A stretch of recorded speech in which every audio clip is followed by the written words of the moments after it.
never guess the places that I've been. You never guess the places that I've been. 'Cause everything is like a dream, yeah, but only in that dream that I live in. I'm never gonna let the day begin. Never gonna let the day begin. 'Cause everything is like a dream, yeah, but only in that dream that I live in. Oh, don't wake me up before you go, and I'll just make this bed my home. Oh, darling, please just let me sleep. Give me my dreams.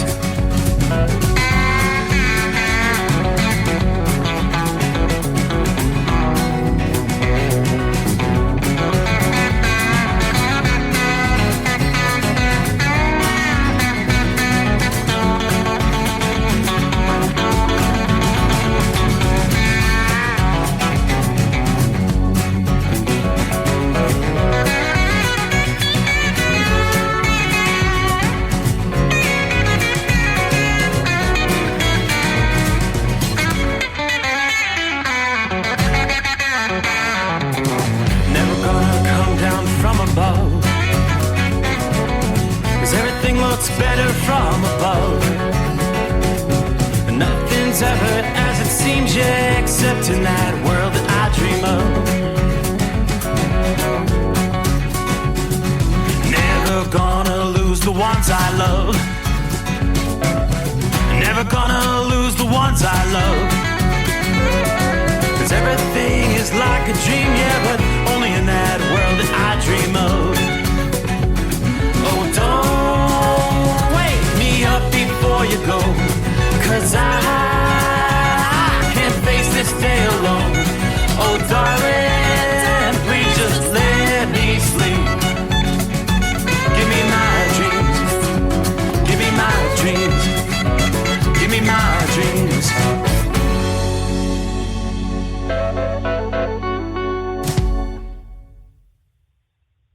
From a feature story news in Washington, I'm Benji Haya. Israel's Prime Minister has called on the United States to supply more weapons for the war in Gaza, vowing his country will defeat Hamas.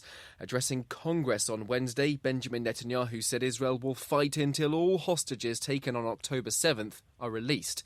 But thousands of protesters gathered around the US Capitol to condemn his visit, and dozens boycotted his fourth speech to a joint session of lawmakers, a record for any world leader.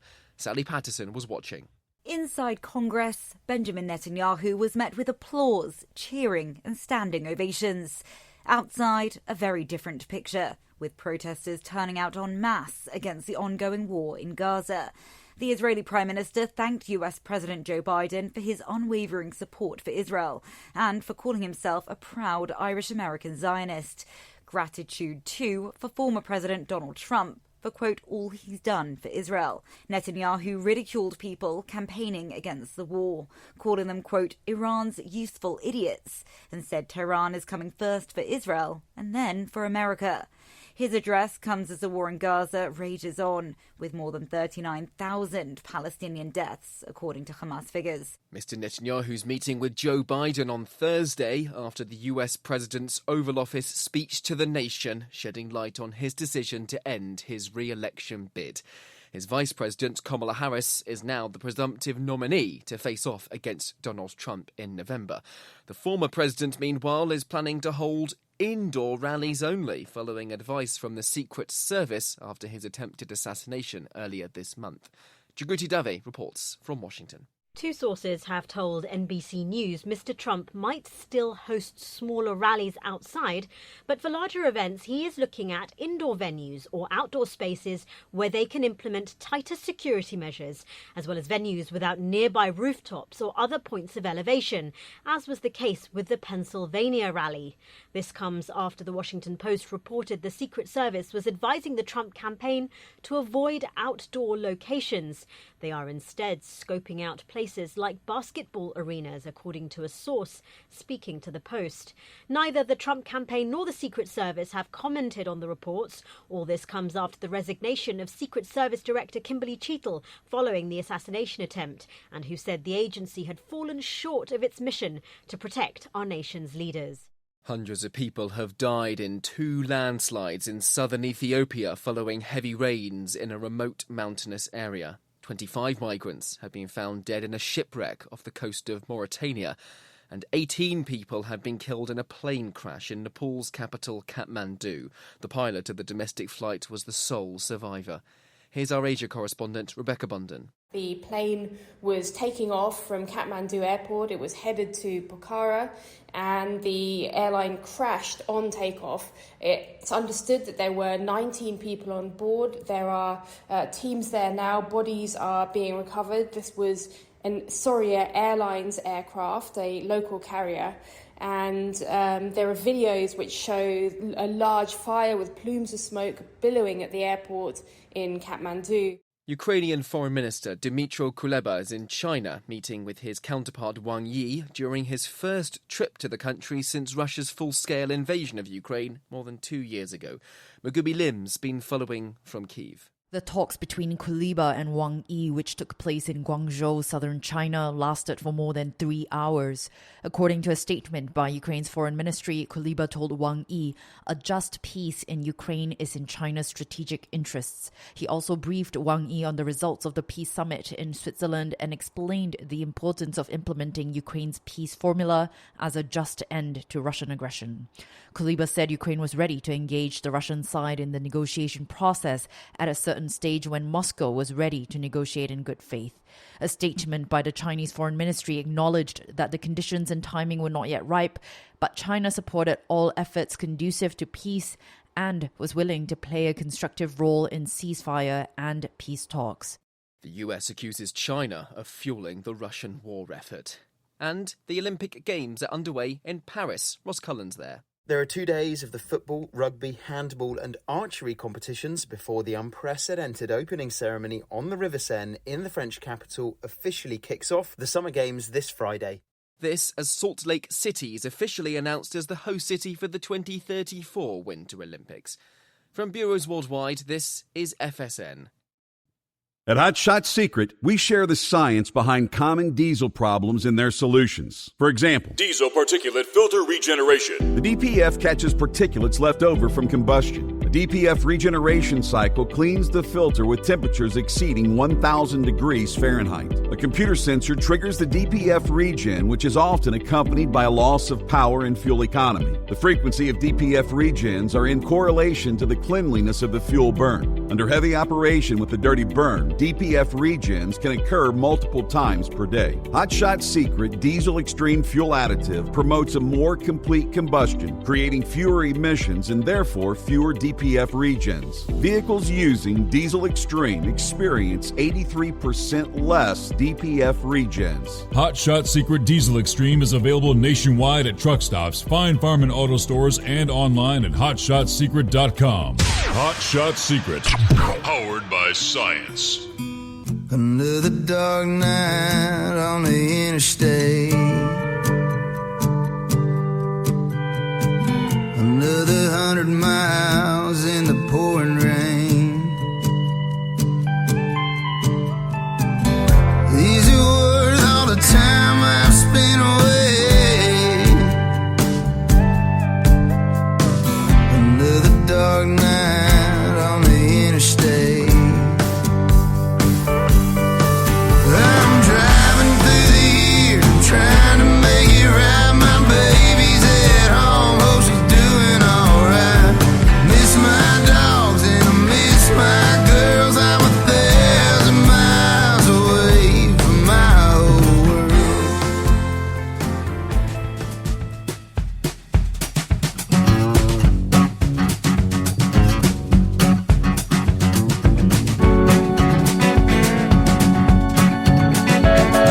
Alrighty, and just like that, here we go. Another day.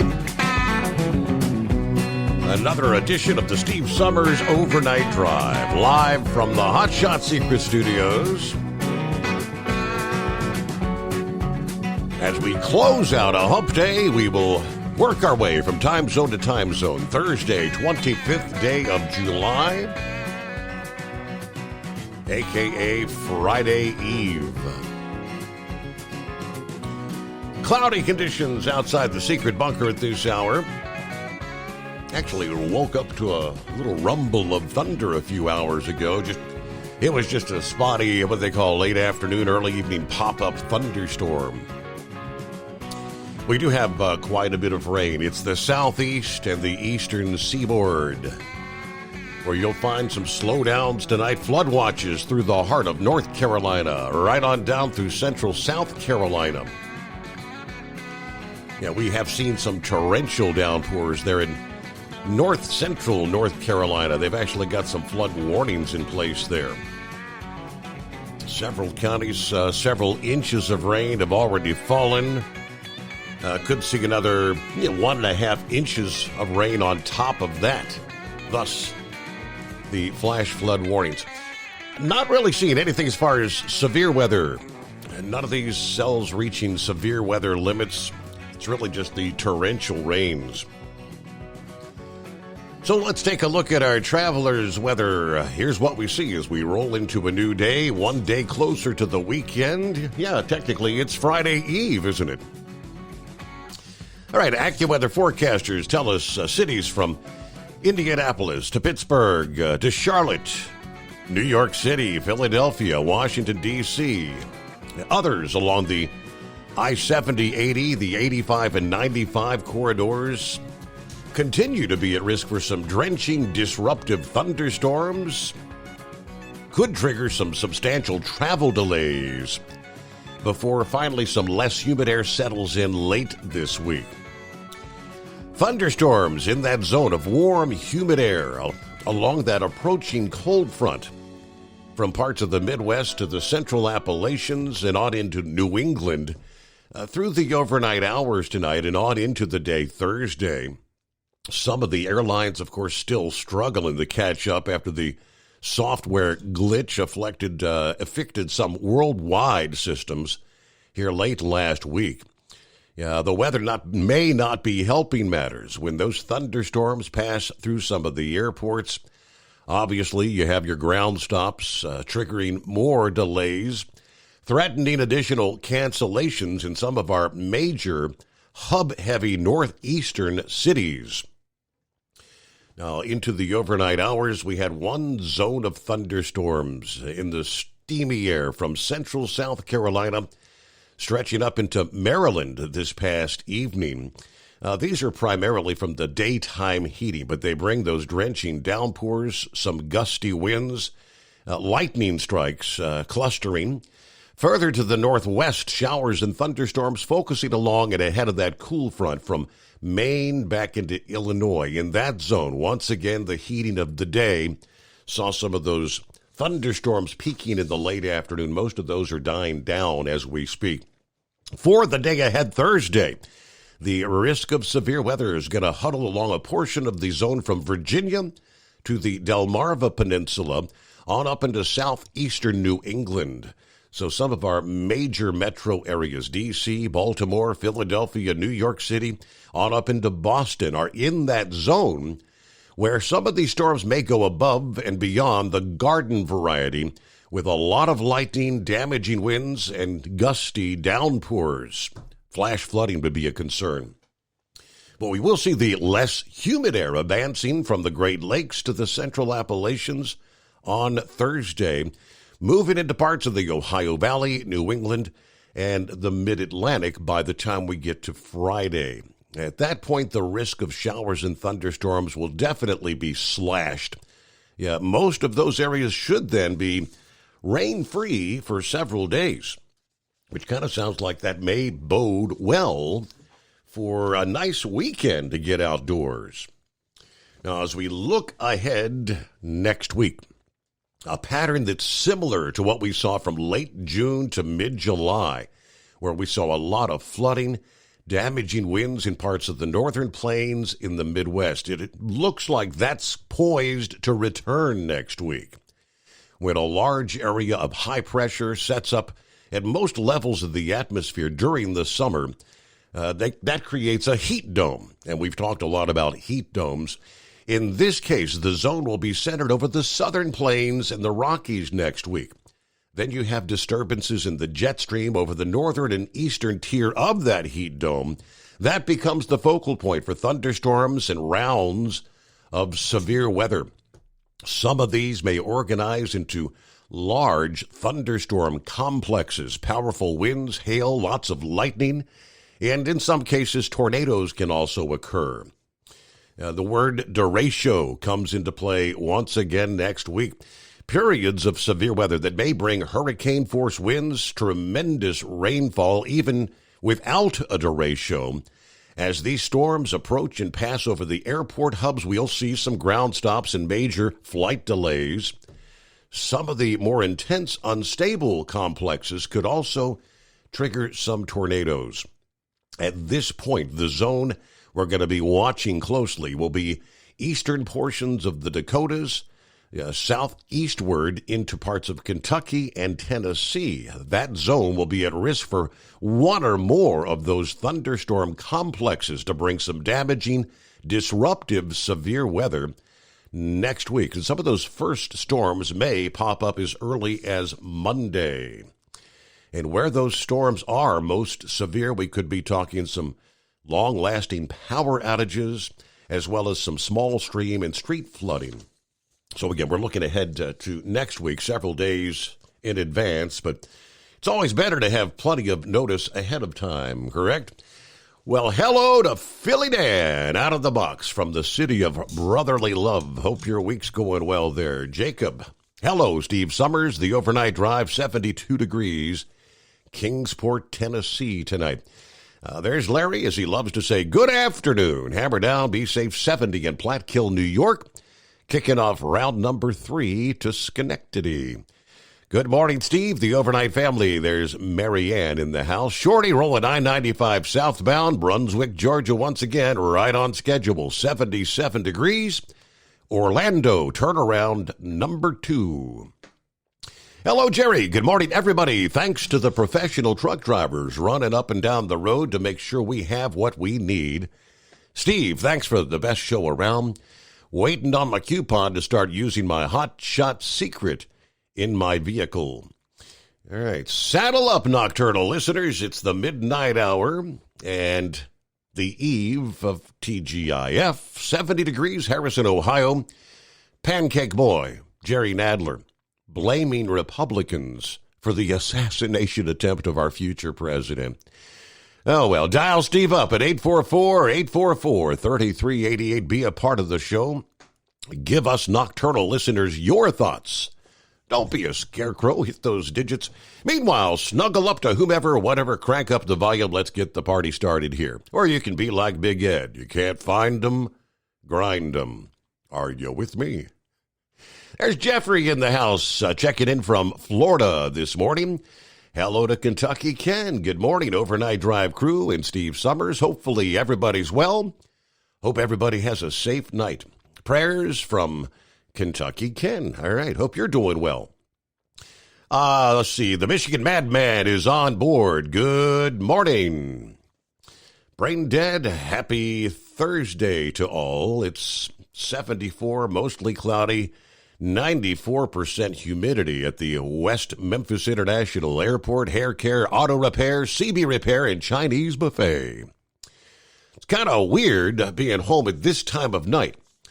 I could get used to it, though. I had a 2-stop in Little Rock earlier, and now it looks like it's time to break out the Skullbuster or 2 before heading to jury duty tomorrow. Oh, the fun. Wow, okay. Hello to Rockpick. Good morning, Steve. Truckers, third shift workers, and wise old night owls.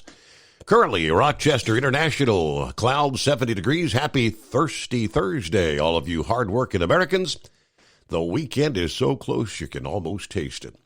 Watch out for the other drivers. Stay safe and enjoy as always. Rick from Portsmouth is on board. Ken Mack from Canada says, hello, enjoy the show, Steve. Thank you. Good to have you on board. Gary joins us early this Thursday morning. Hello, Steve and the overnight crew. Gilligan, good morning. Steve, fellow listeners, it's a rainy night on Interstate 81 in Virginia. Right now, 74 degrees. Ironton, Virginia. Everybody keep it shiny side up.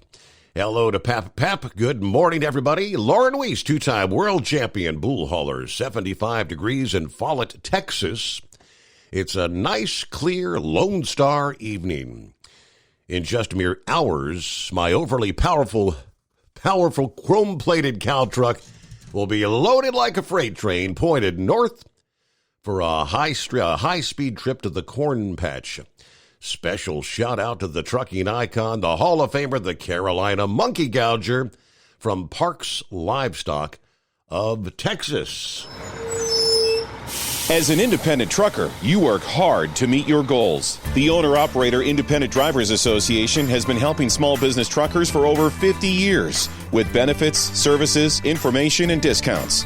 You work hard, but OOIDA works even harder to give you advantages that large fleets enjoy. And all of our programs support our representation on your behalf in Washington, D.C. Become a member at OOIDA.com, making a difference in the lives of truckers.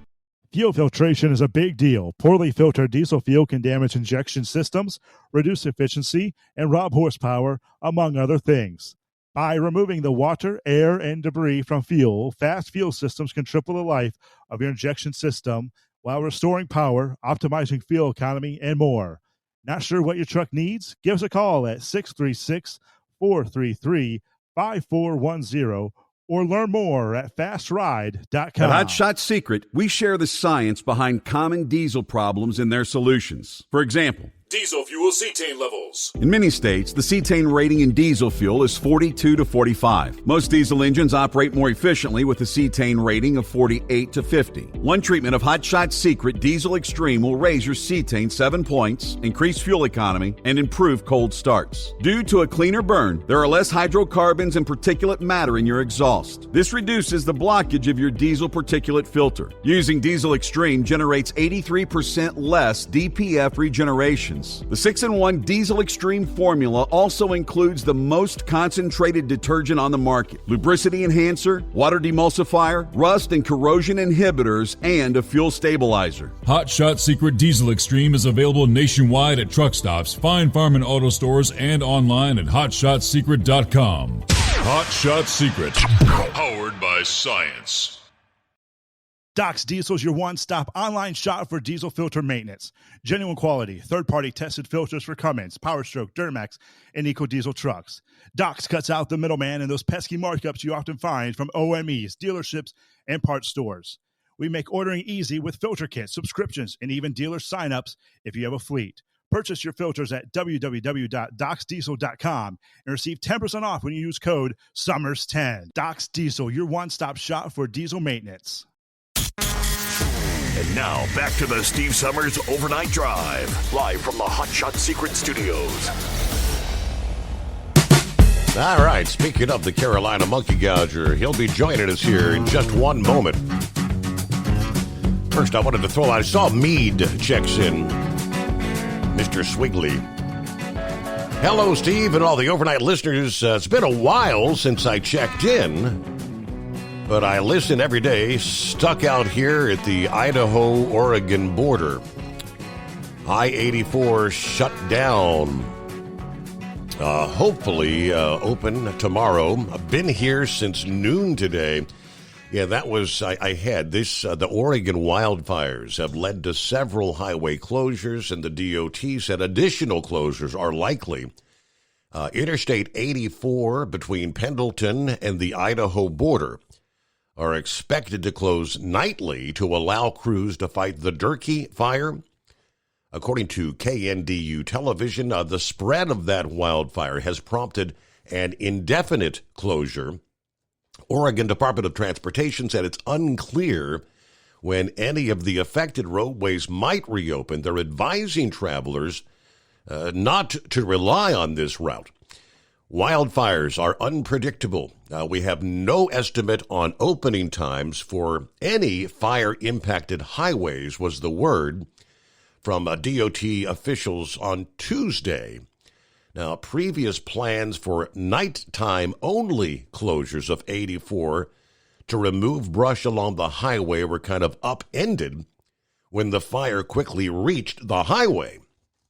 DOT said that if travel is necessary, travelers should use U.S. Highway 20 across central and eastern Oregon. They gave the following guidelines: do not follow GPS directions or detour on local or forest roads. These roads are not suitable for interstate traffic.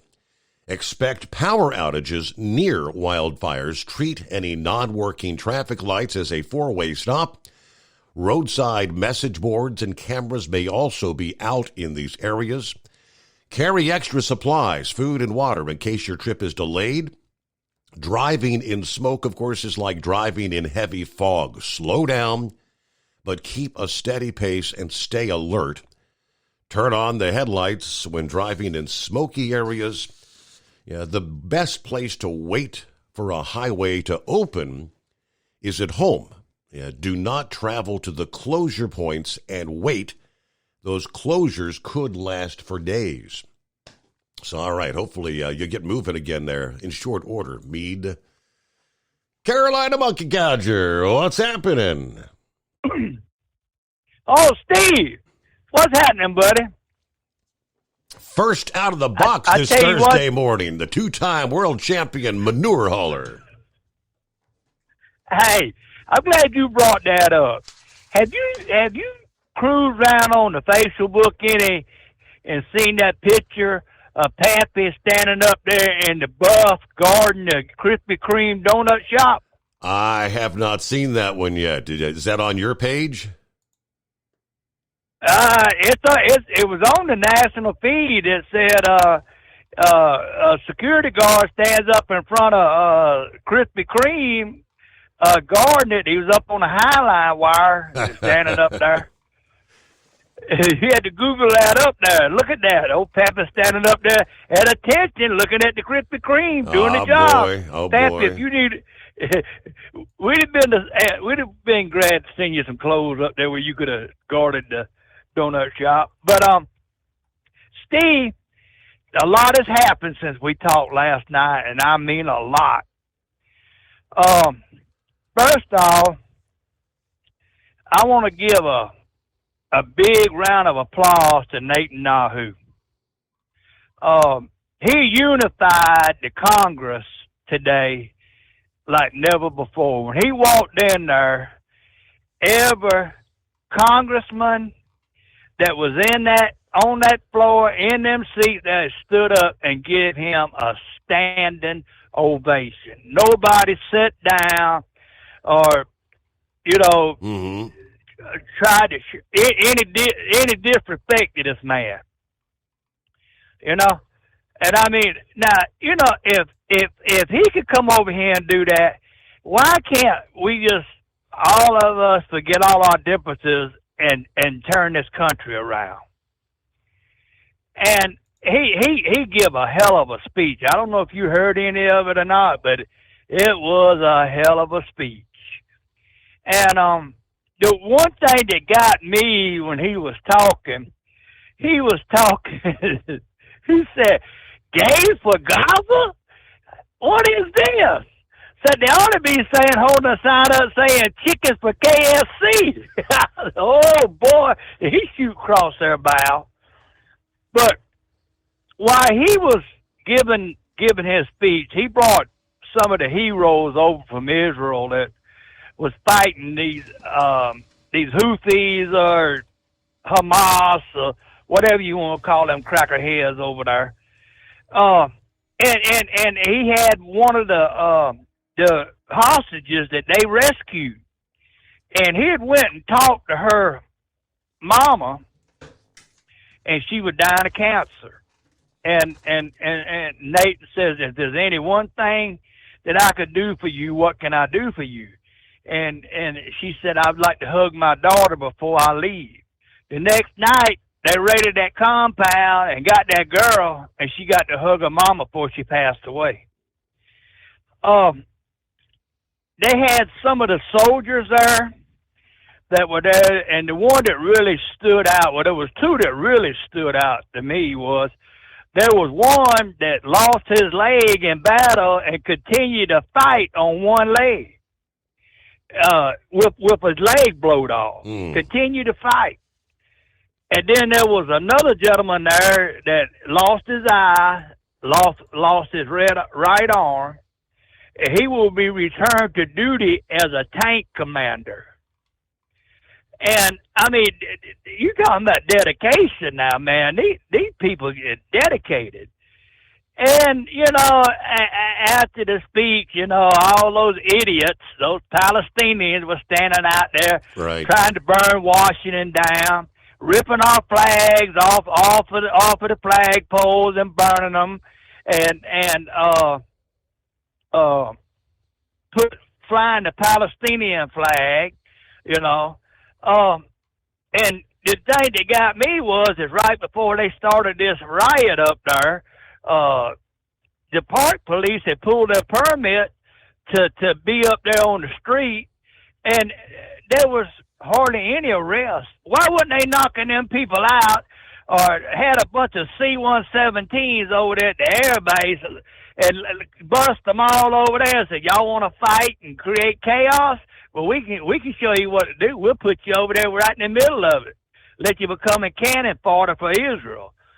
Man, I tell you what, Steve, I got so damn mad I didn't know what to do. And on top... Well, I got to... Wait till you hear what Nancy Pelosi had to say after the fact. We pause first. From a feature story news in Washington, I'm Benji Haya. Israel's Prime Minister has called on the United States to supply more weapons for the war in Gaza, vowing his country will defeat Hamas. Addressing Congress on Wednesday, Benjamin Netanyahu said Israel will fight until all hostages taken on October 7th are released. But thousands of protesters gathered around the US Capitol to condemn his visit, and dozens boycotted his fourth speech to a joint session of lawmakers, a record for any world leader. Sally Patterson was watching. Inside Congress, Benjamin Netanyahu was met with applause, cheering and standing ovations. Outside, a very different picture, with protesters turning out en masse against the ongoing war in Gaza. The Israeli Prime Minister thanked US President Joe Biden for his unwavering support for Israel and for calling himself a proud Irish-American Zionist.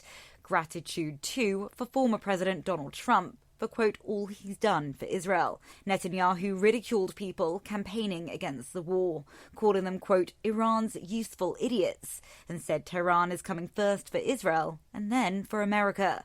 His address comes as the war in Gaza rages on, with more than 39,000 Palestinian deaths, according to Hamas figures. Mr. Netanyahu's meeting with Joe Biden on Thursday after the US president's Oval Office speech to the nation, shedding light on his decision to end his re-election bid. His Vice President, Kamala Harris, is now the presumptive nominee to face off against Donald Trump in November. The former president, meanwhile, is planning to hold indoor rallies only, following advice from the Secret Service after his attempted assassination earlier this month. Jagruti Dave reports from Washington. Two sources have told NBC News Mr. Trump might still host smaller rallies outside, but for larger events he is looking at indoor venues or outdoor spaces where they can implement tighter security measures, as well as venues without nearby rooftops or other points of elevation, as was the case with the Pennsylvania rally. This comes after the Washington Post reported the Secret Service was advising the Trump campaign to avoid outdoor locations. They are instead scoping out places like basketball arenas, according to a source speaking to the Post. Neither the Trump campaign nor the Secret Service have commented on the reports. All this comes after the resignation of Secret Service Director Kimberly Cheatle following the assassination attempt, and who said the agency had fallen short of its mission to protect our nation's leaders. Hundreds of people have died in 2 landslides in southern Ethiopia following heavy rains in a remote mountainous area. 25 migrants have been found dead in a shipwreck off the coast of Mauritania, and 18 people have been killed in a plane crash in Nepal's capital, Kathmandu. The pilot of the domestic flight was the sole survivor. Ultimate comfort on the road. That's the Bostrom difference, and why so many drivers are upgrading their seats to Bostrom seating.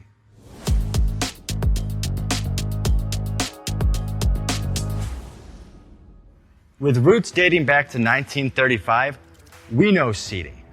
We've developed a full line of high-quality products with the right seat for your application, all made right here in the USA. From our top-of-the-line Wide Ride Plus Certa for the long-haul driver to our entry-level Baja series for the vocational driver, we provide you with the comfort you deserve at the price point you're looking for. We know you're busy. You don't have time to search every distributor and dealership for the right seat, only to find the one you want won't fit in your truck. That's why we created BostromSeating.com. It's a complete seating solution. You can build the perfect seat with the features and options you desire, and we'll help you be certain it'll fit in your cab. Once you've built the perfect seat and have the part number in hand, you can shop pricing and availability. Our Where to Buy feature allows you to pick up a seat right where you are or anywhere along the road you'll be traveling. When you install a Bostrom seat, you become part of the Bostrom family. A family that includes other drivers who recognize this is more than work. It's a ride, one that requires the next level comfort and support only Bostrom can provide. Go to BostromSeating.com to design your ride with ultimate comfort for the open road. Hands on the wheel, hands off invoicing. At Transcap, we're built for high speed and service, just like you. Our fast freight factoring helps you make more money, not chase it down, because we handle all the invoicing BS and back office work. Apply for fast funding at transcap.com/getcash. It takes just 60 seconds. Or call 888-250-TCAP. That's 888-250-TCAP. And mention Steve Summers Overnight Drive.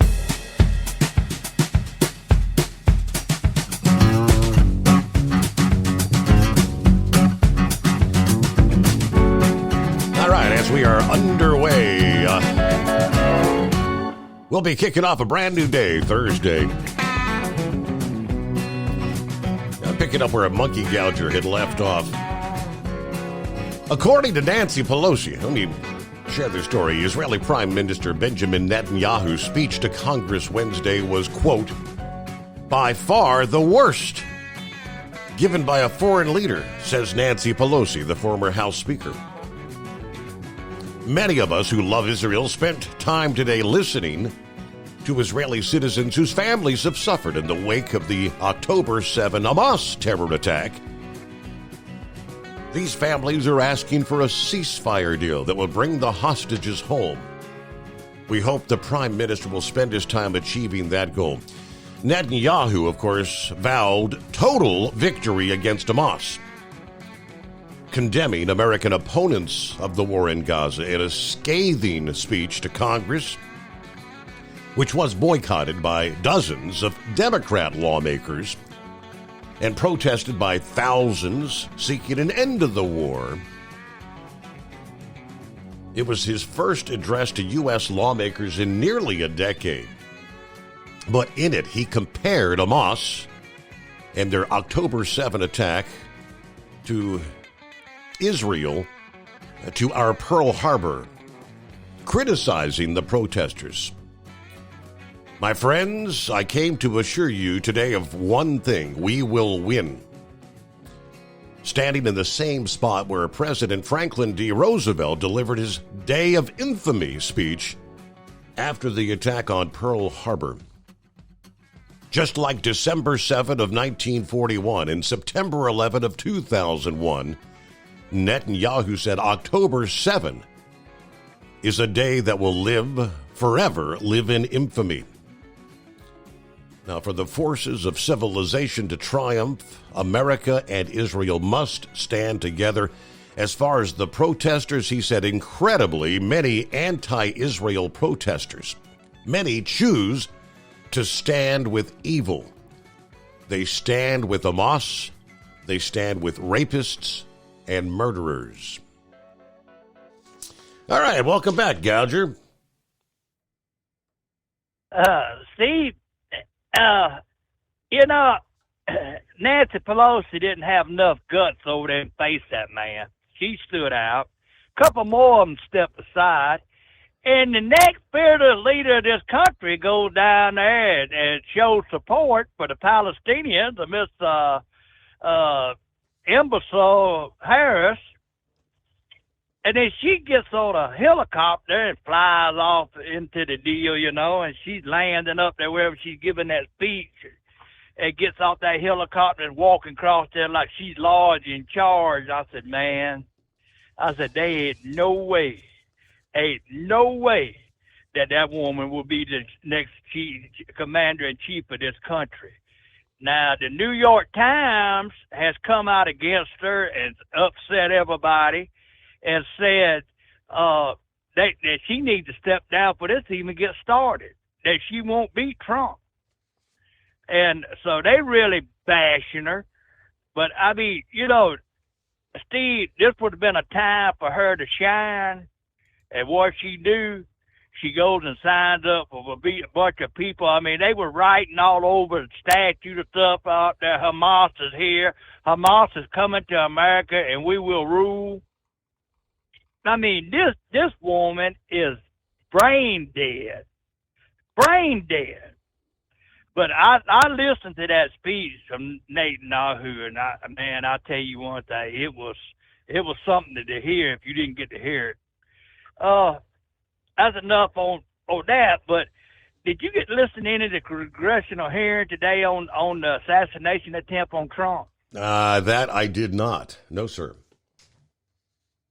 They barbecued that FBI guy that was up there. I mean, they barbecued him.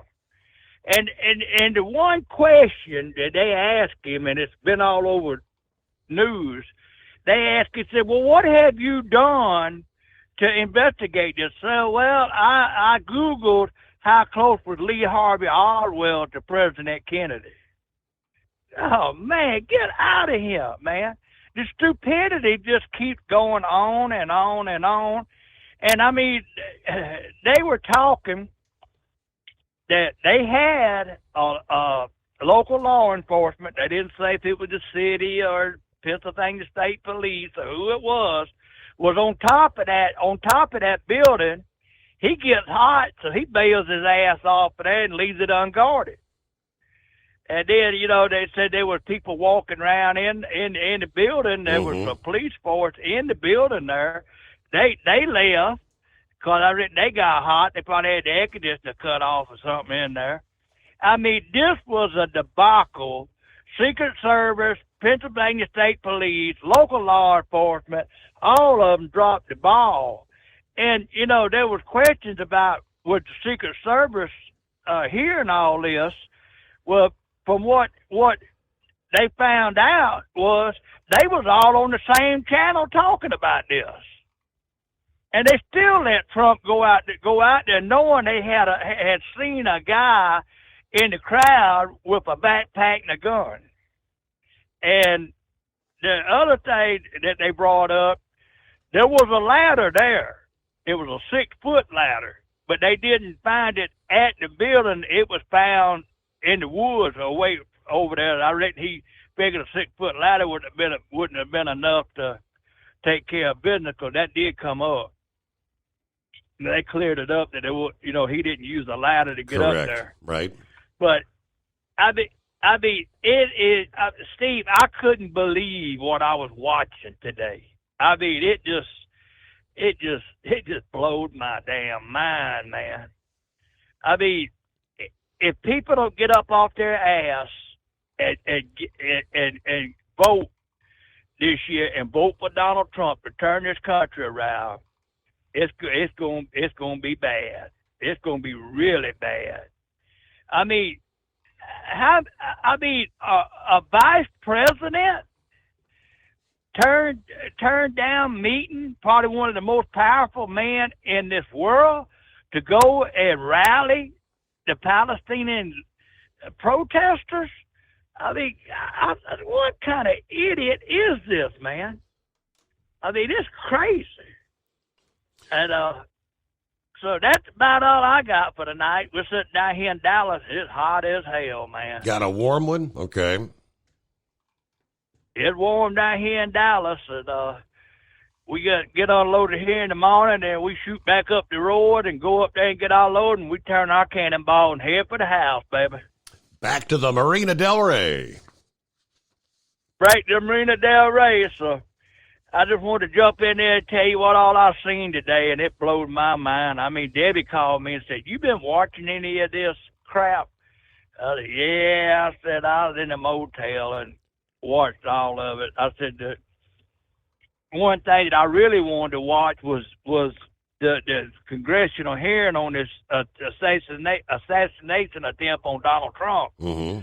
And so anyway, look here, I think to post this thing on my Facebook with Pappy Okay. guarding the Krispy Kreme. Yes, sir. So look out.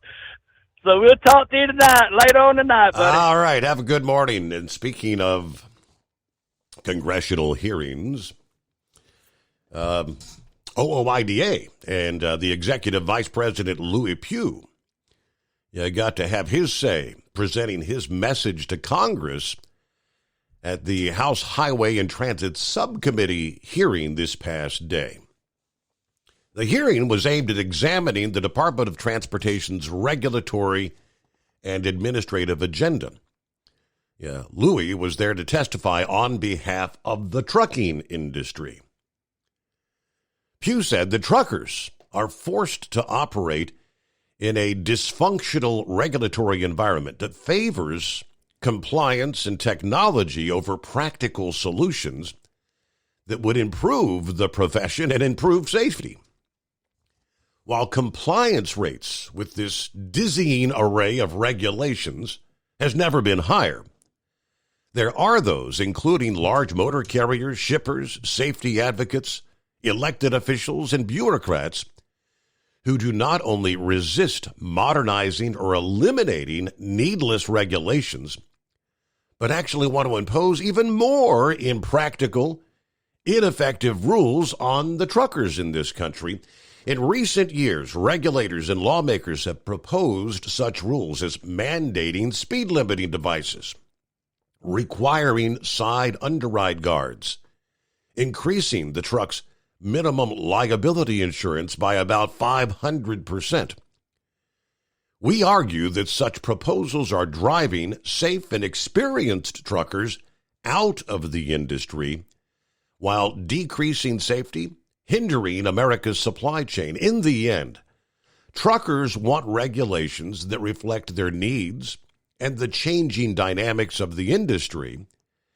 It is time for Congress and the DOT to help make trucking an appealing, safe, sustainable career by listening first to the people who make their living behind the wheel.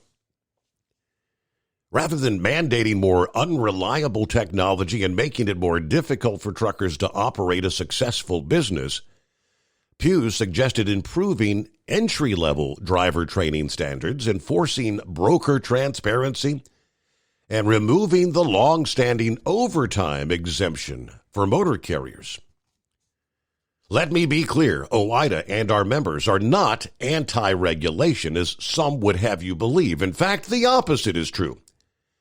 We have a long history of supporting regulations that address critical needs in our industry and are backed by sound research and data. For decades, we've pushed for enhanced driver training requirements to ensure that the men and women behind the wheel of a commercial vehicle are prepared to operate at the safest level. We've also pushed for greater broker transparency, stronger truck leasing requirements, better driver pay, more accurate and reliable safety ratings systems. Now, although the hearing touched on a variety of issues in trucking and transportation, a considerable amount of time was spent discussing the FMCSA's rulemaking to require speed limiters. As we have followed, in 2022, they issued the advance notice of proposed rulemaking. They're slated to unveil the formal proposal now, which they just kicked the can down the road again last week, to May of next year. While the proposed top speed has not been revealed, safety groups have lobbied to limit heavy-duty trucks at 60 miles per hour. OOIDA contends that the requirement would hinder safety, creating dangerous speed differentials, increasing the risk of crashes between cars and trucks. There are highways in this country with speed limits as fast as 85 miles per hour. Yeah, even more, the flow of traffic on interstates is often faster than the speed limit. That means this rule could lead to cars traveling 30 miles an hour faster than trucks on the same road. Decades of highway research shows greater speed differentials increase interactions, such as passing or braking, between truck drivers and other road users. Studies have consistently demonstrated that increasing these interactions directly increases the likelihood of crashes. Representative Troy Nehls of Texas agreed that limiting trucks to such slow speeds would yield negative consequences. Nehls said, quote, "I want to remind my colleagues that DOT is considering limiting every single truck on the road to 60 miles per hour regardless of what the posted speed limit is." Representative Seth Moulton of Massachusetts pushed back against criticism of a speed limiter mandate. In the last year for which we have data available, 20% of truck crashes occurred at speeds over 70 miles per hour, resulting in about 1,000 deaths, he said. However, the cited statistic is a bit misleading. When the FMCSA issued the speed limiter notice in 22, they cited statistics from 2019, indicating that there were nearly 900 fatal crashes involving large trucks in posted speed limits of 70 miles per hour or more. Now, that statistic was based on the speed limit alone. They did not know how fast the trucks were going in the crashes. They also didn't know how many of the trucks involved were already using speed-limiting devices. Even more, that statistic ignores that 13.3% more fatal crashes occurred in 50 and 55 mile per hour zones. Pew said that if speeding is the issue, the focus should be on slowing down cars and trucks. It's been proven over and over that traffic traveling at the same speed is the safest. Interesting discussions in D.C. All right, it's 844-844-3388. We return in 2. At Hot Shot Secret, we share the science behind common diesel problems. For example, Turbocharger spool time. Turbochargers are designed to increase the efficiency and power of the diesel engine by forcing compressed air into the combustion chamber. Temperatures inside the turbo can reach upwards of 400 degrees. The oil meant to lubricate the bearings will burn, leaving behind a sticky residue called stiction. The turbo's ability to spool up quickly is hindered because the stiction-covered bearings can't spin properly. Hot Shot Secret Stiction Eliminator cleans the stiction from turbo bearings, reducing spool time, and builds maximum boost sooner in the RPM range. Stiction Eliminator is a synthetic cleaner plus nano-lubricant that contains no harmful solvents and is formulated to be left in the engine to safely dissolve stiction for thousands of miles. It works as you drive. Hot Shot Secret Stiction Eliminator. Available at truck stops, Tractor Supply, O'Reilly's Auto Parts, and online at HotShotSecret.com. Hot Shot Secret. Powered by science. Taxes for Truckers provides full-service accounting solutions for owner-operators. Taxes for Truckers is the driver's financial co-pilot. We help independent truckers keep their taxes, filings, and bookkeeping running smoothly so they can focus on the road ahead. Drivers who want their business to run as smooth as their truck choose to partner with Taxes for Truckers for their accounting and tax filing needs. Stop overpaying taxes. Call 888-TAX-4TRK to start paying less tax today. Attention, owner-operators and small fleets. Don't take chances with your future. Trust the trucking experts at 10-4 Truck Insurance for your insurance needs. Enjoy peace of mind knowing your livelihood is in safe hands. Protect your rig and your sanity. Give 10-4 Truck Insurance a call at 866-666-6856 or cruise over to 104ins.com.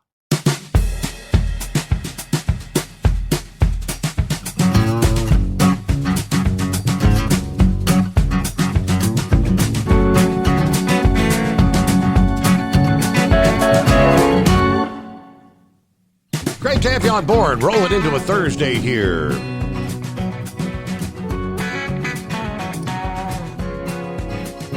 Hello to Eskimo Mom. Howdy, Overnight Drive Nation. Happy Friday Eve, or whatever day it is. Got another busy night on the schedule.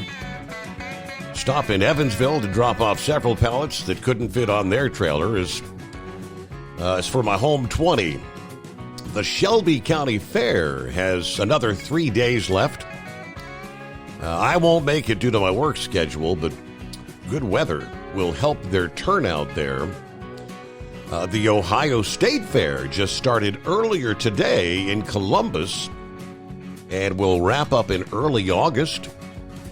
We're cloudy by the Kentucky Speedway tonight, hazy 73 degrees. Everybody be safe out there.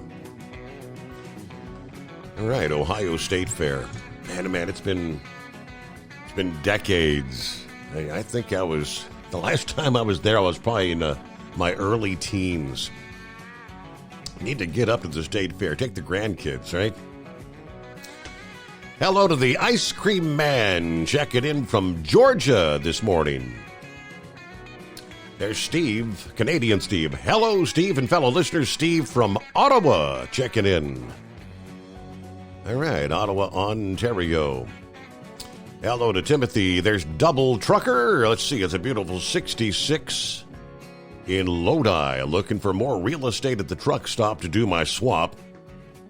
Is it possible for any bird brain to design a truck stop with enough parking? Anyway, I'll be listening a bit later on Rumble. I listened to Joe Rogan with a guest talking about artificial intelligence. And they were talking about how we are doomed. Oh boy. Well, there's Bidu checking in. Good morning, Steve, the overnight crew. Let's see. Michael Bennett says, so much for democracy. Kamala got her nominating delegates the same way Joe got his presidency votes. Overnight. Hello to Russell, 70 degrees, partly cloudy, Dayton, Ohio. I've sent my RSVP for the Labor Day party at y'all's place. I can't wait. Hoping the weather is good. You'll have to reroute the trucks to find them parking places, but y'all truckers, be careful out there, safe to your destinations. I appreciate what you all do for the country to keep it moving. Steve, you and everybody have a good night. Thank you so much there, Russell. Have a good morning. Buckeye Boy, what's happening? Ackworth, Georgia tonight, 74 degrees, very humid. Nancy Pelosi is discussing, and her brain has been affected by all the Botox she had injected. The Israeli prime minister's speech was inspirational, and a Fox commentator said it was Churchian in reference to Winston Churchill. How about Jill Biden abandoning the puppet, hopping on a plane for France after her meal ticket for power said she wasn't going to run again? I'll be loading tomorrow for a local, which is just down the street from my customer, and a trip of the couple stops to Los Angeles and Pasadena. Going to be hitting the long road. Rained pretty good here. We even got even the Braves and Reds game postponed again. Oh, wasn't that supposed to be a doubleheader this past day after the game was first postponed there on Tuesday night? I don't know. I'll have to check the schedule, how they're going to make that up. Have a great night, everybody. Be careful out there. All right, thank you much. What do we got? News break just around the corner here. Always moving. We'll be checking in coming up here. Quick chance to look out west. Summertime conditions have allowed parts of the southwestern U.S. to see some drenching, gusty thunderstorm activity. But they say those storms have been rather scarce in western Arizona, Nevada, to California so far. Forecasters believe that may change as the calendar turns to August.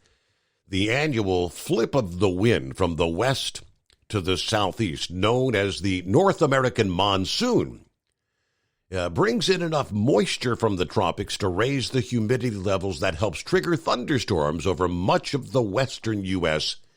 in the summertime. The extent of the monsoon and its thunderstorms varies from year to year and location to location. This year's AccuWeather long-range team expects a decent amount of storms from the southern Rockies to part of the Great Basin, but limited or delayed activity further to the west. That's been the case so far this year. Yeah, there are signs that some storms may soon propagate a bit further to the west. It's really all about the position of the high pressure over the western USA.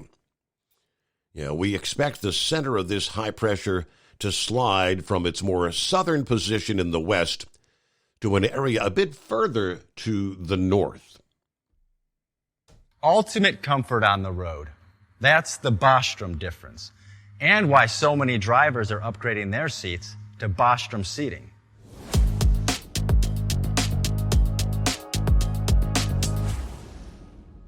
With roots dating back to 1935, we know seating. We've developed a full line of high-quality products with the right seat for your application, all made right here in the USA.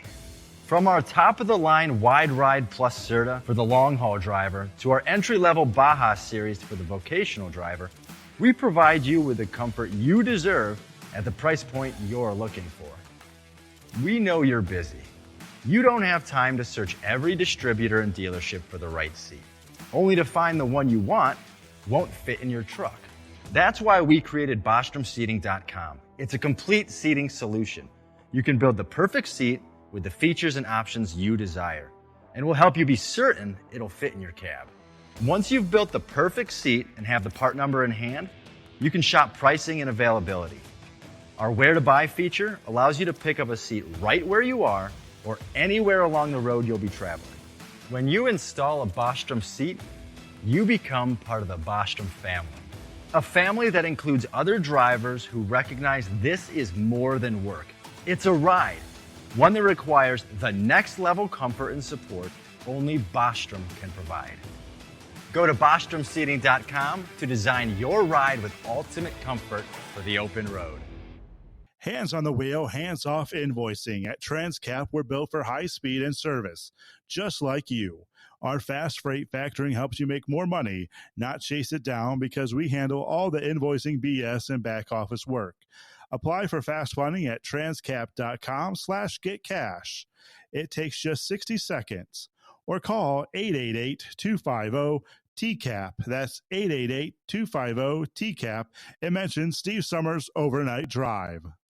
From a feature story news in Washington, I'm Benji Haya. Israel's Prime Minister has called on the United States to supply more weapons for the war in Gaza, vowing his country will defeat Hamas.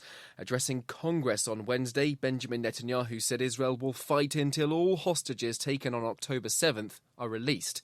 But thousands of protesters gathered around the US Capitol to condemn his visit, and dozens boycotted his fall speech to a joint session of lawmakers, a record for any world leader. Sally Patterson was watching. Inside Congress, Benjamin Netanyahu was met with applause, cheering and standing ovations. Outside, a very different picture, with protesters turning out en masse against the ongoing war in Gaza. The Israeli Prime Minister thanked US President Joe Biden for his unwavering support for Israel and for calling himself a proud Irish-American Zionist. Gratitude, too, for former President Donald Trump for, quote, all he's done for Israel. Netanyahu ridiculed people campaigning against the war, calling them, quote, Iran's useful idiots, and said Tehran is coming first for Israel and then for America. His address comes as the war in Gaza rages on, with more than 39,000 Palestinian deaths, according to Hamas figures. Mr. Netanyahu's meeting with Joe Biden on Thursday after the US president's Oval Office speech to the nation, shedding light on his decision to end his re-election bid. His vice president, Kamala Harris, is now the presumptive nominee to face off against Donald Trump in November. The former president, meanwhile, is planning to hold indoor rallies only, following advice from the Secret Service after his attempted assassination earlier this month. Jagruti Dave reports from Washington. Two sources have told NBC News Mr. Trump might still host smaller rallies outside, but for larger events, he is looking at indoor venues or outdoor spaces where they can implement tighter security measures, as well as venues without nearby rooftops or other points of elevation, as was the case with the Pennsylvania rally. This comes after the Washington Post reported the Secret Service was advising the Trump campaign to avoid outdoor locations. They are instead scoping out places like basketball arenas, according to a source speaking to the Post. Neither the Trump campaign nor the Secret Service have commented on the reports. All this comes after the resignation of Secret Service Director Kimberly Cheatle following the assassination attempt, and who said the agency had fallen short of its mission to protect our nation's leaders. Hundreds of people have died in 2 landslides in southern Ethiopia following heavy rains in a remote mountainous area. 25 migrants have been found dead in a shipwreck off the coast of Mauritania, and 18 people have been killed in a plane crash in Nepal's capital, Kathmandu. The pilot of the domestic flight was the sole survivor. Here's our Asia correspondent, Rebecca Bunden. The plane was taking off from Kathmandu airport. It was headed to Pokhara, and the airline crashed on takeoff. It's understood that there were 19 people on board. There are teams there now. Bodies are being recovered. This was an Soria Airlines aircraft, a local carrier.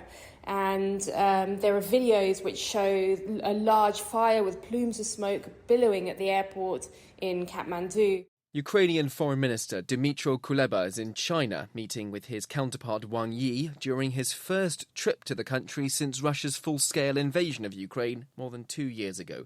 Mugubi Lim's been following from Kyiv. The talks between Kuleba and Wang Yi, which took place in Guangzhou, southern China, lasted for more than 3 hours. According to a statement by Ukraine's foreign ministry, Kuleba told Wang Yi a just peace in Ukraine is in China's strategic interests. He also briefed Wang Yi on the results of the peace summit in Switzerland and explained the importance of implementing Ukraine's peace formula as a just end to Russian aggression. Kuleba said Ukraine was ready to engage the Russian side in the negotiation process at a certain stage when Moscow was ready to negotiate in good faith. A statement by the Chinese Foreign Ministry acknowledged that the conditions and timing were not yet ripe, but China supported all efforts conducive to peace and was willing to play a constructive role in ceasefire and peace talks. The US accuses China of fueling the Russian war effort. And the Olympic Games are underway in Paris. Ross Cullen's there. There are 2 days of the football, rugby, handball and archery competitions before the unprecedented opening ceremony on the River Seine in the French capital officially kicks off the Summer Games this Friday. This as Salt Lake City is officially announced as the host city for the 2034 Winter Olympics. From bureaus worldwide, this is FSN. At Hot Shot Secret, we share the science behind common diesel problems and their solutions. For example, Diesel particulate filter regeneration. the DPF catches particulates left over from combustion. The DPF regeneration cycle cleans the filter with temperatures exceeding 1,000 degrees Fahrenheit. A computer sensor triggers the DPF regen, which is often accompanied by a loss of power and fuel economy. The frequency of DPF regens are in correlation to the cleanliness of the fuel burn. Under heavy operation with the dirty burn, DPF regens can occur multiple times per day. Hot Shot Secret Diesel Extreme Fuel Additive promotes a more complete combustion, creating fewer emissions and therefore fewer DPF regens. Vehicles using Diesel Extreme experience 83% less DPF regens. Hot Shot Secret Diesel Extreme is available nationwide at truck stops, fine farm and auto stores, and online at hotshotsecret.com. Hot Shot Secret, powered by science.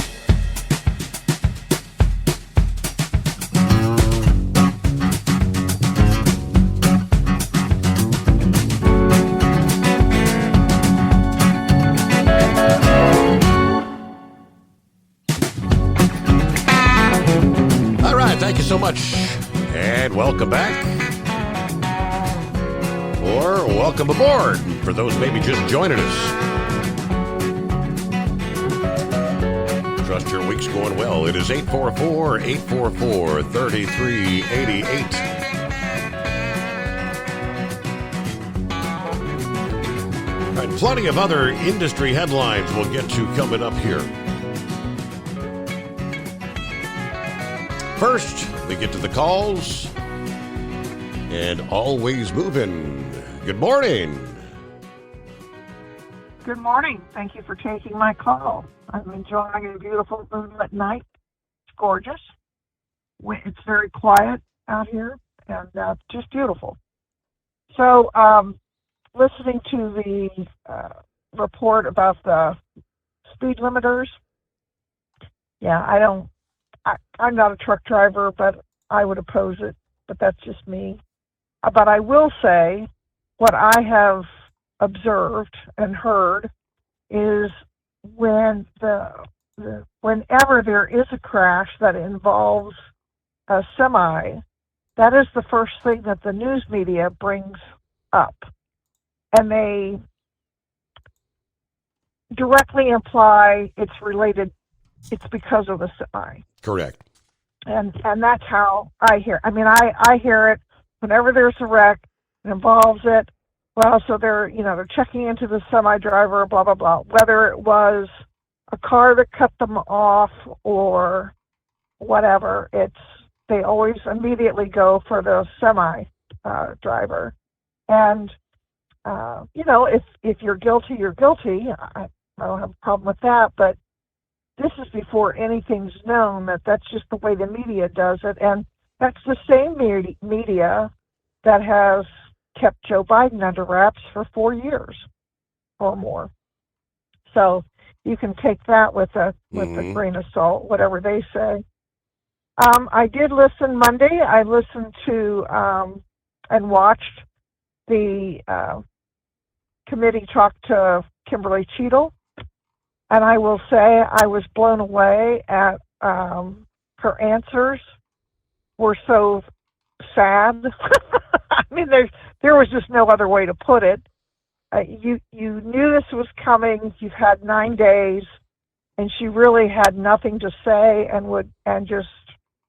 it was sad. It was sad beyond sad listening to that, and I was very proud of all of the people who were interviewing her, whatever side of the aisle they were on. They were all very united that this should never have happened. Mm-hmm. And I was trying to keep an open mind in terms of, she's not there. She's not telling each person exactly what to do, where to go, blah, blah, blah. I get that part. But at the same token, whoever was in charge, somebody was in charge of that day at that venue.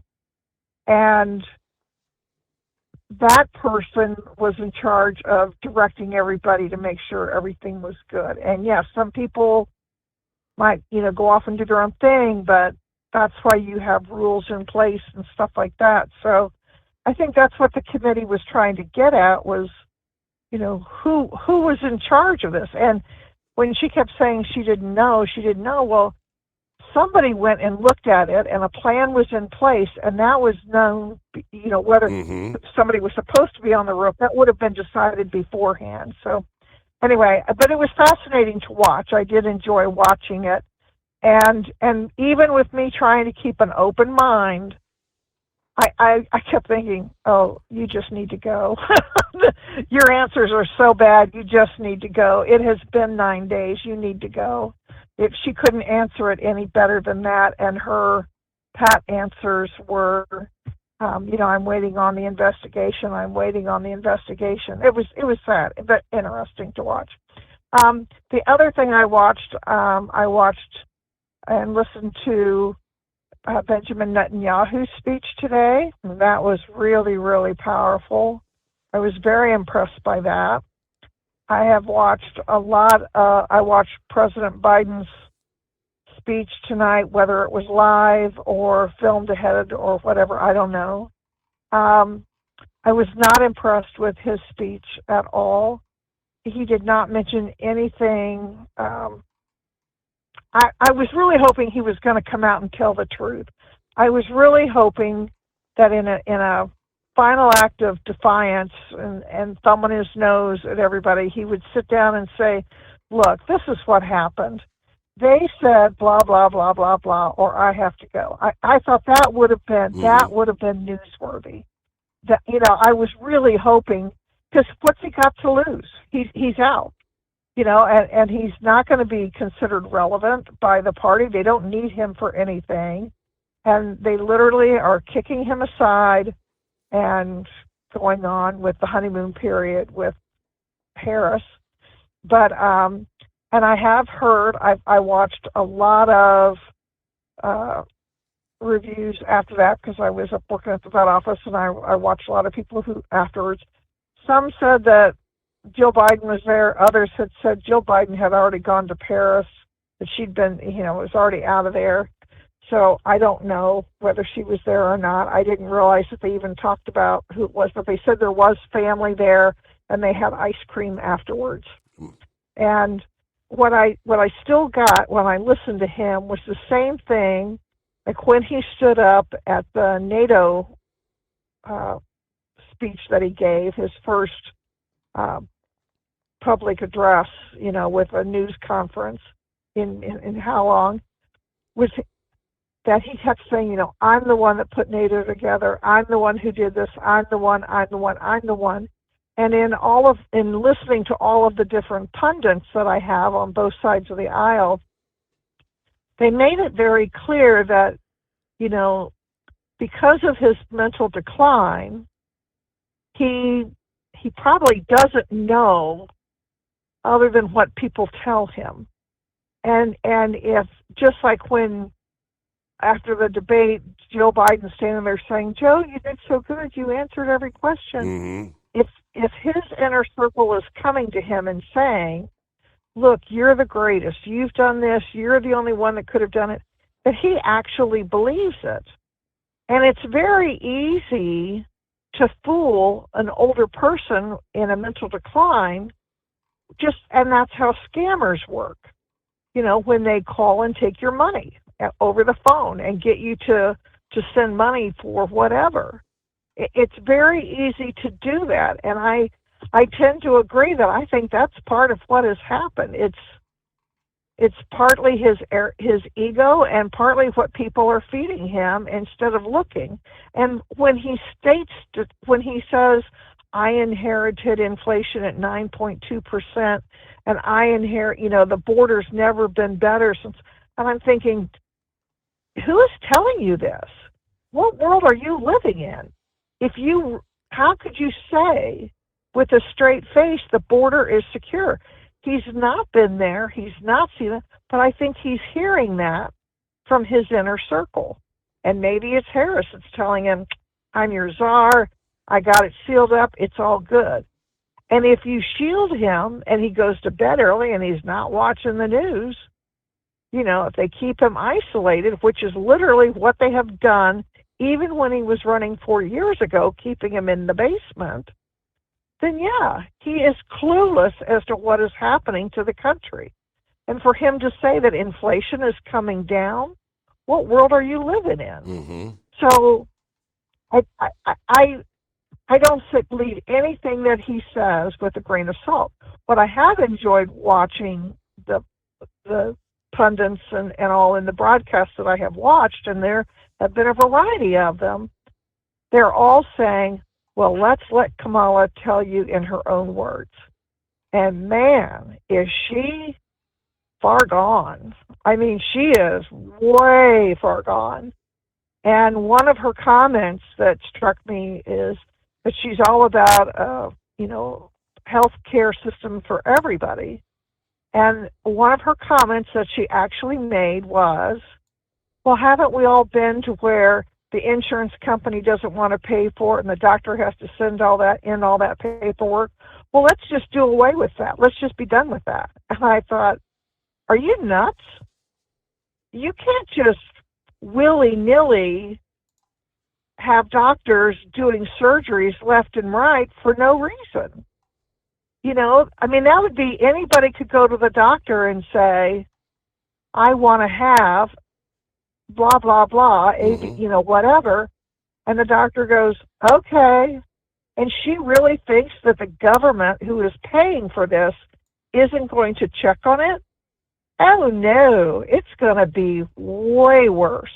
Because right now, and I can tell you because of what I got my degree in, health information management, my second degree, you have a checks and balance system already in the government that when bills are submitted from a hospital or a doctor's office, it goes to point A, and this is for work that's paid by Medicaid, Medicare, whatever. It goes to point A, who looks at it and they decide whether or not this is a valid thing, and they contact the hospitals and the doctor's offices, and they are auditing them constantly auditing them, where you have to send all of the paperwork on all the patients that they request, blah, blah, blah. Then it goes to a second system that checks it a second time. And then it goes on from there.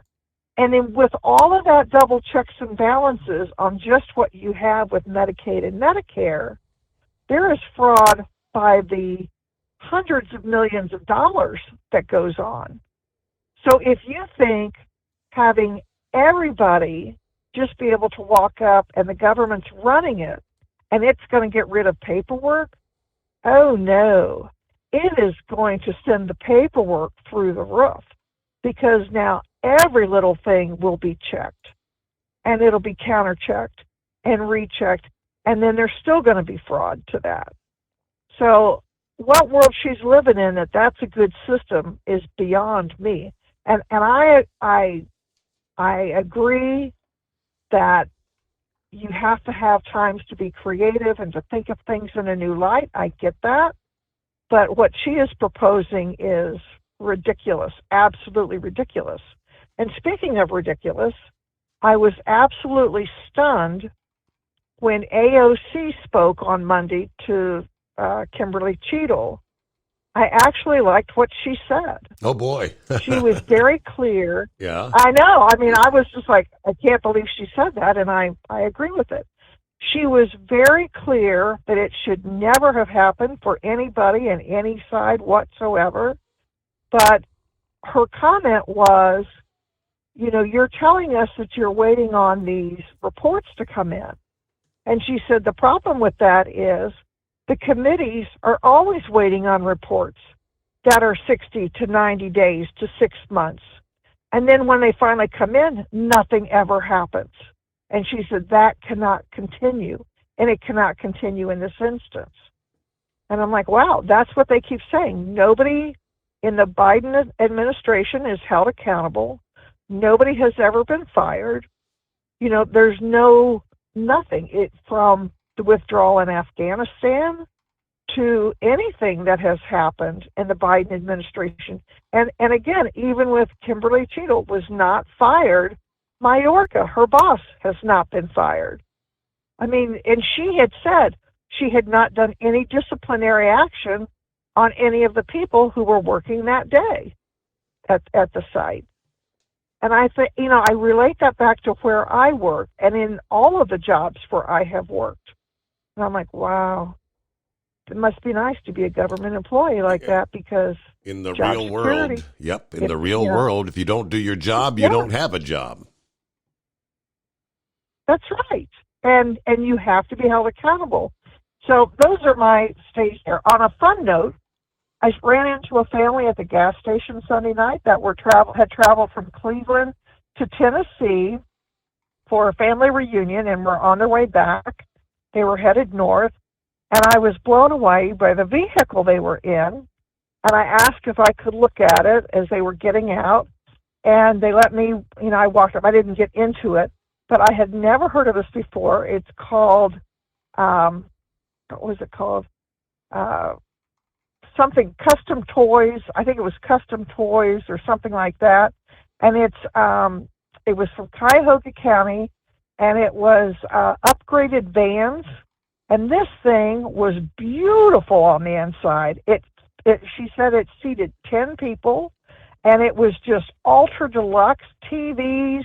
It had a bathroom in it. It had a sink in it that you could wash. I mean, it was incredible. The seats were ultra deluxe.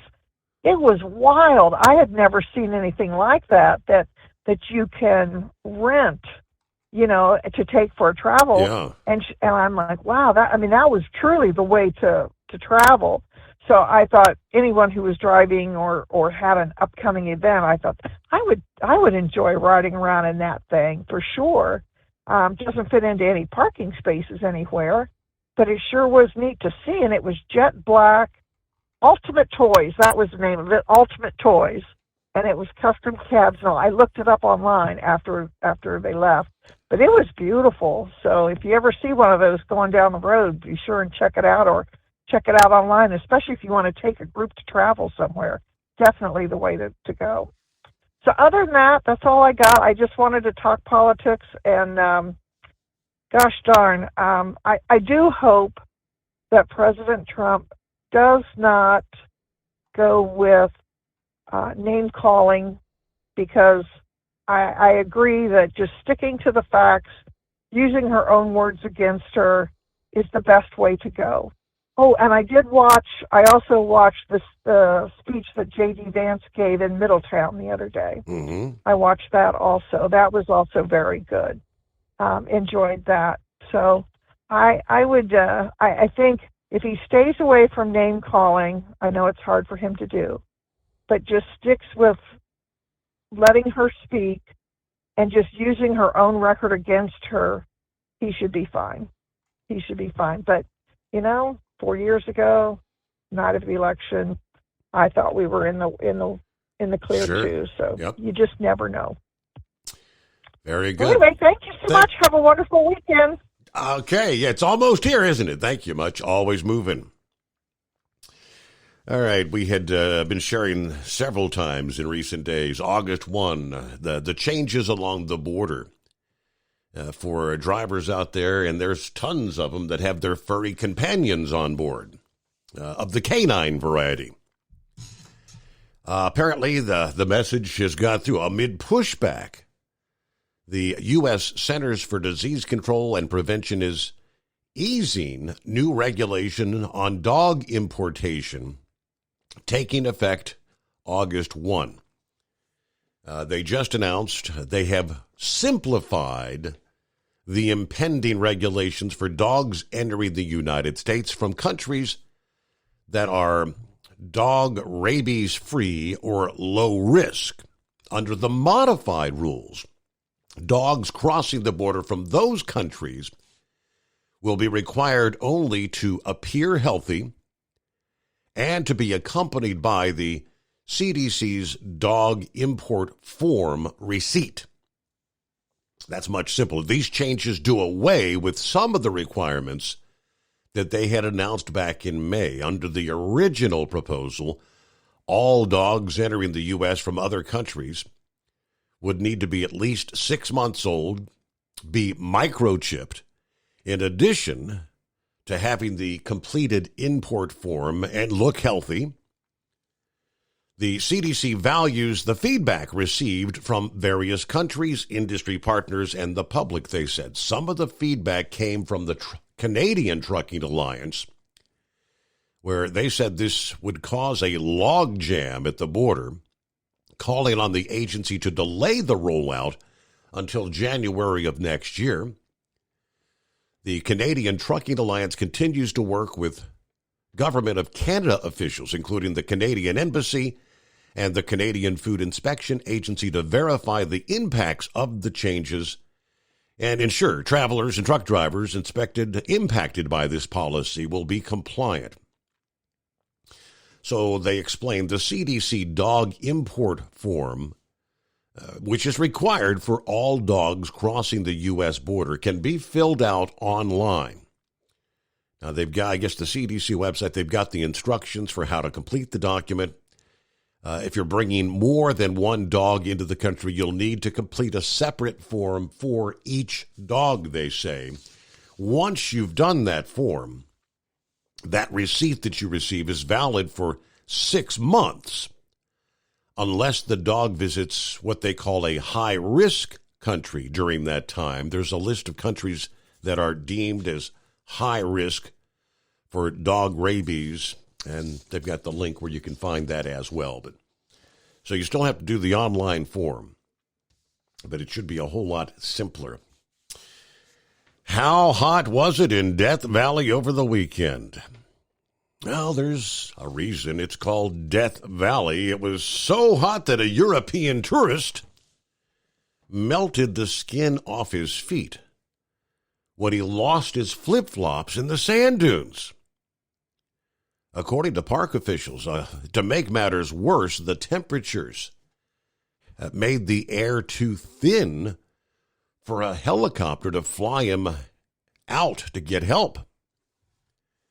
The experience of the tourist, they did not release a name, a painful reminder that extreme dangers can emerge in unexpected ways at one of the hottest places on the earth this time of year. According to the National Park Service press release, the 42-year-old Belgian tourist was taking a short walk Saturday in the Mesquite Flat sand dunes. It was 123 degrees at that time when he either broke or lost his flip-flops, putting his feet in direct contact with the desert ground. Now, if you have ever been to the beach in the summertime, and if you don't have the flip-flops on, that sand, I've been there in Myrtle Beach and whatnot. You're going to be walking out to go get in the water, and all of a sudden your feet are on fire. You find yourself jumping over to find a shady spot under somebody's umbrella. Could you imagine 123-degree temperature? Park Service said that sand can be as hot as 170, 180 degrees. What do? There's nowhere to find a shady spot. So he was in a world of third-degree burns, they say. It is 844-844-3388, the Steve Summers Overnight Drive. From a feature story news in Washington, I'm Benji Haya. Israel's Prime Minister has called on the United States to supply more weapons for the war in Gaza, vowing his country will defeat Hamas. Addressing Congress on Wednesday, Benjamin Netanyahu said Israel will fight until all hostages taken on October 7th are released. But thousands of protesters gathered around the US Capitol to condemn his visit, and dozens boycotted his fourth speech to a joint session of lawmakers, a record for any world leader. Sally Patterson was watching. Inside Congress, Benjamin Netanyahu was met with applause, cheering and standing ovations. Outside, a very different picture, with protesters turning out en masse against the ongoing war in Gaza. The Israeli Prime Minister thanked US President Joe Biden for his unwavering support for Israel and for calling himself a proud Irish-American Zionist. Gratitude, too, for former President Donald Trump for, quote, all he's done for Israel. Netanyahu ridiculed people campaigning against the war, calling them, quote, Iran's useful idiots, and said Tehran is coming first for Israel and then for America. His address comes as the war in Gaza rages on, with more than 39,000 Palestinian deaths, according to Hamas figures. Mr. Netanyahu's meeting with Joe Biden on Thursday after the US president's Oval Office speech to the nation, shedding light on his decision to end his re-election bid. His Vice President, Kamala Harris, is now the presumptive nominee to face off against Donald Trump in November.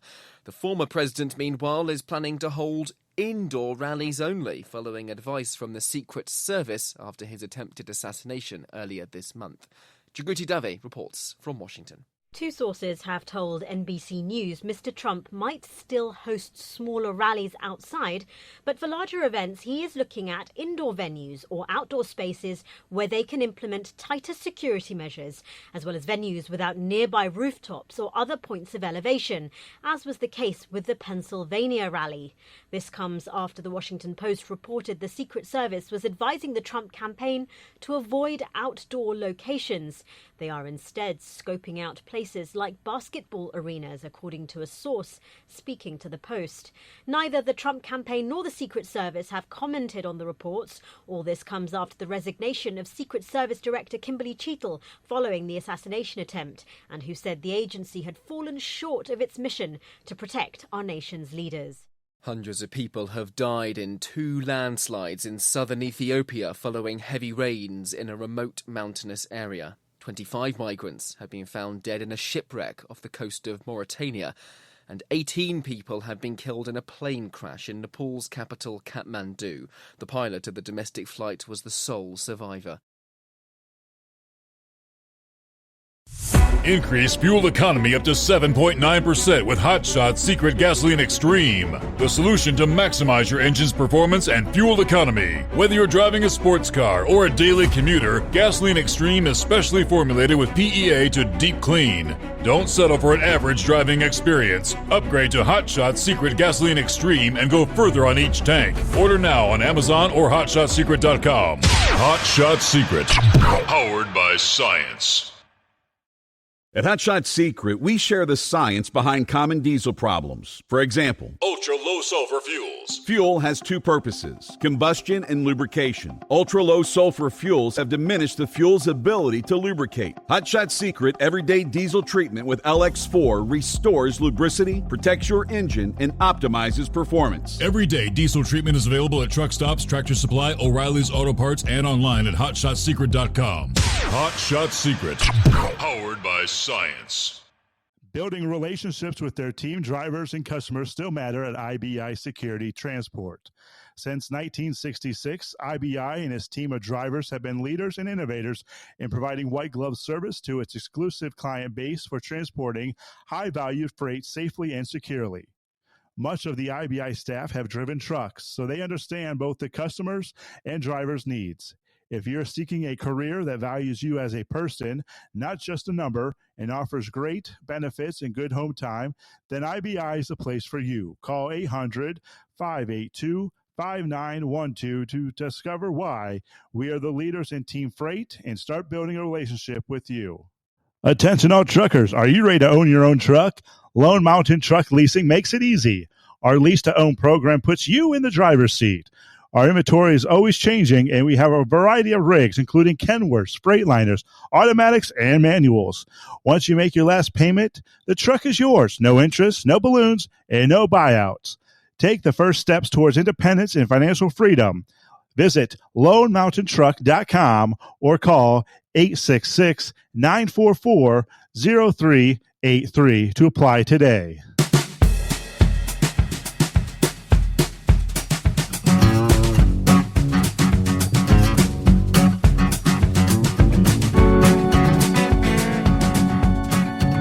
Trust your week's going well. Weekend just around the corner here. You see, Eagle got you coming up right after Horse Feathers on a Thursday morning. Yeah, morning, Your Honor. Good casual Friday Eve. Yes, indeed. I guess is where we're at today. Anyway, so I was up in Philly Dan's backyard there, I guess. I just got done loading up in Marcus Hook, so anyways, we're out of there and headed over towards the Lancaster area now, so we'll see how all this works out. But I don't know. You talked a little bit about some rain, and I thought we were supposed to have some through the day on the hump day, and really looked like it stayed pretty dry most of the day when I was sleeping. And so I guess we'll see what develops today here, Thursday. But then at this point, it's just a little cloudy, overcast, but don't really have anything going on. So I was kind of thought we were going to have the unsettled, atmosphere that was going to be causing some lightning and precipitation and stuff, and really haven't run into too much yet. That's still in your anyways, forecast. We'll see what the rest of the night. Yeah, we'll see what develops here throughout the night. So, anyways, I did miss the speech the president was supposed to give. I take it he did give the speech from what sounds like from Always Moving there, right? Yes, that is correct. They did have. Okay, and to tell you the truth, I'm not surprised. Kind of, I like Always Moving thought he might spill the beans on what the deal is, but you got to remember he's still got family that's involved with things and needs things, and there's the higher ups still say, hey, if you want to be able to survive and everything, you don't show our cards. Mm-hmm. You got to keep our secrets. So you can't turn the dirty laundry out and show what the bad stuff is, because if you do, then you'll be out and your family will be out and everything. So I don't expect him to turn it all on his party or his leaders or whoever is in charge of him. So anyways, but I did hear that the Olympics there, they've started over there in Paris. Did you hear anything about the water polo? That it looks like the water polo is possibly going to have to be moved to another venue because they're having issues with it. Did you get any reports on that at all? I hadn't really. I've had zero interest in following the Olympics. Amazingly, it's just so I was almost surprised when they said they have already begun, and I said, okay, I guess so. Technically, Friday night's the opening ceremony, but yeah. So anyways, I guess they're possibly having to do a different opening or a different venue there for the water polo because apparently the designers of the pools had made them too deep, and the horses aren't able to keep their noses above the surface of the water. I don't know. Maybe you can check into that report a little bit. But anyways, there and did you see this? Did you see this video that Pappy posted there? I got to check out a TikTok video there, Your Honor. Is a TikTok video that Pappy had posted of Donald Trump's plane doing a flyby on a tower. Have you seen this? Yes. Seen this video? I mean, that's incredible, isn't it? Is that like a real video, or did somebody good question? That somehow? Good question. No, I mean it is TikTok, so it's got to be factual, right? I don't know. Is it a Photoshop? I don't know. It's a heck of a video, whatever way it goes. But yeah, Maverick might be in control of Trump's plane here. I'm not sure. We'll have to look into that. Maybe we'll have to delve into that a little further. Maybe we can, would the Secret Service have any idea who's flying Trump's plane?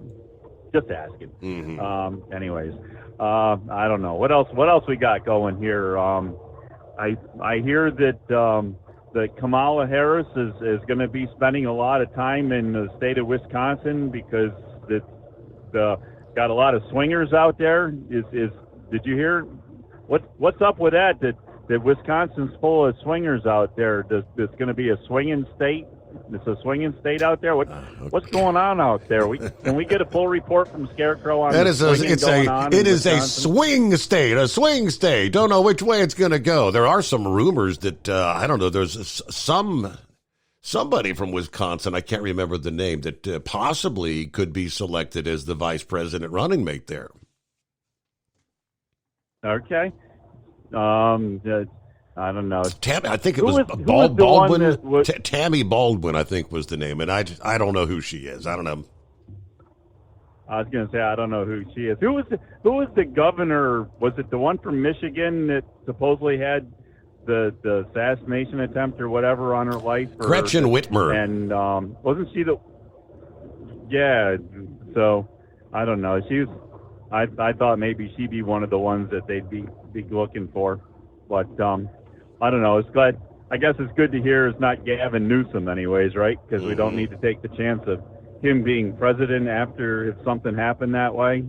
If he was the vice president and being able to move up and bring the California standards in for the rest of the world.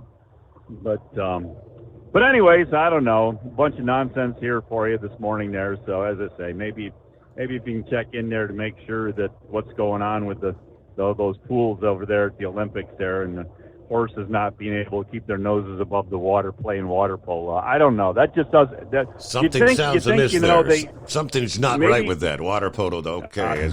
All right. Thank you very much. Horse Feathers, have a good morning.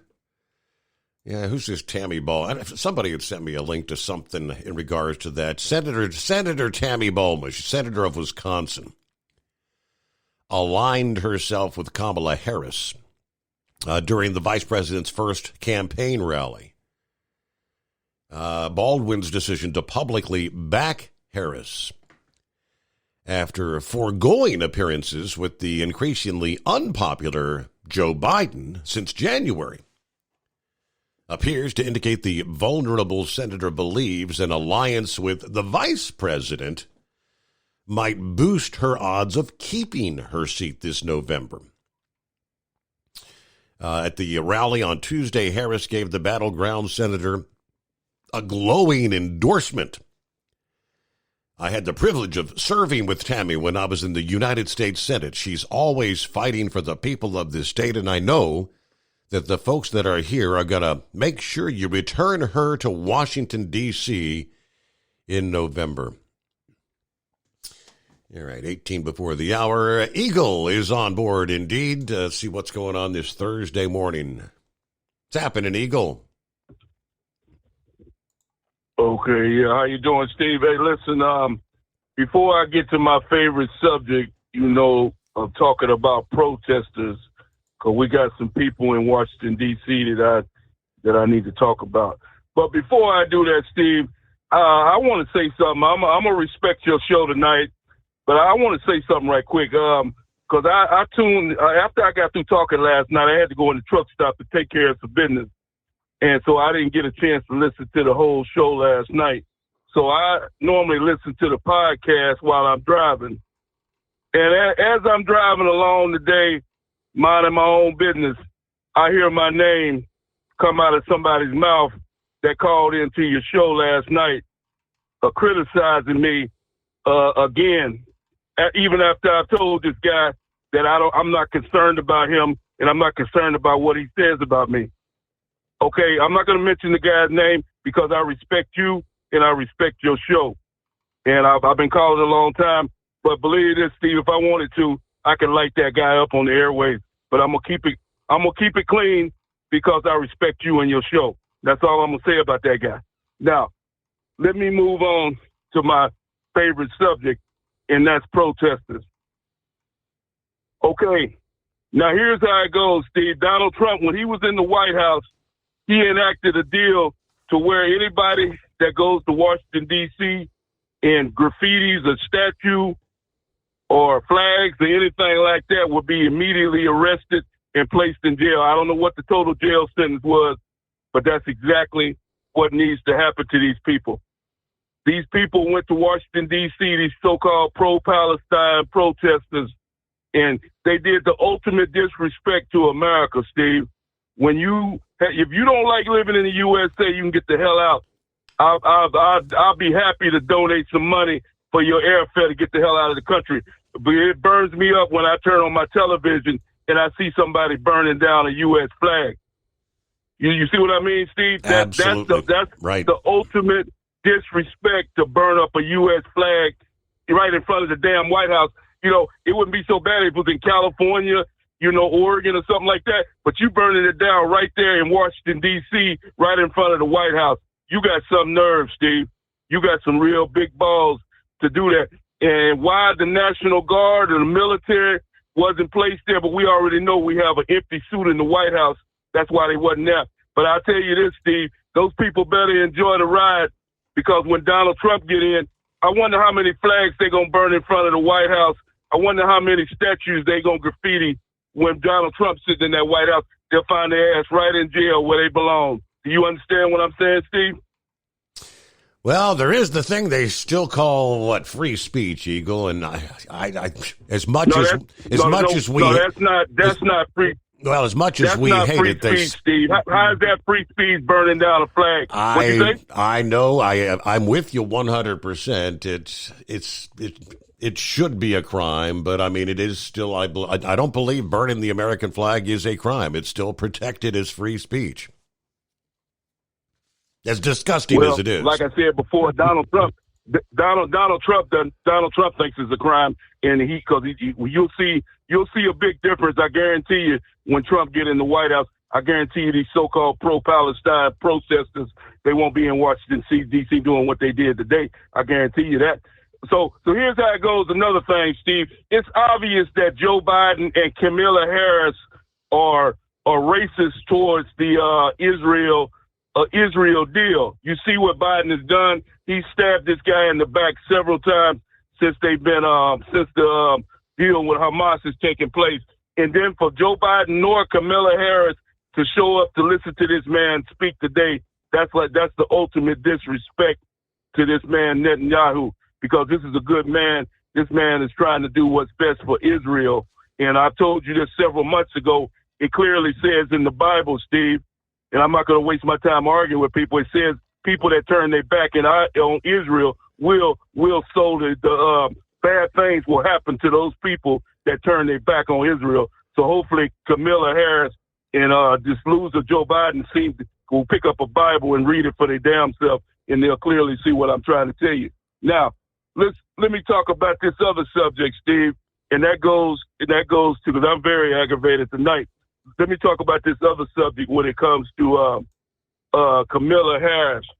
Now, she's walking around talking about that she has a good record, that she's done this, she's done. You haven't done anything. You've been right along with Joe Biden for the last 4 years, and you can go to your local grocery store, you can go to your local gas station, you can go everywhere I go now, Steve. I'm seeing immigrants. I pulled up to a Walmart shopping store today, and there were immigrants in the parking lot panhandling, begging for money in the Walmart parking. These are people that shouldn't even be in the country. Now they've invited these people into the country, and now they don't have no work for these people. So naturally, what are these people supposed to do?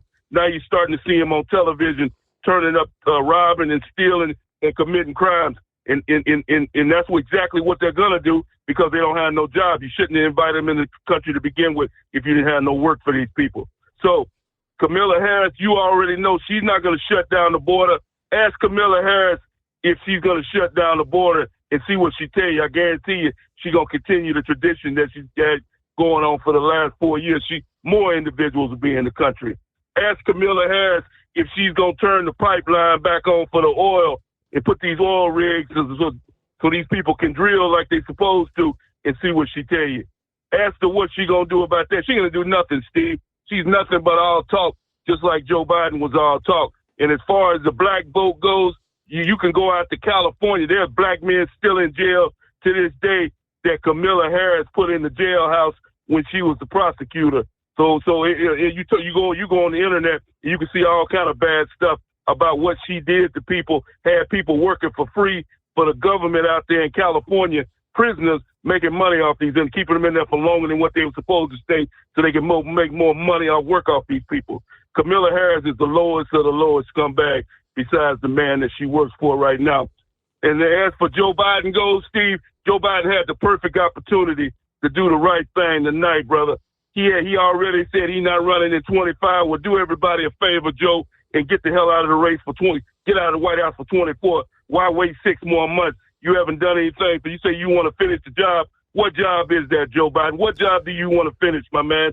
Destroying the rest of the United States, letting another 10 or 15 million people in before you walk out in January. Is that the job that you don't want to finish, Joe?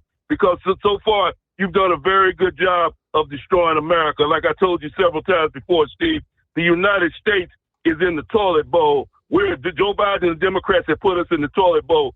Once Kamala Harris, if she is to get into the White House in January and take the oath, that'll be the final blow, and the United States will officially be flushed down the toilet with the rest of the third world countries. And I thank you for taking my call tonight.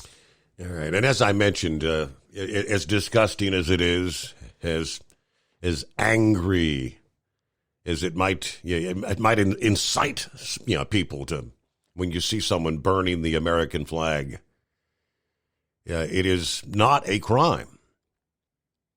First Amendment protects. It is a symbolic speech and expressive conduct.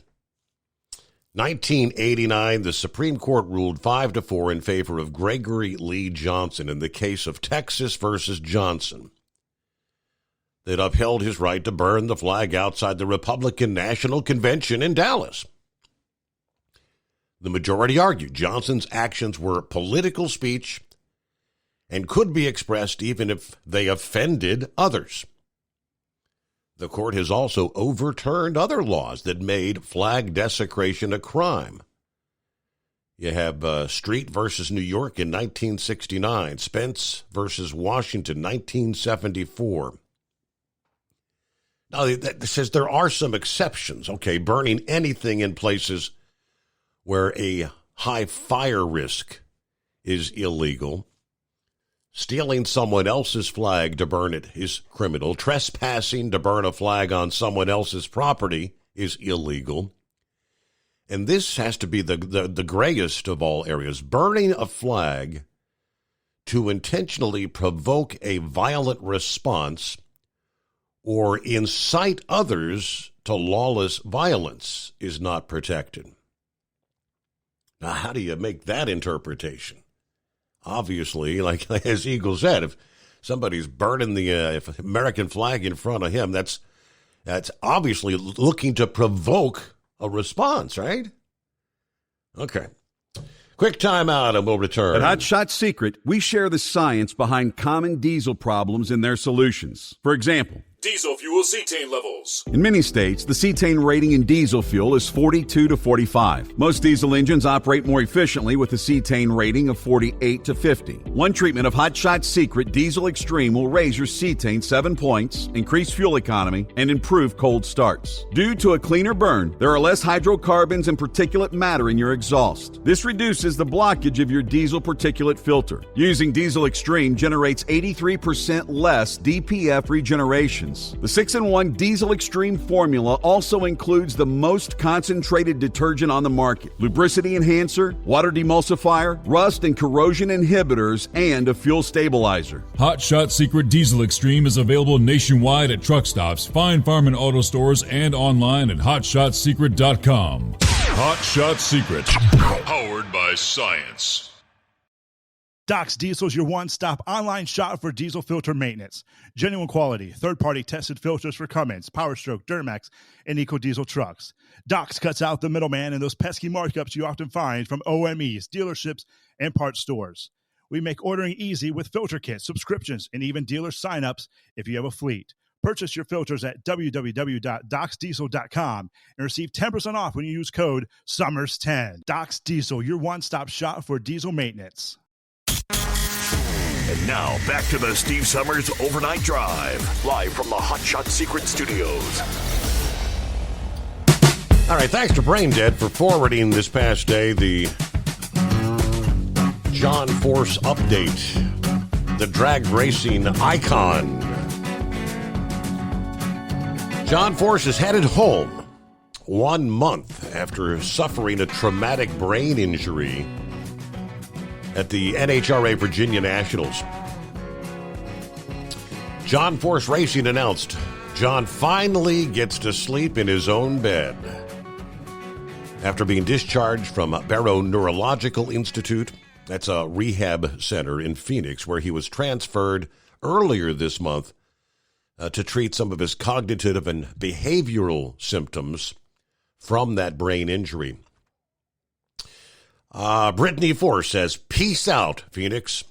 After 30 days, my dad's finally headed home, where he will continue outpatient therapy."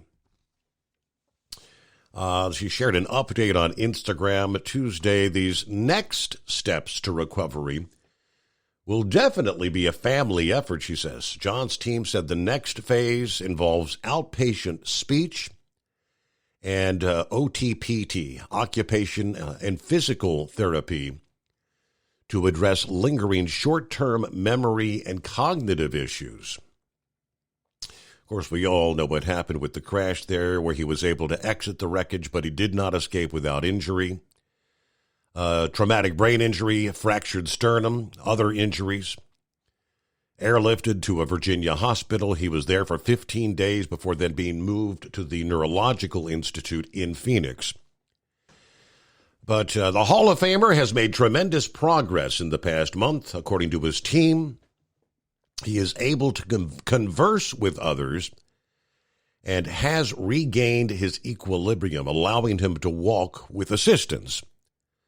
Now, despite the positive signs, his daughter, Courtney Force, said her father still has a long road to recovery. Finally saying bye to Phoenix and Barrow Rehab with Dad. Thank you to all the wonderful nurses and doctors along with several photos of her dad in Phoenix, including one of him wearing a cast on his right arm. It's been a month since his accident, and he's officially starting outpatient care back home. This will still be a long road to recovery for him, but we're all still so proud of him.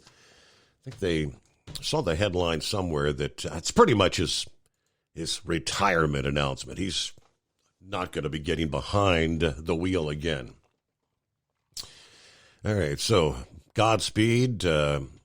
Could have been a whole lot worse outcome, and I think most of us who witnessed that crash immediately thought it was going to be. Most of us, I couldn't believe the guy was conscious when they got him out of the car. It's the first thing that blew my mind. All right, it's 844-844-3388.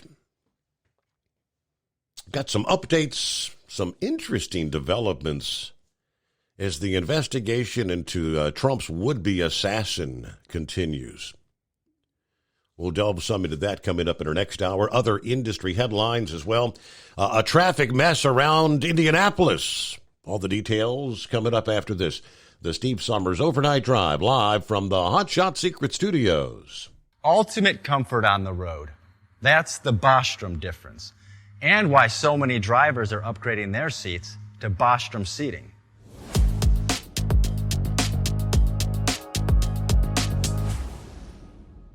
With roots dating back to 1935, we know seating. We've developed a full line of high-quality products with the right seat for your application, all made right here in the USA. From our top-of-the-line Wide Ride Plus Certa for the long-haul driver to our entry-level Baja series for the vocational driver, we provide you with the comfort you deserve at the price point you're looking for. We know you're busy. You don't have time to search every distributor and dealership for the right seat, only to find the one you want won't fit in your truck. That's why we created BostromSeating.com. It's a complete seating solution. You can build the perfect seat with the features and options you desire, and we'll help you be certain it'll fit in your cab. Once you've built the perfect seat and have the part number in hand, you can shop pricing and availability. Our Where to Buy feature allows you to pick up a seat right where you are or anywhere along the road you'll be traveling. When you install a Bostrom seat, you become part of the Bostrom family. A family that includes other drivers who recognize this is more than work.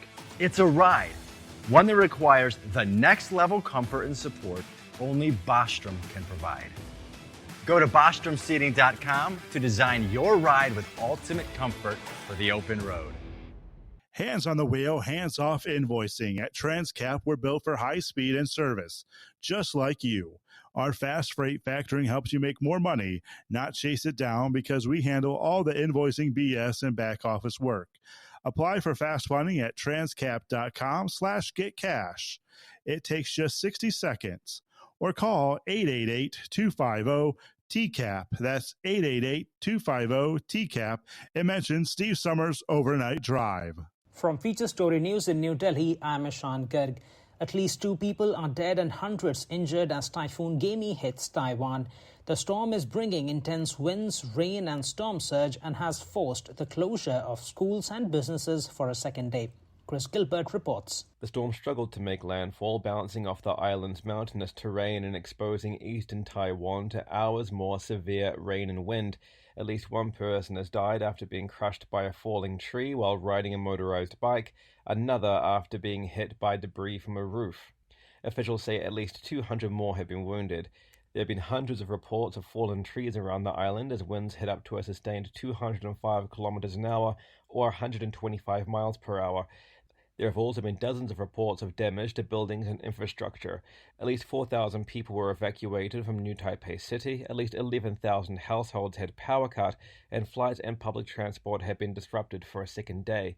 The storm is expected to strengthen as it crosses the Taiwan Strait on Thursday, hitting mainland China by Friday. Many in India are cheering Kamala Harris on, with the Indian-origin vice president looking set to become the Democratic presidential nominee. Harris's mother was from India and the vice president has often spoken about her links to the country. Neha Punia has more from New Delhi. Some have taken to social media to say they're excited that a person of Indian heritage could become America's next leader. Many similarly celebrated her becoming vice president in 2020, saying it was a proud moment for India. Kamala Harris's mother was born in Chennai in southern India and moved to the US as a 19-year-old student. But some experts say it might be too soon to celebrate and that Kamala Harris as president may ruffle some feathers here in New Delhi. She's been a known and a vocal critic of human rights abuses which have been conducted under the current Indian Prime Minister Narendra Modi's regime. Israeli Prime Minister has called on American lawmakers to supply more weapons for the war in Gaza, vowing his country will defeat Hamas. Addressing Congress on Wednesday, Benjamin Netanyahu said Israel will fight until all hostages taken on October 7 and still being held in the Strip are released. As he spoke, thousands of protesters gathered in Washington, D.C. to condemn his visit, and dozens of Democrats boycotted his address. Independent Senator Bernie Sanders labeled Netanyahu a war criminal, while Representative Alexandria Ocasio-Cortez called it a dark day in U.S. history. Protesters turning out en masse against the ongoing war in Gaza. The Israeli Prime Minister thanked US President Joe Biden for his unwavering support for Israel and for calling himself a proud Irish-American Zionist. Gratitude, too, for former President Donald Trump for, quote, all he's done for Israel. Netanyahu ridiculed people campaigning against the war, calling them, quote, Iran's useful idiots. US President Joe Biden has told the American people that the best way forward is to pass the torch to a new generation just days after he withdrew his re-election bid. In a primetime address from the Oval Office, his first publicly televised remark since bowing out of 2024 presidential race, Joe Biden offered a defense of his record, but said it's time for new, fresh, younger voices, throwing his support behind his Vice President Kamala Harris as she aims to win the White House. From there, Benji Haya reports. Nothing can come in the way of saving our democracy. That includes personal ambition. This was a soft, yet stoic, sobering, sombre speech, one centred on selflessness from a man who served the public for decades. President Biden said doing this job was the privilege of his life, that he's given his heart and soul to the nation. But democracy, he claims, is at stake. And whilst he didn't admit it with the eyes of America on him, the reality is that voters were becoming increasingly concerned with his fitness, his ability, his health. For his side to beat Donald Trump, the decision was that Joe had to go, as the nominee at least. The president will continue in post for another 6 months, during which he'll focus, he says, on civil rights, on foreign policy, tonight attempting to instill confidence that he's still up to the task by listing off his achievements and legacy. The power will soon be out of his hands and into the hands of the American people. FSN is an independent source of news for TV, radio and digital networks worldwide. You can find more of our minute-by-minute updates on Twitter. Follow us there at Feature Story. And we have a wealth of audio and video stories from our global news bureaus on Facebook. You can find us there by following Feature Story News. Stay tuned for further updates right here. But for now, that is the latest Feature Story News. At Hot Shot Secret, we share the science behind common diesel problems and their solutions. For example, diesel particulate filter regeneration. The DPF catches particulates left over from combustion. The DPF regeneration cycle cleans the filter with temperatures exceeding 1,000 degrees Fahrenheit. A computer sensor triggers the DPF regen, which is often accompanied by a loss of power and fuel economy. The frequency of DPF regens are in correlation to the cleanliness of the fuel burn. Under heavy operation with the dirty burn, DPF regens can occur multiple times per day. Hot Shot Secret Diesel Extreme Fuel Additive promotes a more complete combustion, creating fewer emissions and therefore fewer DPF regens. Vehicles using Diesel Extreme experience 83% less DPF regens. Hot Shot Secret Diesel Extreme is available nationwide at truck stops, fine farm and auto stores, and online at hotshotsecret.com. Hot Shot Secret, powered by science.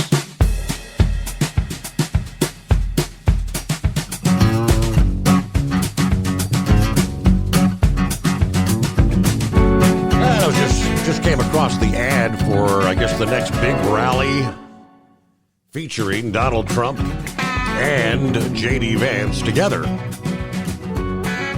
This Saturday, St. Cloud, Minnesota.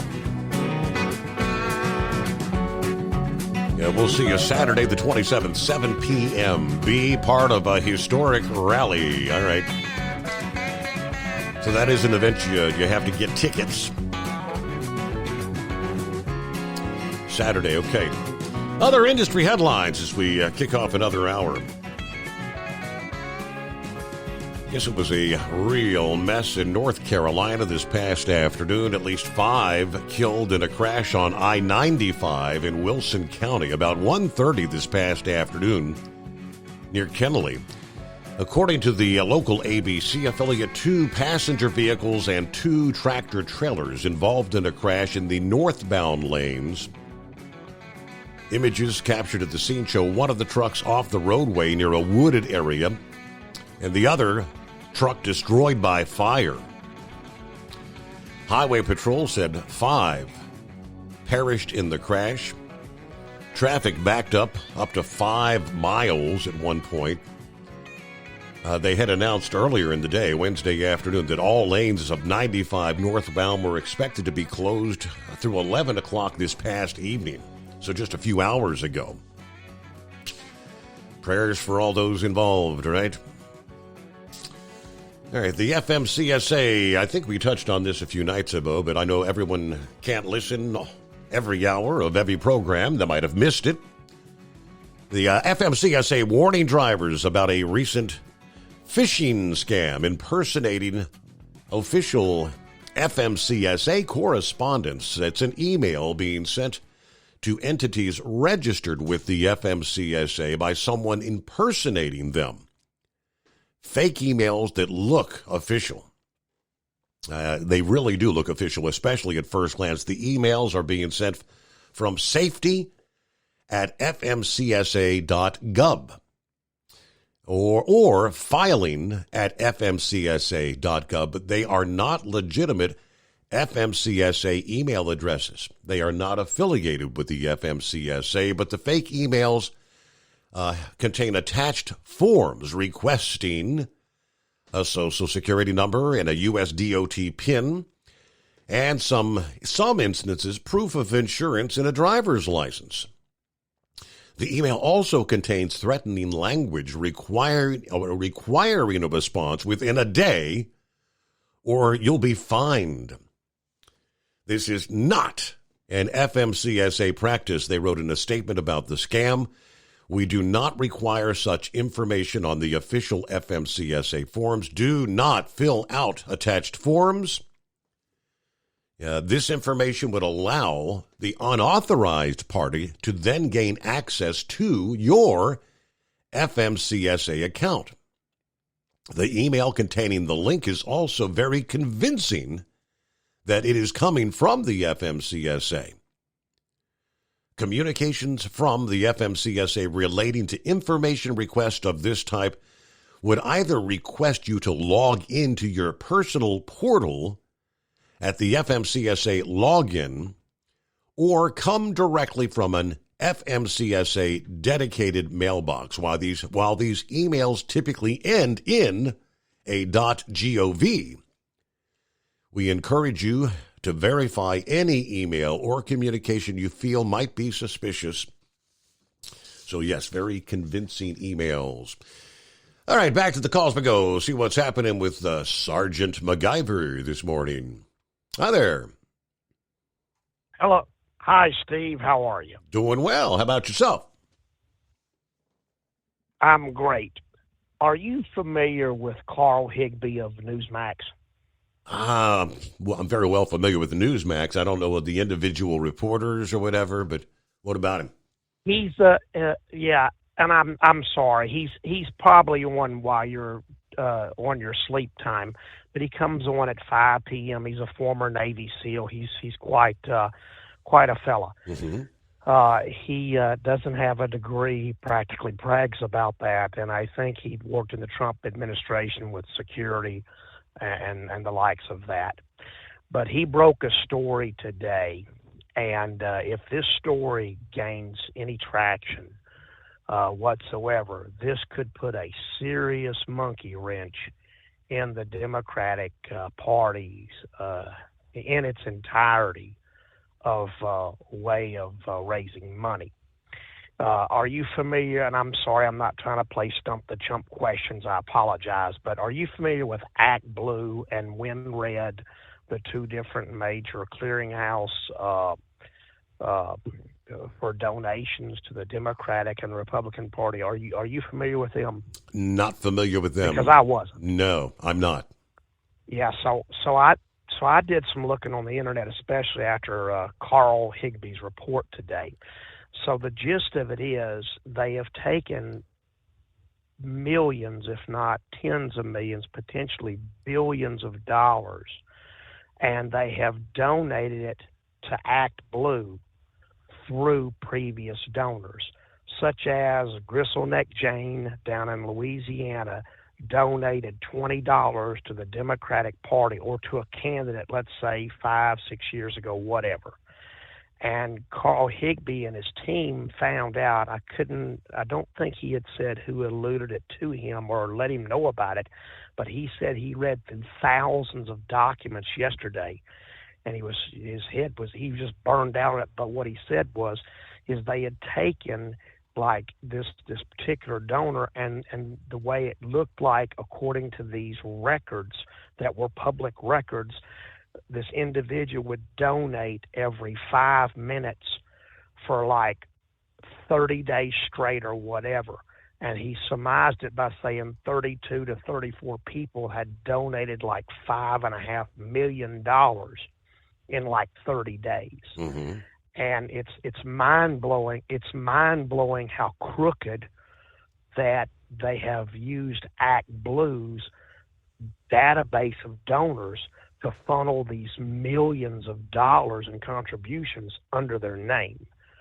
And I just think it might be something that we ought to watch and pay very close attention to, because this could be a huge, huge scandal, because he had said that the limit for an individual was like $3,300.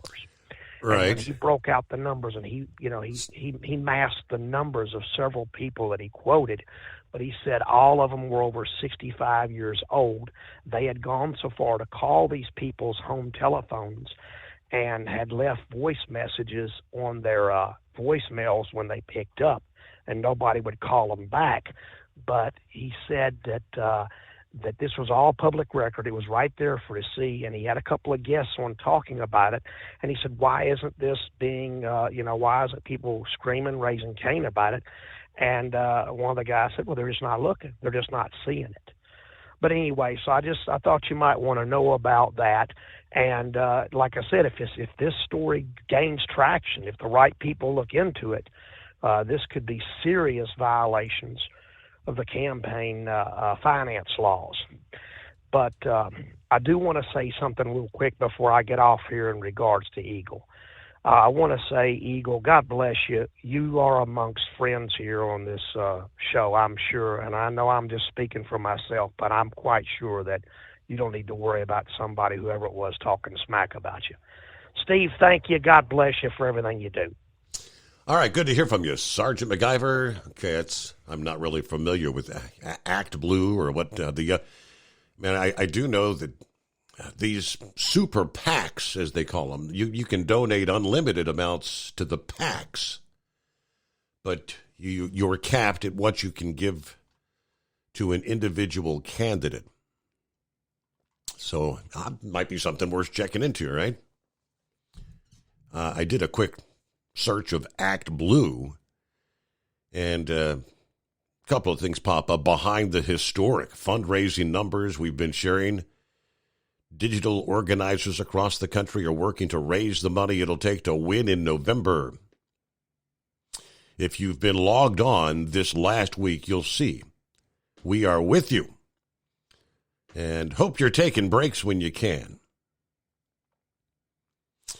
We've seen so many folks saying they've made their first ever donation in the last 24 hours. It's so motivating to see small dollar donors joining our grassroots movement. Welcome, new donors. We're glad you're here. That's Act Blue. It is 844-844-3388. The Steve Summers Overnight Drive, live from the Hot Shot Secret Studios. Hey, Kenworth owners, is your AC and heating performing poorly with little airflow in the cab? Soaring Eagle HD Truck Parts is here to solve your worries. Offering aftermarket replacement HVAC boxes and stainless steel with high output blowers receiving 50 to 100% better airflow, guaranteed. Not only that, but they also manufacture many other aluminum and stainless steel storage accessories. Check out their website at www.soaringeaglehd.com or call toll-free 1-833-455-2473. Serving you yesterday, today, and for the future. Keep your gas-powered engines running like new? Stable's proprietary formulas are proven by third-party testing to outperform the competition in keeping fuel fresh, preventing corrosion, and cleaning the entire fuel system. With Stable, you can have confidence you are doing the right thing for your engine's long-term health. Just pour into your gas can or fuel tank, then top off with fresh fuel. At every fill-up or when you store, start with Stable.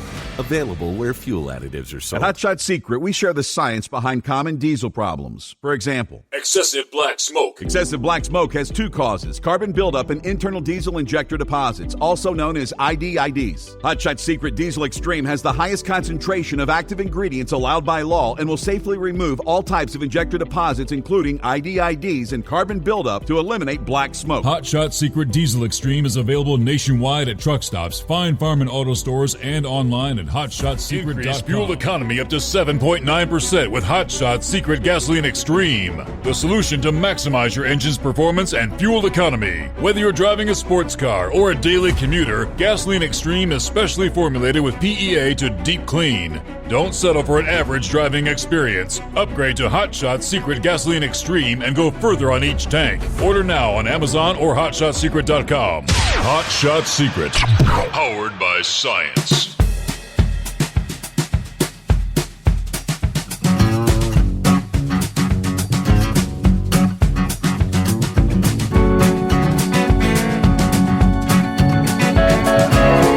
All right, we'll pick up there on a Thursday morning, working our way into a new day from time zone to time zone.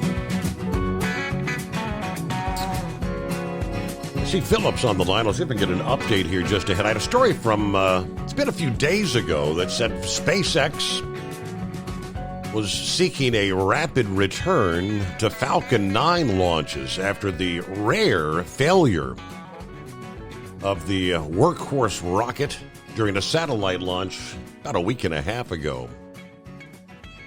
The FAA received a request from SpaceX Monday the 15th to continue launching Falcon 9s during the mandatory mishap investigation following what was an ill-fated Starlink launch mission. The rocket's upper stage experiencing a liquid oxygen leak. SpaceX has asked the FAA to make a public safety determination that would allow them to continue launches if the administration determines the anomaly did not involve safety critical systems or otherwise jeopardize public safety. Now, the FAA is responsible for and committed to protecting the public during commercial space transportation launch, as well as re-entry operations. Now, if they approved that, SpaceX could potentially meet their schedule in launching 2 human spaceflight launches in the coming weeks. Falcon 9 uses different variants of the rocket for both crewed and uncrewed launches. The first astronaut launch is slated for July 31st. That is a privately funded Polaris Dawn mission. That would feature the first commercial spacewalk in high Earth orbit. The second, expected in mid-August, is the Crew 9 launch, headed to the International Space Station on behalf of NASA. Now, I think somewhere in the mix, I think SpaceX, their Falcon 9, had actually had 364 missions. And I think this was only the second failure, I believe, in all those launches. They've got a hell of a safety record. Have they got the clearance for that? Do you know, or any idea? I don't know if they've got the clearance yet, Steve, but I know they're testing engines on the Falcon 9 rocket right now that they're getting ready to launch. So usually when they test the engines out, they do that about a week before launch. So okay, we'll have to see. I know there had been rumored that they were going to let them do the Starlink stuff, but they were going to hold them back on the human launch side of it. And that Polaris mission, they're going to do extra vehicle activity, which they're going to basically have a stairway that comes out of the nose of that capsule, and they can go outside and work on the outside. That's the plan. And that's been in the works for a while. I do know that capsule was moved over to the processing facility at 39A to get it ready to be stacked up. Because I believe that one is going out of 39A. It's not going to go out of the other one, the other 40. So. Okay. And the other one is a space station supply deal where they're going to have a crewed mission going to the space station. And that one there is really crucial because we have 2 Starliner astronauts that are up there right now that they don't know if they're coming, when they're coming back, or how they're coming back. But we need to have we need to have another route to get up there other than what we've got. You know, I mean, the only avenue we have right now is the Russians. So we need to change it. Yeah, and it's been a couple of weeks since I haven't heard any kind of update about that's the Starliner, right? The one that's stuck up there. I mean, they've been there quite a long time now. Are they? I haven't heard any update when they're going to try to bring them back. The last update I heard was possibly the end of the month. Okay. But with what's going on, you know, them finding leaks and all that helium leaks and all this other stuff going on, they're kind of like scared about it. But the pilots are not. You know, the astronauts that are bringing it back, they're like, let's go. Yeah. They're not scared of it. They're like, we can, you know, that's our job. That's what we're paid to do. It's a test situation. If something bad happens, it happens, but that's part of testing. Wow. And they do. I know you like the SLS, Steve. They brought the second SLS rocket. It's over there now. They just brought it. I think they unloaded it yesterday off of the barge. I know they brought the barge in the day before yesterday with the main base rocket for the SLS, and it came out. So the SLS program, but they're having problems at SLS right now because they analyzed the capsule when it came back. And this next SLS mission is actually a crewed mission. And the capsule came back. It had problems or had damage on the heat shield that they didn't really like. So they don't know if they're going to actually do a human launch on this next one or not. There's still a lot of, you know, it's up and down with that one too as well. You know, they don't know where this damage came from, but it was definitely during reentry. Mm-hmm. So it's one of those sit back and wait things. Yesterday on the show, I heard a little bit of the show after I got off later, and I appreciate the kind words from Mark yesterday. I know you said my head would be big and your head would be big on the right. deal on that. I appreciate his kind words, but the reason I was talking about the way I was talking the other night about Biden,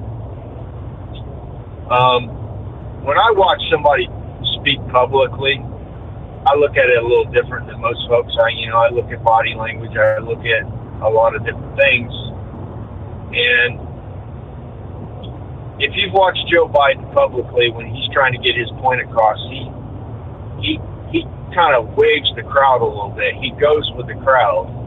And if you noticed in that speech, his demeanor changed a lot, where he changed it more towards, he changed his voice a little bit. He did a lot of different things that you could tell. I wouldn't say, I guess a lot of people use the term, Steve, pandering to the crowd or whatever, but I could just see it in that speech, and it kind of made me sick.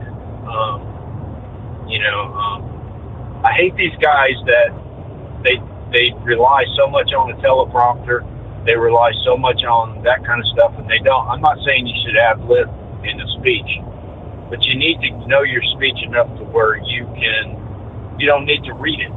You know what I mean? I mean, even with President Trump, there are times when President Trump speaks that I know he's on the teleprompter. I mean, you can hear it in his voice. You can see it.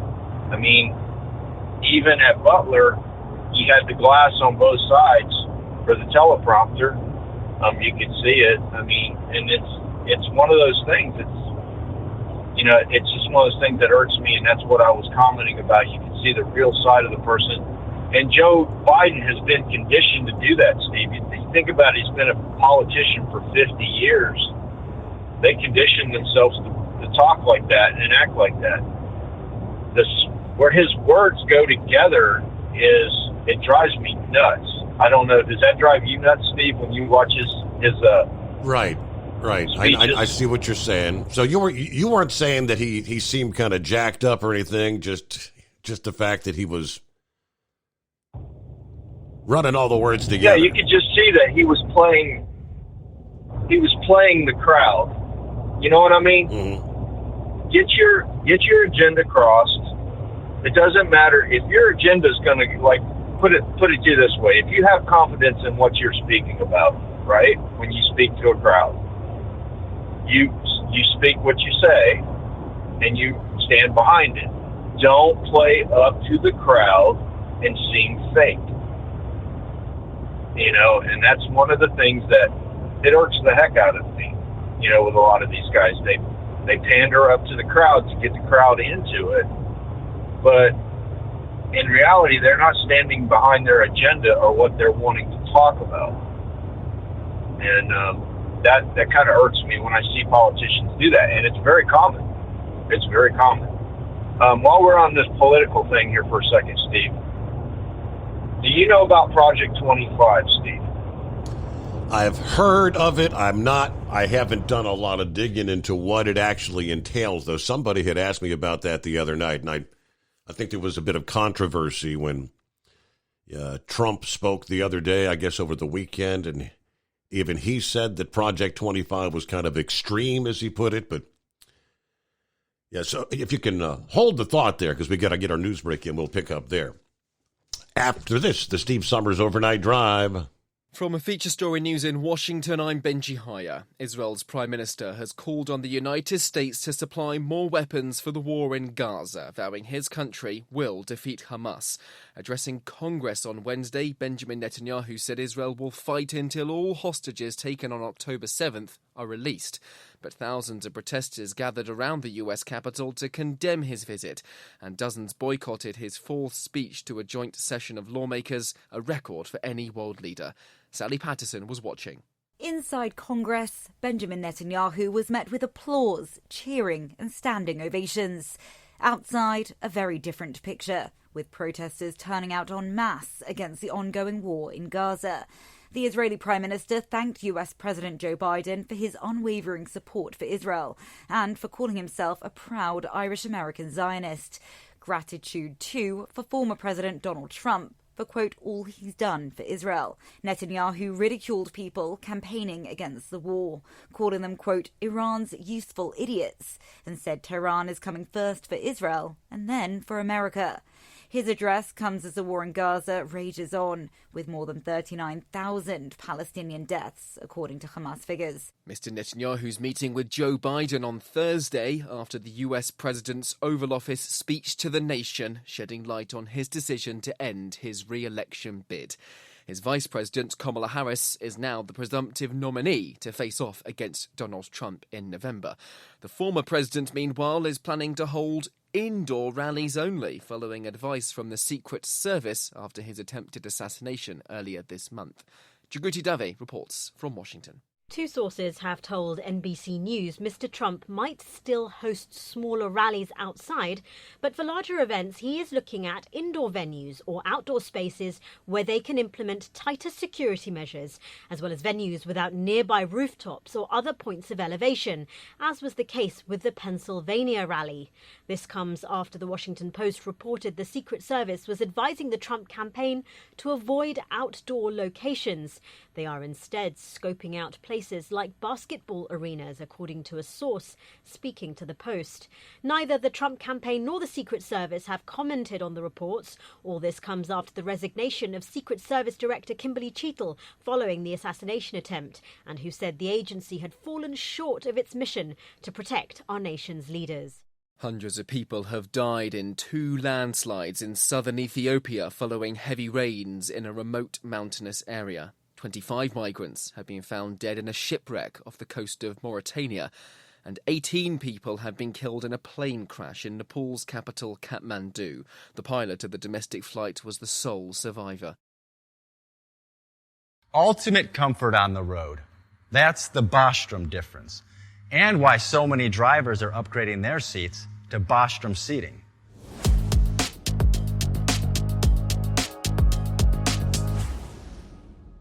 With roots dating back to 1935, we know seating.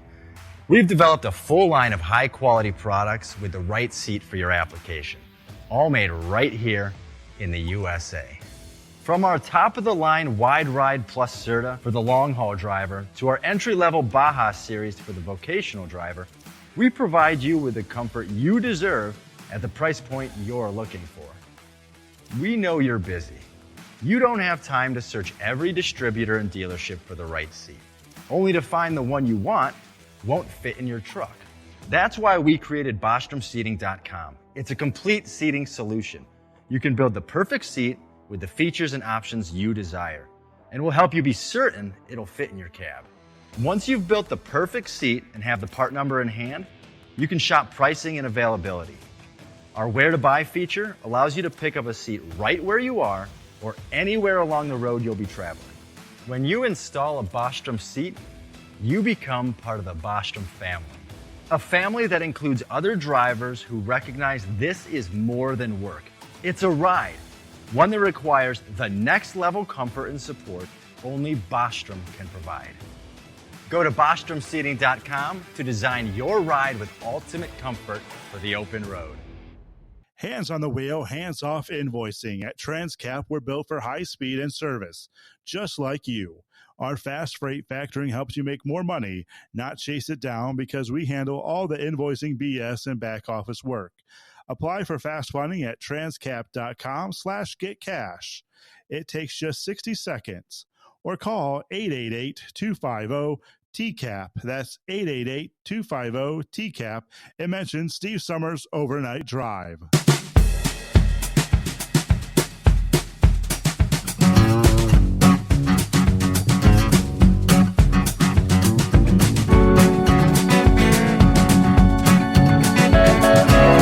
Okay, we'll pick up right there as where we left off. Philip was asking me about Project 25, which, yes, I've heard of it. I don't know a whole lot of what's in it. The Heritage Foundation is the group that I think put that together. So what can you tell me, Philip? Well, I can't tell you much about it because I'm like you. I'm just learning of this, and it's a new thing to me. And the reason why I bring it up is, okay, and this is something that you're going to be hearing a lot in the next few months, Steve, with the argument from the Democratic Party, is there's a lot of speculation about this Project 2025.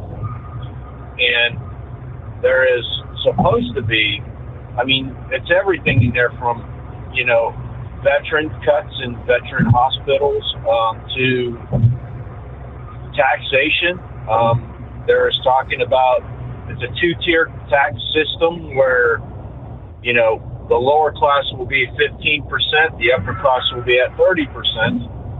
But if you do the math, you know, say if somebody's in a 10% bracket and they get put up to 15% automatically, you know, you're paying over half more of what you're doing, which is basically raising taxes for the lower class, and the upper class is going to be set at 30%.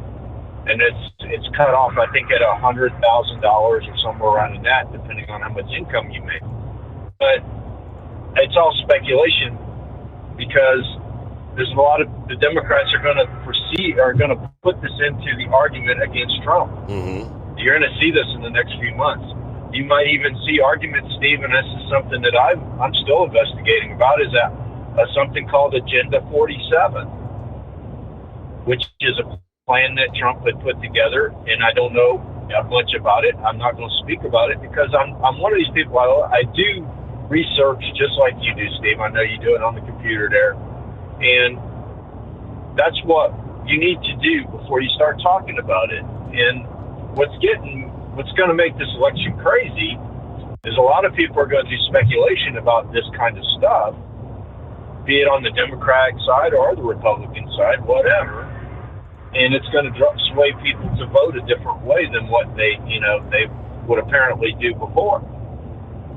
And that's what we don't want, right? We don't want people to put speculation into it and change somebody's vote. Right. We want them to vote on what their beliefs are. That's what it's supposed to be. It's not supposed to be voting on, well, I heard that they're going to raise my taxes. Well, I heard doesn't make the argument for me. I need to have hard data that shows me what these folks have wrote in this legislation and what it's about. I want that. I don't want somebody telling me secondhand that my brother's brother told me this. I don't want that crap. I want hard data that shows me on paper what this is done so I can make my decision on my vote. Because, I told everybody this before, I'm not in a party. I'm not pulling for the Republicans. I'm not pulling for the Democrats. I'm pulling for what I need to do for my country and my family. And that's what we need to base our vote on. And that's just my beliefs. I mean, everybody has their own opinions. And, sure. And that's part of living in America. What do you think about the Netanyahu thing, Steve, with him coming over here? As far as do I think it's a good thing that he came over? I like the fact that he was able to address the joint session of Congress. I mean, I think we should stand with Israel. I've always maintained we are Israel's friend, and if we turn our back on them, that'll be the end. Mm-hmm. Well, this is another speculation thing. There's a lot of speculation from a lot of different folks that he came over here like Zelensky did to get more money, to get more out, to get more stuff. And that's just speculation, like I said. But I find it funny. He's meeting with the president. We all know that. Mm-hmm. But do you know he's meeting with Donald Trump? Correct, on Friday. He's actually having a meeting with Donald Trump. Yep. Now, is he doing this because he feels that possibly Donald Trump might be the president again down the road? I think that's 100%. He's trying to get everything. He wants to be on the same page with Trump and have, Trump have his back if he becomes president. Yes. And it's one of those things. I mean, I generally don't get up into politics this much. I usually don't. Like last week, I took a break from it because of it. But a lot of Americans need to open their eyes up on this kind of stuff. Because there is going to be a lot of crap that's thrown out from both sides, not just one or the other, but from both sides, that are going to, that could sway something a different way that could happen. And now to change over to weather, Steve, did you see that typhoon that's over there hitting Taiwan? Yes. That is one bad mama. That's not something you want to mess with there. It's probably, to put it in perspective, just about as bad as when Hurricane Beryl hit Grenada. It's about as bad as that. Now, what's crazy about it is it's going across Taiwan, which is an island, and then it's going to go over and hit China. Now, there's something that we don't see too much with Chinese news, but I would like to see the news of when this thing goes across that bay and goes into China, and see if China talks about it like how we talk about our hurricanes down here. And if we don't see nothing about it, you'll know that the Chinese news organizations are holding back. You know what I mean, Steve? It's something that we need to watch because it shows us how far they go in their news cycles. It is a big storm. It's already injured a bunch of people. It's killed one, or actually two, I take it back. And it's wounded, I believe, 200 people already. You know, we're talking, 123 mile an hour winds going across Taiwan. Now, it's expected to get stronger after it passes Taiwan. And they were saying that it possibly could get up to 150 mile an hour wind, just like Hurricane Beryl did when it was down by Grenada and the Grenadines. So it's just something that we have to watch. And our season is going to be ramping up. The dust is here over us right now. Trust me. We're down here right now. We're walking around with scratchy throats because it feels like somebody just took and blowed sand down your mouth. You know, it's like walking on the beach and having the sand blow in your face, you know, with this dust down here right now. And the rain washes it out. It's just yucky. But I would sooner put up with that than a hurricane. So that's all I got today, buddy. I appreciate your time and thank you for having me. Thank you much, Philip. As always, good to hear from you. So I did see, like, over the weekend, myself not having not looked much into what is Project 25. It's not like Trump has put this together himself. He actually tried to kind of distance himself. So I find from Newsweek here, a couple of days ago, right-wing figures reacting to Donald Trump distancing himself from Project 2025 after he called the controversial policy proposals radical and seriously extreme. This was over the weekend when he was in Grand Rapids, first appearance there with J.D. Vance since the national convention, his first campaign rally since the attempt on his life. He said that the Democrats were trying to associate him with the Heritage Foundation's policy proposals to make him look like an extremist. And, you know, the other side's going around trying to make me sound extreme, like I'm an extremist. I'm not. I'm a person with great common sense. I'm not an extremist at all. Okay, created by the right-wing think tank known as the Heritage Foundation. Project 2025 is a 900-page document of proposed policies for a future Republican administration. Many of the proposed policies are unpopular with voters. Now, there's a quote. It says, Trump's, I don't know what the hell it is, this Project 25. I don't know anything about it. I don't want to know anything about it.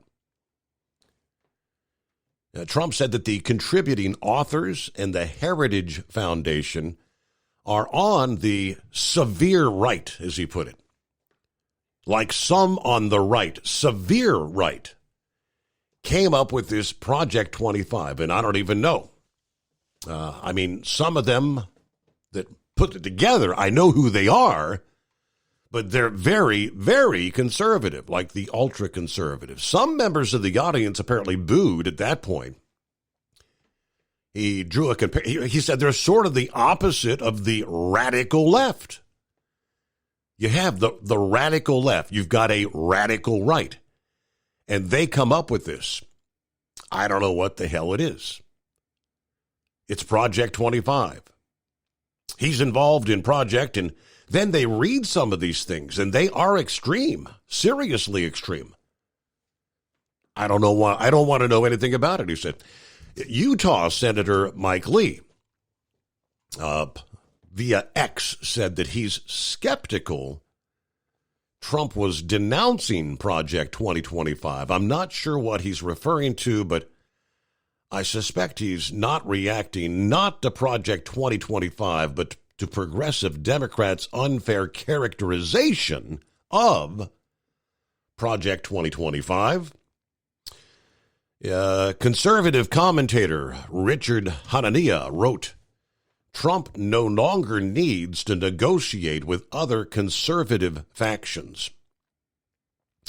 Trump gets the crowd to boo Project 2025. It puts it in the same category as the radical left. The cult of personality has grown so strong, he no longer feels like he needs to negotiate with other factions. If they cause him inconvenience, he just crushes them. Now, that post had been viewed 3.6 million times. Now, one of the far-right pundits who at one point in his life claimed there were only 200 or 300,000 people who died in the Holocaust, and said of Jewish people, we will make them die in a holy war, denounced Trump's disavowal of Project 25 as overly moderate, stating this is not going to be a right-wing government. Although they appear to disagree about Project 2025, it says here, again, this is from Newsweek, the project created by dozens of contributors and authors aims to remove civil service employment protections for thousands of federal employees. They then proposed to implement sweeping changes to the federal government, including eliminating the Department of Education, reducing the scope of Medicare, Medicaid, Social Security, rolling back renewable energy programs to create a regulatory environment that favors the fossil fuel industry, limitations on mail-order abortion pills, removing diversity, equity, and inclusion hiring policies from federal programs. So this is, again, it's a 900-page piece of work. So you've got the Heritage Foundation. They lay this out. Now, undoubtedly, there will be some pieces of this that Donald Trump and maybe me and you would be on their side with. Like, I like that idea. And it sounds like there's some things in there you say that's way too radical. So it's not like Donald Trump's going to sign off and say, yep, this is our plan. That's somebody else's plan. Yeah, he's going to go with his commonsensical approach. If there's a piece of legislation that looks to roll back some of these climate change programs, absolutely, he's going to be he'll be all over that. All these requirements forcing electric vehicles and electric trucks down the American people's throat, he will be on board with rolling that crap back. So, yeah, just take it one piece at a time. Like I said, I haven't paid a whole lot of attention to it. Okay, with that, we'll move ahead at 844-844-3388.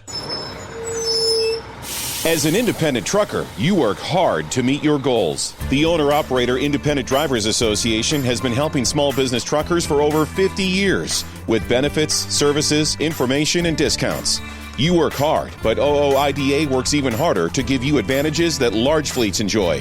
And all of our programs support our representation on your behalf in Washington, D.C. Become a member at OOIDA.com, making a difference in the lives of truckers.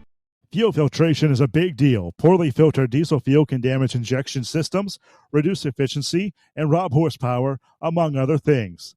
By removing the water, air, and debris from fuel, fast fuel systems can triple the life of your injection system while restoring power, optimizing fuel economy, and more.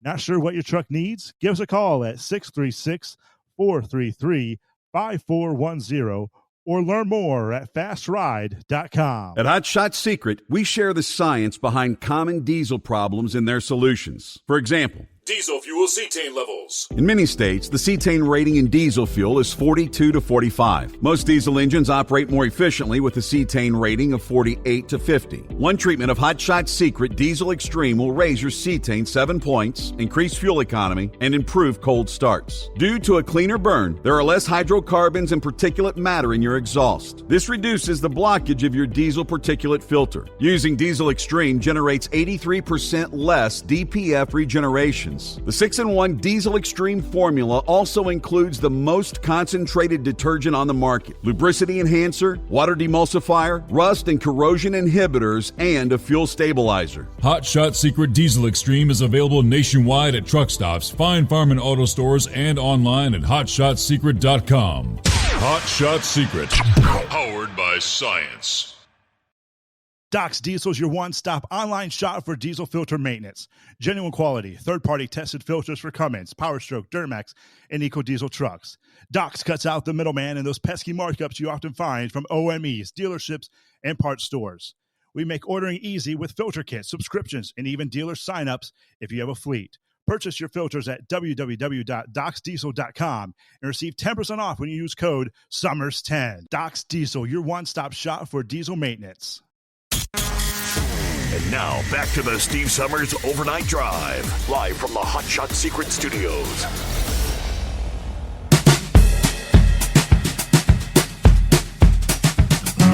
All right, got an email from No Handle Dave. He said, Steve, I thought you might want to share this. Also, I saw the electronic signs on I-70 in Indiana saying the road will be closed July 28th from 8 a.m. to 5 p.m., both directions. Looks like it'll be between exits 115 and 123. I've not seen a reason for the closure, but even though it's a Sunday, it's going to cause some major issues. Exit 104 going east is also closed, so if there's a backup getting off at the 115, the only other exit to get off beforehand will be exit 96, Mount Comfort Road. Hopefully this might give a few drivers traveling through the area a heads up, since Indiana seems to be trying to make it a total headache to get around with all these road closures and exit closures.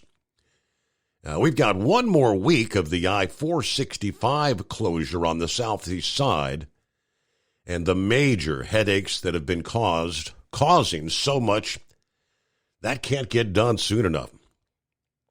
Anyway, we're going to be headed down to the Cincinnati Zoo this weekend with our 3 grandkids. Then headed up to Pappy's neck of the woods, spending the night in Lawrenceburg at the Quality Inn. The grandkids, 11, 5, and 3 years old, so they're still at the age that it's the little things that make them happy. Anytime we do something with them, we tell them we're going on an adventure. So they're really looking forward to this weekend and going to OHIO, as the 5-year-old says. Can I get you and the AccuWeather gods, as Horsefeather says, please turn the expected heat down a bit for Saturday? From what I can tell, it's looking to be like 90 degrees. That could make for a grumpy grandpa. All right, obviously the attempted assassination of President Trump has been topping the news. I agree with others that if this was a deep state attempt, they'll try again. And that he has made me have a question. Yeah, we all know how the line of succession works for a sitting president. My question is, what happens if Trump would win the election between then and Inauguration Day? Something happens to him. Wins the election but never gets sworn in? I mean, a case like that, would it still go to J.D. Vance? Since he would have been the VP? As far as I know, this has never happened before in history. Hopefully never does. But it really makes me curious just how that would be handled. Maybe somebody out there in listener land would know the answer. And yeah, that is a puzzling question. You also had another Dave asking about a handle last week, and you thought it might be me. No, that was another. I'll stick with my no handle Dave, so you can know your Daves apart. I'm still doing the day driving, the solar powered driving thing. So I miss hearing the show live. I miss being able to comment at times, but I still enjoy being home at night and feeling like a normal human rather than a vampire. But I appreciate everything you do, keeping us informed on all the things and not just trucking. I've learned so much over the years from this show. Thank you again for all you do. To all the drivers out there, stay safe. Watch out for the idiots. I'll be out here listening to the podcast on my daily trip from Indy to Rock Island and back once again. Oh, and let that two-time manure hauler, Monkey Gouger, know if he wants to listen to the podcast, download the TuneIn radio app. It's free and it works great. You can actually fast forward through commercials and the news if you want to. Plus, you're not supporting iSuck Radio. Yeah, Gouger, I'm not sure where he was trying to tune into the podcast. I think he was talking about like the app, the stream on the app over the past weekend that may indeed have been screwed up by that whole CrowdStrike download thing that messed up so many computer systems. Senor Heatwave joins us following the news break here. Hang in there. In the next hour, what do we have? It was a big-time Ponzi scheme. Millions of dollars. The U.S. Securities and Exchange Commission charging 2 more Florida executives with participating in a truck investment venture that allegedly bilked investors out of $112 million. Ricardi Kellecourt of Coconut Creek and Brisley Gialam of Boynton Beach named in a lawsuit filed by the SEC in the Southern District of Florida, charging both with violations of the securities regulations and broker-dealer registration provisions. It was a big-time Ponzi scheme. Again, we'll give you the rest of the story as we roll it up on the midnight hour on the West Coast, right? We'll be turning the page on the calendar, 25th day of July. It is 844-844-3388. Thanks for being with the Steve Summers Overnight Drive. Ultimate comfort on the road. That's the Bostrom difference. And why so many drivers are upgrading their seats to Bostrom seating.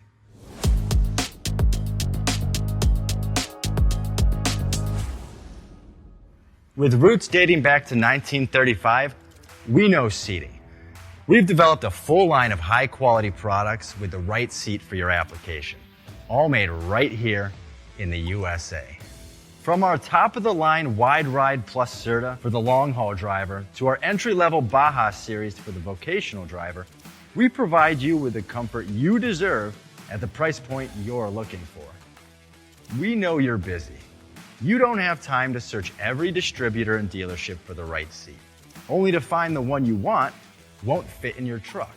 That's why we created BostromSeating.com. It's a complete seating solution. You can build the perfect seat with the features and options you desire, and we'll help you be certain it'll fit in your cab. Once you've built the perfect seat and have the part number in hand, you can shop pricing and availability. Our Where to Buy feature allows you to pick up a seat right where you are or anywhere along the road you'll be traveling. When you install a Bostrom seat, you become part of the Bostrom family. A family that includes other drivers who recognize this is more than work. It's a ride, one that requires the next level comfort and support only Bostrom can provide. Go to BostromSeating.com to design your ride with ultimate comfort for the open road. Hands on the wheel, hands off invoicing. At Transcap, we're built for high speed and service, just like you. Our fast freight factoring helps you make more money, not chase it down, because we handle all the invoicing BS and back office work. Apply for fast funding at transcap.com/getcash. It takes just 60 seconds. Or call 888-250-TCAP. That's 888-250-TCAP. And mention Steve Summers Overnight Drive. From Feature Story News in New Delhi, I'm Ishan Garg. At least 2 people are dead and hundreds injured as Typhoon Gemi hits Taiwan. The storm is bringing intense winds, rain and storm surge and has forced the closure of schools and businesses for a second day. Chris Gilbert reports. The storm struggled to make landfall, bouncing off the island's mountainous terrain and exposing eastern Taiwan to hours more severe rain and wind. At least one person has died after being crushed by a falling tree while riding a motorized bike, another after being hit by debris from a roof. Officials say at least 200 more have been wounded. There have been hundreds of reports of fallen trees around the island as winds hit up to a sustained 205 kilometers an hour or 125 miles per hour. There have also been dozens of reports of damage to buildings and infrastructure. At least 4,000 people were evacuated from New Taipei City, at least 11,000 households had power cut, and flights and public transport have been disrupted for a second day. The storm is expected to strengthen as it crosses the Taiwan Strait on Thursday, hitting mainland China by Friday. Many in India are cheering Kamala Harris on, with the Indian-origin vice president looking set to become the Democratic presidential nominee. Harris's mother was from India, and the vice president has often spoken about her links to the country. Neha Punia has more from New Delhi. Some have taken to social media to say they're excited that a person of Indian heritage could become America's next leader. Many similarly celebrated her becoming vice president in 2020, saying it was a proud moment for India. Kamala Harris's mother was born in Chennai in southern India and moved to the US as a 19-year-old student. But some experts say it might be too soon to celebrate and that Kamala Harris as president may ruffle some feathers here in New Delhi. She's been a known and a vocal critic of human rights abuses which have been conducted under the current Indian Prime Minister Narendra Modi's regime. Israeli Prime Minister has called on American lawmakers to supply more weapons for the war in Gaza, vowing his country will defeat Hamas. Addressing Congress on Wednesday, Benjamin Netanyahu said Israel will fight until all hostages taken on October 7 and still being held in the Strip are released. As he spoke, thousands of protesters gathered in Washington, D.C. to condemn his visit, and dozens of Democrats boycotted his address. Independent Senator Bernie Sanders labeled Netanyahu a war criminal, while Representative Alexandria Ocasio-Cortez called it a dark day in U.S. history. Protesters turning out en masse against the ongoing war in Gaza. The Israeli Prime Minister thanked US President Joe Biden for his unwavering support for Israel and for calling himself a proud Irish-American Zionist. Gratitude, too, for former President Donald Trump for, quote, all he's done for Israel. Netanyahu ridiculed people campaigning against the war, calling them, quote, Iran's useful idiots. US President Joe Biden has told the American people that the best way forward is to pass the torch to a new generation, just days after he withdrew his re-election bid. In a primetime address from the Oval Office, his first publicly televised remarks since bowing out of 2024 presidential race, Joe Biden offered a defense of his record, but said it's time for new, fresh, younger voices, throwing his support behind his Vice President Kamala Harris as she aims to win the White House. From there, Benji Haya reports. Nothing can come in the way of saving our democracy. That includes personal ambition. This was a soft, yet stoic, sobering, sombre speech, one centred on selflessness from a man who's served the public for decades. President Biden said doing this job was the privilege of his life, that he's given his heart and soul to the nation. But democracy, he claims, is at stake. And whilst he didn't admit it with the eyes of America on him, the reality is that voters were becoming increasingly concerned with his fitness, his ability, his health. For his side to beat Donald Trump, the decision was that Joe had to go, as the nominee at least. The president will continue in post for another 6 months, during which he'll focus, he says, on civil rights, on foreign policy, tonight attempting to instill confidence that he's still up to the task by listing off his achievements and legacy. The power will soon be out of his hands and into the hands of the American people. FSN is an independent source of news for TV, radio and digital networks worldwide. You can find more of our minute-by-minute updates on Twitter. Follow us there at Feature Story. And we have a wealth of audio and video stories from our global news bureaus on Facebook. You can find us there by following Feature Story News. Stay tuned for further updates right here. But for now, that is the latest Feature Story News. Ishan Garg reporting. At Hot Shot Secret, we share the science behind common diesel problems and their solutions. For example, diesel particulate filter regeneration. The DPF catches particulates left over from combustion. The DPF regeneration cycle cleans the filter with temperatures exceeding 1,000 degrees Fahrenheit. A computer sensor triggers the DPF regen, which is often accompanied by a loss of power and fuel economy. The frequency of DPF regens are in correlation to the cleanliness of the fuel burn. Under heavy operation with the dirty burn, DPF regens can occur multiple times per day. Hot Shot Secret Diesel Extreme Fuel Additive promotes a more complete combustion, creating fewer emissions and therefore fewer DPF regens. Vehicles using Diesel Extreme experience 83% less DPF regens. Hot Shot Secret Diesel Extreme is available nationwide at truck stops, Fine Farm and auto stores, and online at hotshotsecret.com. Hot Shot Secret, powered by science.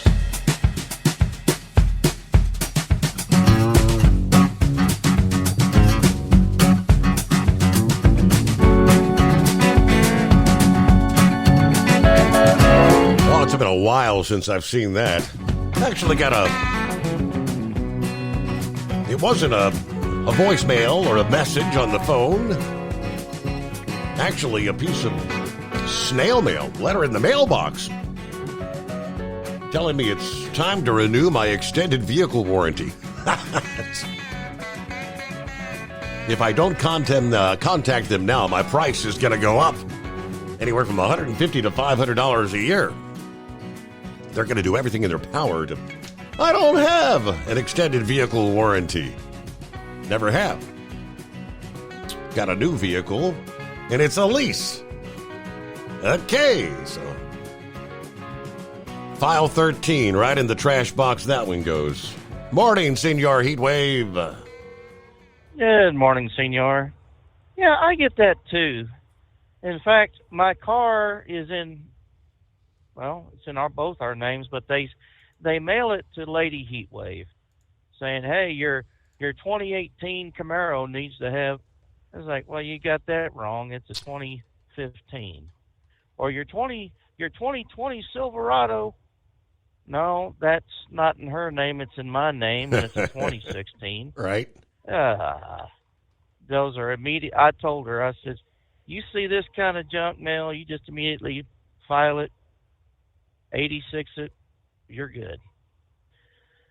Oh, man. Well, I think it was Ted Cruz that called the speech. Was it Churchonian or Winstonian? I think it was Winstonian. Winstonian, yeah, I think that was it. Yeah. And hell of a speech. I wish I'd listened to it. But, it probably happened right when I was sleeping as well. So, you go to sleep, you miss a few things. You stay awake, you'll be missing a few things too. So, anyways, yeah, well, it's good to hear John Force is out of the hospital. Damned if I knew he was there in Phoenix. I bet wherever he goes from there, he'll be saying, "Whew, at least it ain't hot as hell." Mm-hmm. I got back out to the truck this afternoon, and it said 119 again. Wow. It's like, man, that's like 2 or 3 days in a row. It's like, well, is that really as hot as it was, or does the temperature gauge in this tractor only go to 119? Either way, it's hot. But at least the wind wasn't blowing, so it wasn't mummifying anybody. And that, I don't know if you'd call him an idiot or not. He's probably just ignorant of the facts. You don't go in a blazing desert with flip-flops. Now, what probably happened was the damn heat was so hot it melted the stopper, causing the flip-flop to come off to begin with. Mm-hmm. Good night. Why don't you just put your hand on the stove and see how that works out when it's really nice and hot? So, and then what do you do when your flip-flops come off? You are screwed. Yeah, well, he found out. His dogs are burned, so to speak. And I don't know what kind of helicopter they're using. Probably one that has 2 or 3 blades on it, on top with the rotor. Because the idea is the more blades you have, the more lift you're going to get. And yeah, it's going to be hot, but it was hot during Desert Storm when they were out there in Desert Shield and Desert Storm, and then this other Gulf War that they had. I mean, you know, temperatures were in excess of 120, and those 53s, I believe they're a 5-bladed helicopter, 5-bladed main rotor lift, and they've got 4 blades in the back to help turn the aircraft. The 60s are a 4-bladed aircraft, so you know they just didn't have the right equipment. I mean, you know, and even some airports will shut down because the air will be too thin, even for jet-propelled aircraft to take off. I don't know if I'm sure they've probably fixed that issue like in Phoenix, because I know there's a while back they had shut down the airport because the planes wouldn't be able to get off the ground because the air was so thin and it was so hot. And then again, someone can come right around and say, well, Bumblebee technically can't fly because, you know, the physics won't allow for it to happen. Well, that might be true, but Bumblebee does a damn good imitation of flying, though, doesn't it? So, well, Steve, you've been critiqued in the past, haven't you? I would Especially certainly say on more than one occasion, yes. Yes. I mean, everyone gets critiqued, whether it's a review of what you've done in the past, whatever, you know. And if a certain person, Eagle, cannot stand being critiqued, sorry. You know, I'll give you kudos when you come up with something original that you're not, you know, rehashing. Steve, if I ever say something that has already been said in the past, I wish you or somebody out there would say, hey, we've already talked about this. We understand how you feel. You know, just don't go on a long rant about the same thing we've all been talking about. You know, and Eagle, I got these things to say to you. I ain't your man, I ain't your friend, and I ain't your buddy. I'm out here listening to what you have to say, and it's my right to critique, just like it is yours to critique on me about things that I say. And if you've got loads to unload on me about whatever it is you think you got, please bring it up. I'd gladly like to hear what you have to say, because then it might be original. So, you know, here's another thing here about the Hamas people. You know, I don't want to sound like a right-wing nut, radical, you know, pulling out a gun and shooting it, you know, at things, but when you see somebody with a headscarf on and a mask, or a hoodie and a mask, going up and tearing down, bringing down a flag, our United States of America, Old Glory, and burning it, well, what can I say? It was given the right of, you know, freedom of speech, freedom of expression, whatever the hell they said it was. However, when you put a known terrorist organization or an enemy flag up where Old Glory was, I'd say you're fair game, because you have made your bed with the enemy. You know, probably one of the bad things about having a free and open society is everything can be subject to interpretation. For some people, like Kamala, whatever, you know, it's the freedom of expression. You know, the rioting that had fires and destruction. Oh, it's their right to be angry. It's their right to say, you know, we don't agree. Well, okay, I'll agree with that. except with the destruction, the looting, the beating and killing of people. You know, once you cross that line, you know, it doesn't take anybody with a doctoral degree or whatever to see that, hey, you know, this is an act of aggression against people. You know, it's not a peaceful protest. It's an out and out riot. And if you're aligning yourself with another country or another ideology that is absolutely different than what is established here, then you are now an enemy of the state. You are now my enemy. You know, I was in the service just like everyone else that's been in. I was in 8 years. So, you know, I've had my share. Hang on a second. I got this damned idiot here trying to keep me from getting into my lane when I need to get over with a turn signal on. I swear to goodness. Anyways, you know, I've given up a lot of my time. I sacrificed a lot of my time. There are others that have sacrificed a lot more than time. They have actually taken hits. Some have lost organs, arms, legs, eyes, ears. Some have scars that'll never heal. And some have paid the ultimate sacrifice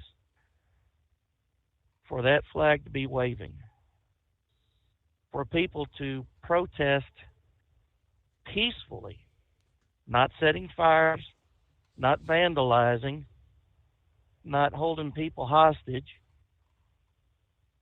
I truly believe that when you cross that line, you now become fair game. And I have daughters that kind of think more towards the left than anything else. And if they were to pull that crap, I would wish somebody would go over there, arrest them, and make them pay for their actions. Do community service. Clean up that crap you just painted over or tore up. You know, pay out of pocket. Pay with being out there and actually working to undo what you did because you thought you were being social justice warriors or whatnot. Mm-hmm. So and like I said, I may be viewed as someone that is a far right-wing nut with radical ideas. But I think it's just common sense. You don't urinate on a piece of paper that tells you how you can use your voice. I mean, it's like yelling fire in a crowded movie. And that is illegal. You are right. And I think he lost his cell there. I'm all right. Heat wave. Safe travels. Find a way to stay cool. Another 120-degree day coming your way. Phoenix, Arizona. It is 844-844-3388. Taxes for Truckers provides full-service accounting solutions for owner-operators. Taxes for Truckers is the driver's financial co-pilot. We help independent truckers keep their taxes, filings, and bookkeeping running smoothly so they can focus on the road ahead. Drivers who want their business to run as smooth as their truck choose to partner with Taxes for Truckers for their accounting and tax filing needs. Stop overpaying taxes. Call 888-TAX-4TRK to start paying less tax today. Attention, owner-operators and small fleets. Don't take chances with your future. Trust the trucking experts at 10-4 Truck Insurance for your insurance needs. Enjoy peace of mind knowing your livelihood is in safe hands. Protect your rig and your sanity. Give 10-4 Truck Insurance a call at 866-666-6856 or cruise over to 104ins.com.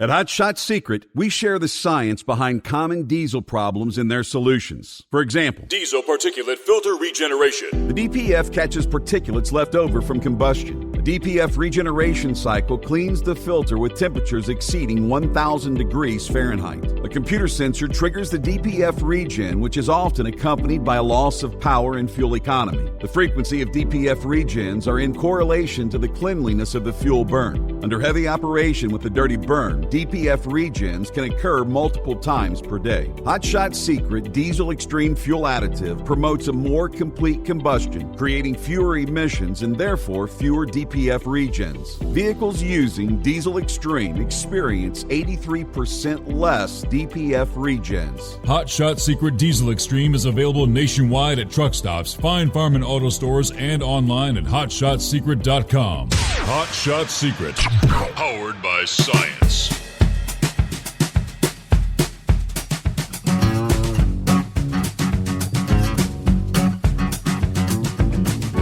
It was a Ponzi scheme like none other. The Security and Exchange Commission's complaint alleging that over a more than 2-year period, April of 21 to June of last year,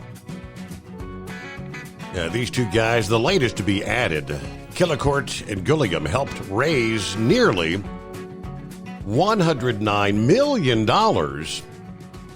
from 1,500 different investors, most of which were Haitian Americans, through an unregistered securities offering by Royal Bengal Logistics, RBL, out of Coral Springs, Florida.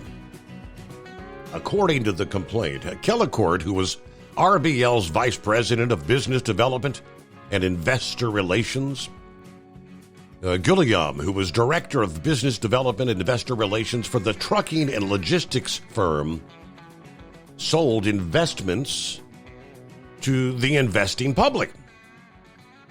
The SEC claims neither had been registered as brokers or dealers or associated with a registered broker-dealer.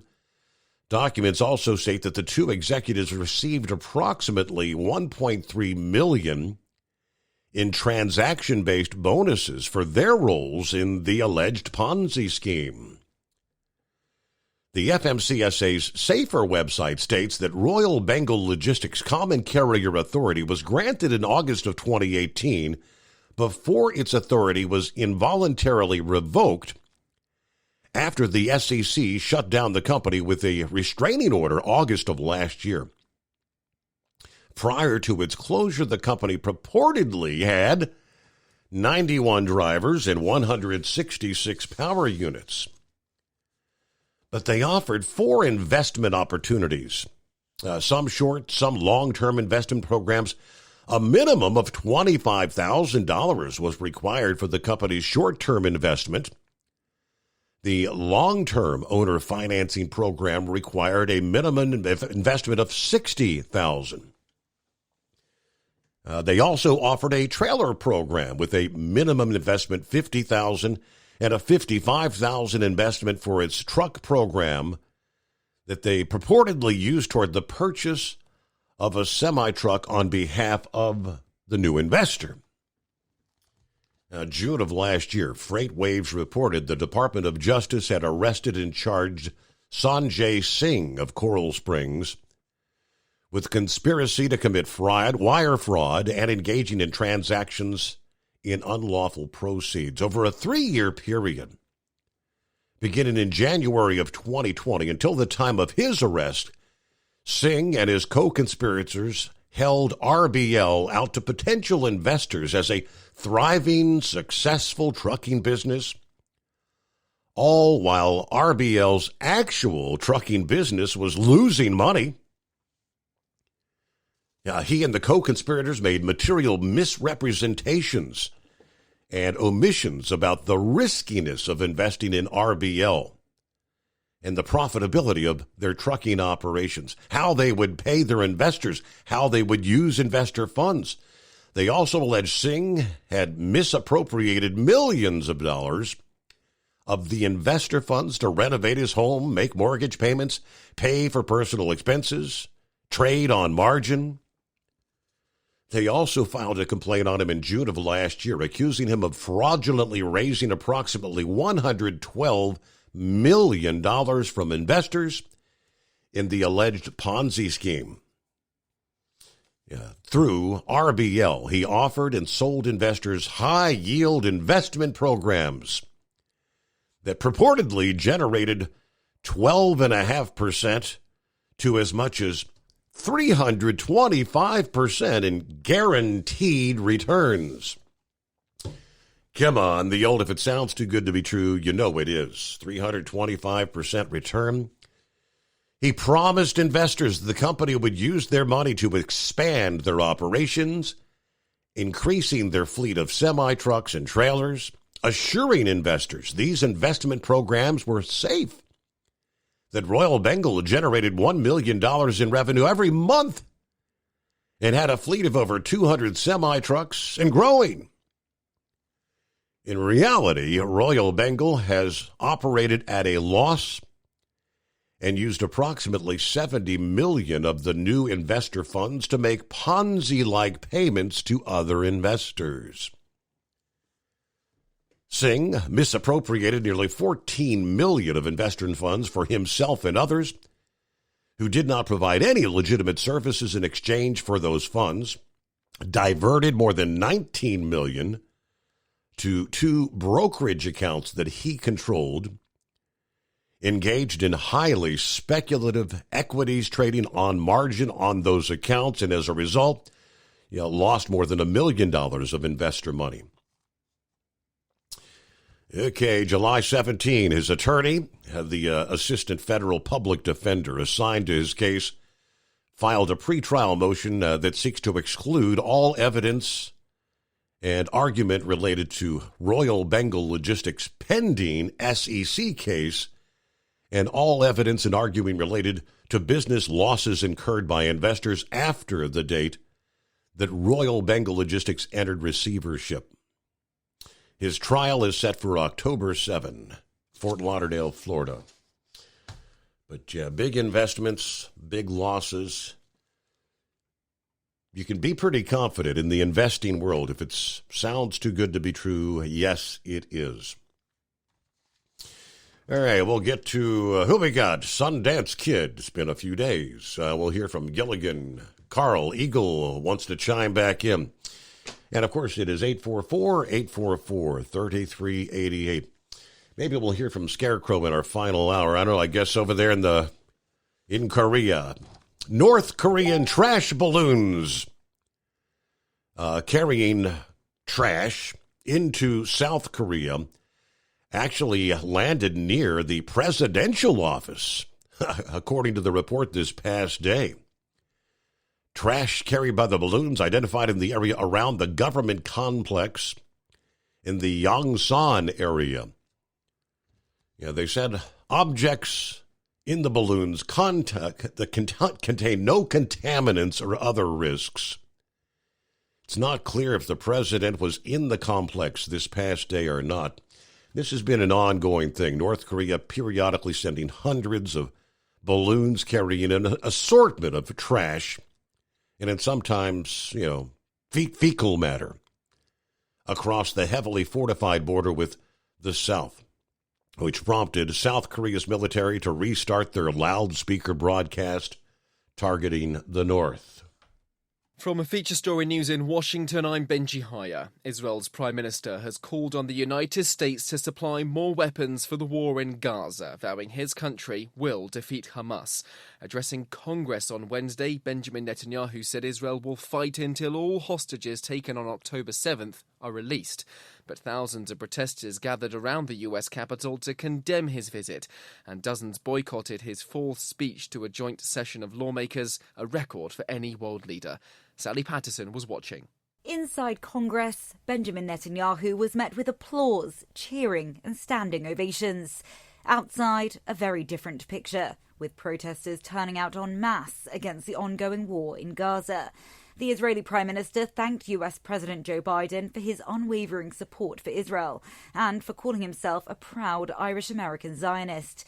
Gratitude, too, for former President Donald Trump, for, quote, all he's done for Israel. Netanyahu ridiculed people campaigning against the war, calling them, quote, Iran's useful idiots, and said Tehran is coming first for Israel and then for America.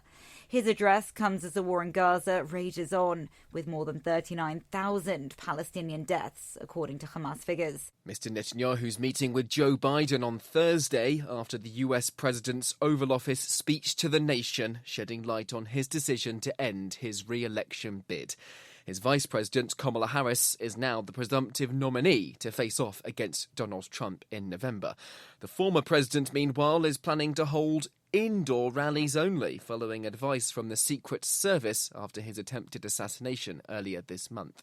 Jagruti Dave reports from Washington. Two sources have told NBC News Mr. Trump might still host smaller rallies outside, but for larger events he is looking at indoor venues or outdoor spaces where they can implement tighter security measures, as well as venues without nearby rooftops or other points of elevation, as was the case with the Pennsylvania rally. This comes after the Washington Post reported the Secret Service was advising the Trump campaign to avoid outdoor locations. They are instead scoping out places like basketball arenas, according to a source speaking to the Post. Neither the Trump campaign nor the Secret Service have commented on the reports. All this comes after the resignation of Secret Service Director Kimberly Cheatle following the assassination attempt, and who said the agency had fallen short of its mission to protect our nation's leaders. Hundreds of people have died in 2 landslides in southern Ethiopia following heavy rains in a remote mountainous area. 25 migrants have been found dead in a shipwreck off the coast of Mauritania, and 18 people have been killed in a plane crash in Nepal's capital, Kathmandu. The pilot of the domestic flight was the sole survivor.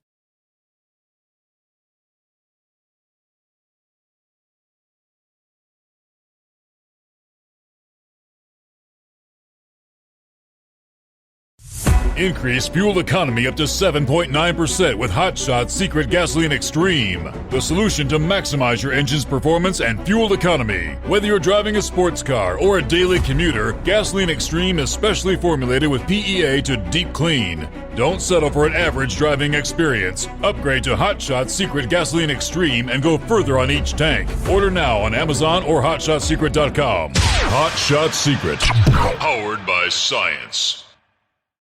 At Hot Shot Secret, we share the science behind common diesel problems. For example, ultra-low sulfur fuels. Fuel has 2 purposes, combustion and lubrication. Ultra-low sulfur fuels have diminished the fuel's ability to lubricate. Hot Shot Secret Everyday Diesel Treatment with LX4 restores lubricity, protects your engine, and optimizes performance. Everyday diesel treatment is available at truck stops, Tractor Supply, O'Reilly's Auto Parts, and online at HotShotSecret.com. Hot Shot Secret. Powered by science. Building relationships with their team drivers and customers still matter at IBI Security Transport. Since 1966, IBI and its team of drivers have been leaders and innovators in providing white glove service to its exclusive client base for transporting high-value freight safely and securely. Much of the IBI staff have driven trucks, so they understand both the customers' and drivers' needs. If you're seeking a career that values you as a person, not just a number, and offers great benefits and good home time, then IBI is the place for you. Call 800-582-5912 to discover why we are the leaders in team freight and start building a relationship with you.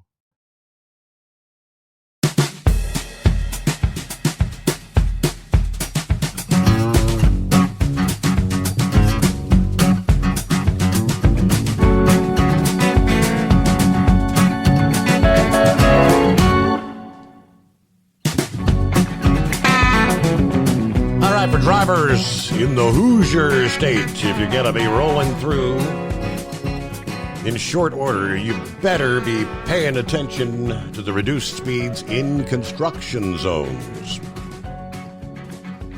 Indiana DOT has announced they're launching Indiana Safe Zones in August. It will be a 5-year road construction worksite speed control pilot program authorized by the House Enrolled Act 1015 last legislative session. Beginning August 14, camera technology will be deployed on the I-70 construction zone in Hancock County. Between mile markers 95 and 105, there will be a pre-enforcement warning period where no violations will be issued, but courtesy warnings will be sent. Additional work sites will then be added in the program over time. According to the statute, Indiana DOT can deploy cameras in up to 4 sites at any given time. The goal is to slow drivers down, reduce crashes, and most importantly, save lives. According to the DOT commissioner, speed continues to be a factor in work zone crashes.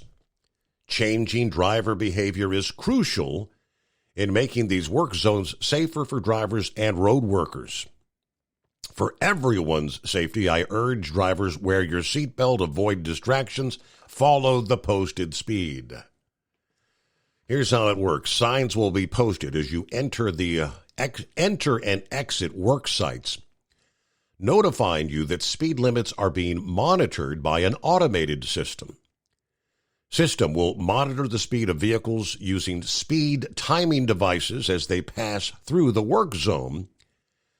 When a vehicle is determined to be traveling, they say 11 miles per hour or more above the posted speed limit, the system will capture an image of your vehicle's license plate.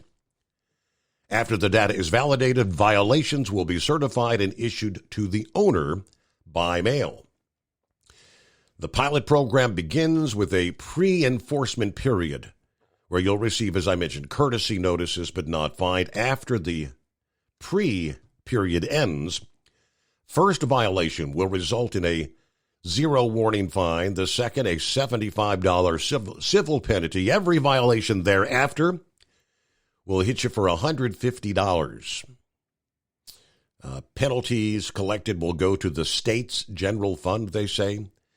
It does point out workers must be present at the site at the time of the event for the violations to be valid. But there you go. Starting August 14th, you don't see any law enforcement, but they're watching you. Sundance, good morning. Hey, good morning, Steve. How you doing? Hanging with them. Hey, well, it's been a few days. I appreciate you letting me back on. Been 13 days. Anyway, I want to apologize for what I did 13 days ago. I get a little passionate sometimes. I'm not consciously thinking about what I said. I have a military background. I have a trucker background. So sometimes I do let words fly that shouldn't be done. So thanks for the dump button. I appreciate you saving us $300,000. But when you consciously say what I said over and over again using different terminology, I don't see how that's any better. But if you like to say that word over and over again, y'all go ahead and criticize me while you're doing it over and over. I said it once, you say it 5 times telling me what I said was wrong. Gotcha. That's that. Not on the air, not over the air. Yeah. No. Well, when you say blank bomb 5 times, you're saying the same thing. You're just using different, it's the same word, right? It's not like we know what we're saying. We're just not saying it. Okay, I got it. But you make a conscious decision to do that. Anyway, that's them. They want to chastise me. Hey, I use all the language in the world when I'm not on the radio. I have to realize when I'm behind the microphone, you can't talk like you're sitting in the men's locker room. Right. Well, I didn't grab nobody by the woohoo, so I didn't say that word either. But anyway, so. Have you seen? All right, so I haven't called in since the attempted, whatever that was with Donald Trump up there in Pennsylvania. But to me, I've gone over it. I've looked at stuff. Have you ever seen Donald Trump's Secret Service before that day? Not necessarily. No, I mean they're usually pretty much behind. They're always there somewhere, but they're pretty much behind the scenes. Right. Yeah. Right. They're pretty much hidden out. Right. Mm-hmm. I've never seen women's Secret Service around Donald Trump. If I'm a sniper and I'm trying to do my thing, and I see some guys that are anti-snipers just sitting out in the middle of the field, kind of, would you say, in plain sight, and they don't know where I'm at, but I can see them as plain as day, right? They look like wind vanes up on top of the building there, right? So, but they don't know who I am, but I know who they are. They got guns, they're pointing them. I could take them right out if I'm a sniper. So I'm sitting there watching this. All right, so in looking at the screen he was looking at to show everybody his numbers and stuff, can you tell me what position from where he was standing was that, in what direction that would be? He was looking to the right. Okay. Now he's at the podium. Was that screen, was it even with the podium, or was it behind the podium? I believe it was over to the side of the crowds. I mean, I wasn't there, and but that's obviously the screen was in that direction to the side of the crowds. Okay, it was okay. So it was behind. All right, so take a 90-degree angle, parallel line running through the stage where he's at. If you go to the 3 o'clock position from the stage, that screen was about 4 o'clock position. Okay. Now the sniper, from where the kid that was up on the thing on the roof, I haven't seen a gun that he had. Nobody saw a gun, but we'll call him sniper. He was at, like, if he looking from where Donald Trump was, he would be at the 2 o'clock position. So, and he was looking at 3 o'clock position when he was talking, and then he turned to 4 o'clock position. There's no way to hit that ear unless it goes through his head.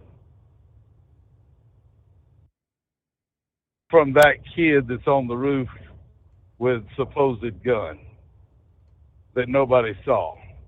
Well, there's pictures of the guy on the roof holding the gun, Sundance. Is there? Yes, absolutely. Yes. Okay. So we didn't have no coverage. We saw somebody up there. We didn't have no coverage of them taking him off the roof, did we? There's photographs. I mean, there are very graphic photographs, which I have seen unedited, of his face, his brains blown out. Yes, Okay, so we have all right. So the snipers, the anti-snipers, were behind Trump. They're the ones that shot him, right? The ones that we saw on television on that very sloped roof apparently were not the ones that got him.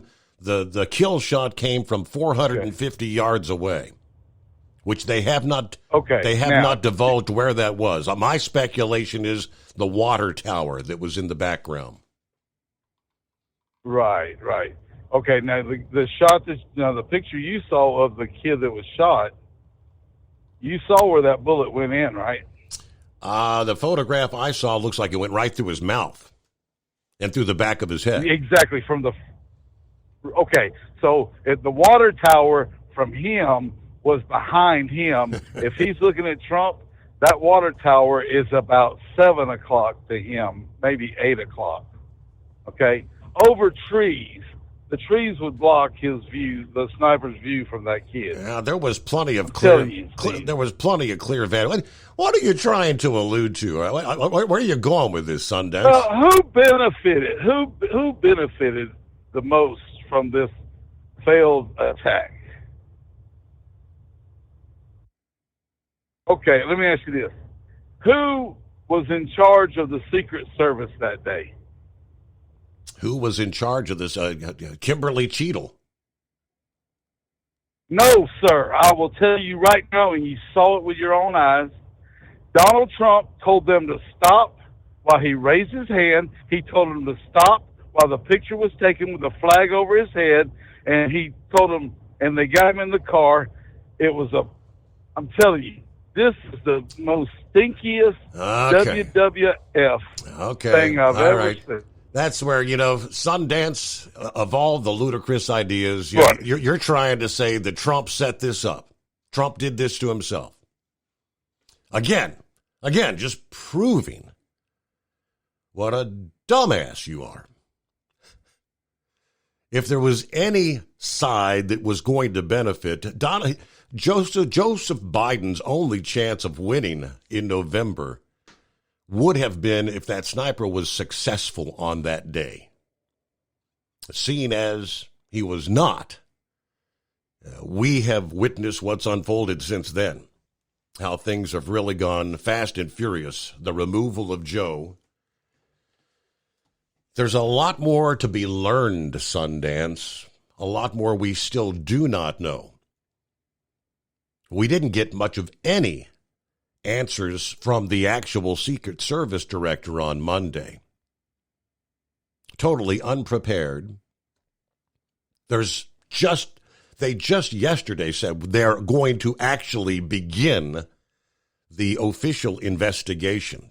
This is going to be an independent investigation to what unfolded there, Sundance. You can't make this stuff up. Let me give you this little tidbit. We talked earlier about the Heritage Foundation. Some of the things that are being uncovered, and we're learning a little bit more with each passing day. That's the group behind Project 2025.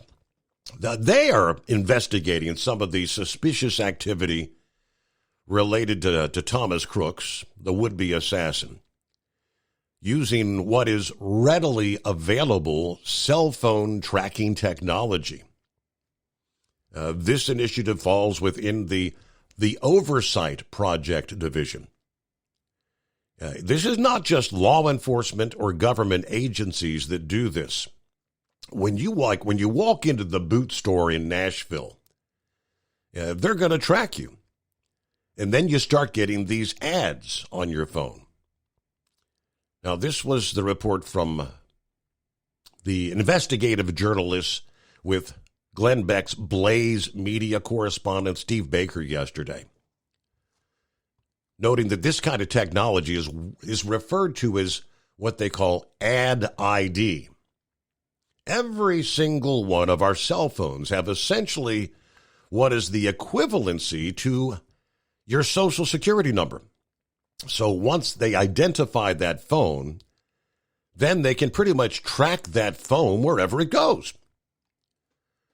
While being tracked kind of rubs a lot of people the wrong way, the technology can prove helpful in discovering more information about Crooks, who had no detectable motivation for his actions, according to the federal investigators at this point. Unfortunately, we cannot trust those reports to reflect the truth, which is likely why the Heritage Foundation has picked up the magnifying glass. Baker said, here's the gist of what the Oversight Project has discovered through their own tracking. They were able to ping and identify about 9 different phones at the home of the shooter. Next, they were able to identify which of those phones were then going to where he works at the nursing home. Once the right ID had been identified, the team was able to track wherever Crooks went. what they discovers was this kid was basically doing recon at the Butler, Pennsylvania rally site on July the 4th and July the 8th, and then turned his phone off after July the 12th, or at least shut down all the apps on his phone so he couldn't be tracked on that day itself. But it gets even better. In the process of looking at all these cell phones that visited Crook's home and visited the nursing home where he worked, they found a phone that actually pinged 7 or 8 times in D.C. at a building called a Gallery Place, which has a very large footprint of FBI offices, where source meetings and interviews regularly take place. Now, there are shops and things of that nature on the lower floor. I believe it's a three-story building there. The FBI occupies the top floor of that building. Now, they're just saying there's a lot of non-nefarious reasons somebody might be in that building in D.C., but it's very curious, he says. Do they feel as if they've maybe mined everything when it comes to looking at the comings and goings with the cell phone data? It kind of raises questions. Had he met, or had someone from that building met with Thomas Crooks? Just questions, but the investigations are just really getting underway. We'll be back in a moment. At Hot Shot Secret, we share the science behind common diesel problems. For example, turbocharger spool time. Turbochargers are designed to increase the efficiency and power of the diesel engine by forcing compressed air into the combustion chamber. Temperatures inside the turbo can reach upwards of 400 degrees. The oil meant to lubricate the bearings will burn, leaving behind a sticky residue called stiction. The turbo's ability to spool up quickly is hindered because the stiction-covered bearings can't spin properly. Hot Shot Secret Stiction Eliminator cleans the stiction from turbo bearings, reducing spool time, and builds maximum boost sooner in the RPM range. Stiction Eliminator is a synthetic cleaner plus nano-lubricant that contains no harmful solvents and is formulated to be left in the engine to safely dissolve stiction for thousands of miles. It works as you drive. Hot Shot Secret Stiction Eliminator, available at truck stops, Tractor Supply, O'Reilly's Auto Parts, and online at HotShotSecret.com. Hot Shot Secret, powered by science. If that sound gives you nightmares, there's a cheap and easy way to avoid engines not firing. Stable, America's #1 fuel stabilizer, ensures quick and easy starts after storage. Stable's proprietary formula keeps fuel fresh for 2 years, outperforming competitors. Pour Stable in your gas can or directly into the tank of your car, truck, hybrid, boat, ATV, motorcycle, or lawnmower to prevent fuel-related engine problems that cost time and money. When you store, start with Stable. And now, back to the Steve Summers Overnight Drive.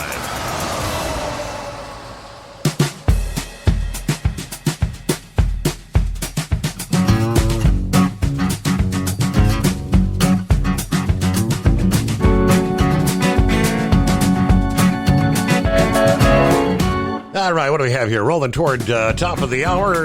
News break just around the corner here. Hello to Gilligan. What's going on?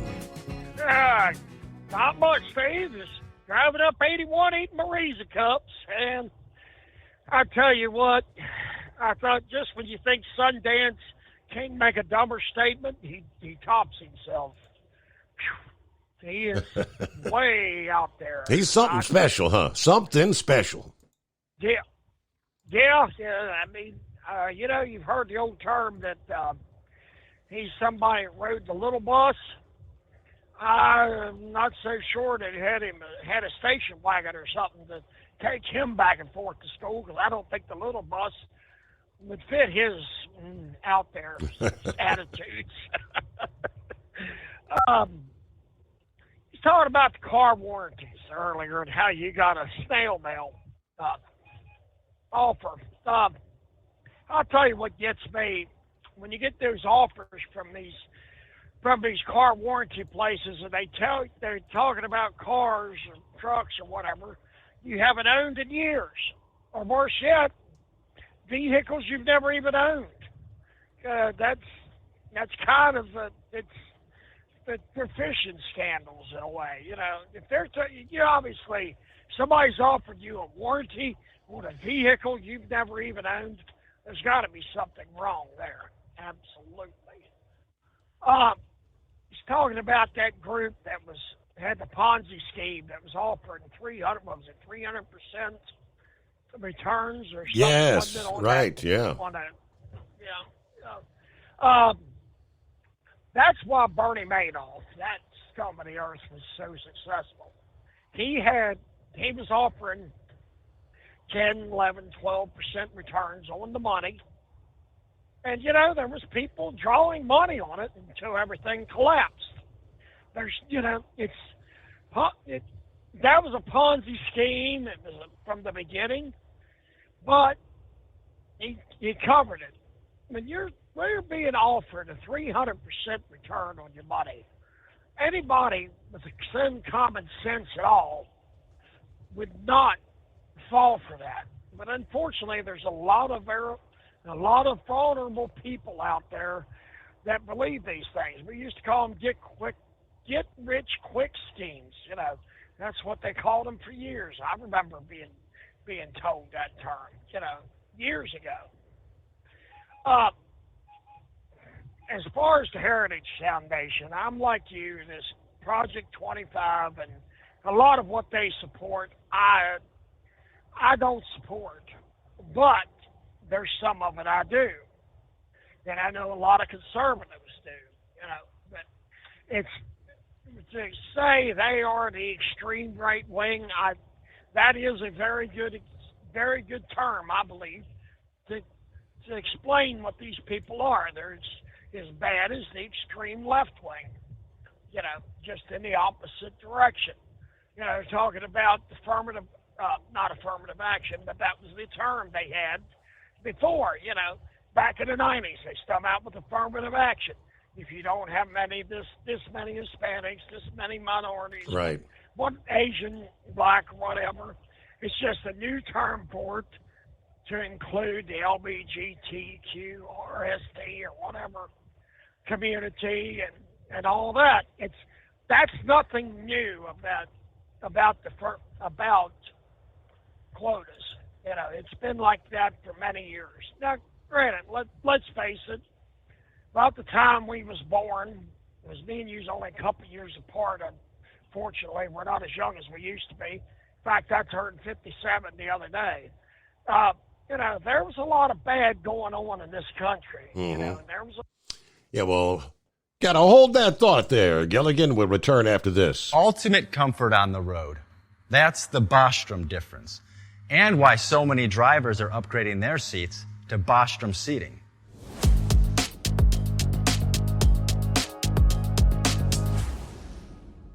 With roots dating back to 1935, we know seating. We've developed a full line of high-quality products with the right seat for your application, all made right here in the USA. From our top-of-the-line Wide Ride Plus Certa for the long-haul driver to our entry-level Baja series for the vocational driver, we provide you with the comfort you deserve at the price point you're looking for. We know you're busy. You don't have time to search every distributor and dealership for the right seat, only to find the one you want won't fit in your truck. That's why we created BostromSeating.com. It's a complete seating solution. You can build the perfect seat with the features and options you desire, and we'll help you be certain it'll fit in your cab. Once you've built the perfect seat and have the part number in hand, you can shop pricing and availability. Our Where to Buy feature allows you to pick up a seat right where you are or anywhere along the road you'll be traveling. When you install a Bostrom seat, you become part of the Bostrom family. A family that includes other drivers who recognize this is more than work. It's a ride, one that requires the next level comfort and support only Bostrom can provide. Go to BostromSeating.com to design your ride with ultimate comfort for the open road. Hands on the wheel, hands-off invoicing. At Transcap, we're built for high speed and service, just like you. Our fast freight factoring helps you make more money, not chase it down, because we handle all the invoicing BS and back office work. Apply for fast funding at transcap.com/getcash. It takes just 60 seconds. Or call 888-250-TCAP. That's 888-250-TCAP. And mention Steve Summers Overnight Drive. From Feature Story News in New Delhi, I'm Ishan Garg. At least 2 people are dead and hundreds injured as Typhoon Gemi hits Taiwan. The storm is bringing intense winds, rain and storm surge and has forced the closure of schools and businesses for a second day. Chris Gilbert reports. The storm struggled to make landfall, bouncing off the island's mountainous terrain and exposing eastern Taiwan to hours more severe rain and wind. At least one person has died after being crushed by a falling tree while riding a motorized bike, another after being hit by debris from a roof. Officials say at least 200 more have been wounded. There have been hundreds of reports of fallen trees around the island as winds hit up to a sustained 205 kilometers an hour or 125 miles per hour. There have also been dozens of reports of damage to buildings and infrastructure. At least 4,000 people were evacuated from New Taipei City, at least 11,000 households had power cut, and flights and public transport have been disrupted for a second day. The storm is expected to strengthen as it crosses the Taiwan Strait on Thursday, hitting mainland China by Friday. Many in India are cheering Kamala Harris on, with the Indian-origin vice president looking set to become the Democratic presidential nominee. Harris's mother was from India and the vice president has often spoken about her links to the country. Neha Punia has more from New Delhi. Some have taken to social media to say they're excited that a person of Indian heritage could become America's next leader. Many similarly celebrated her becoming vice president in 2020, saying it was a proud moment for India. Kamala Harris's mother was born in Chennai in southern India and moved to the US as a 19-year-old student. But some experts say it might be too soon to celebrate and that Kamala Harris as president may ruffle some feathers here in New Delhi. She's been a known and a vocal critic of human rights abuses which have been conducted under the current Indian Prime Minister Narendra Modi's regime. Israeli Prime Minister has called on American lawmakers to supply more weapons for the war in Gaza, vowing his country will defeat Hamas. Addressing Congress on Wednesday, Benjamin Netanyahu said Israel will fight until all hostages taken on October 7 and still being held in the Strip are released. As he spoke, thousands of protesters gathered in Washington, D.C. to condemn his visit, and dozens of Democrats boycotted his address. Independent Senator Bernie Sanders labeled Netanyahu a war criminal, while Representative Alexandria Ocasio-Cortez called it a dark day in U.S. history. Protesters turning out en masse against the ongoing war in Gaza.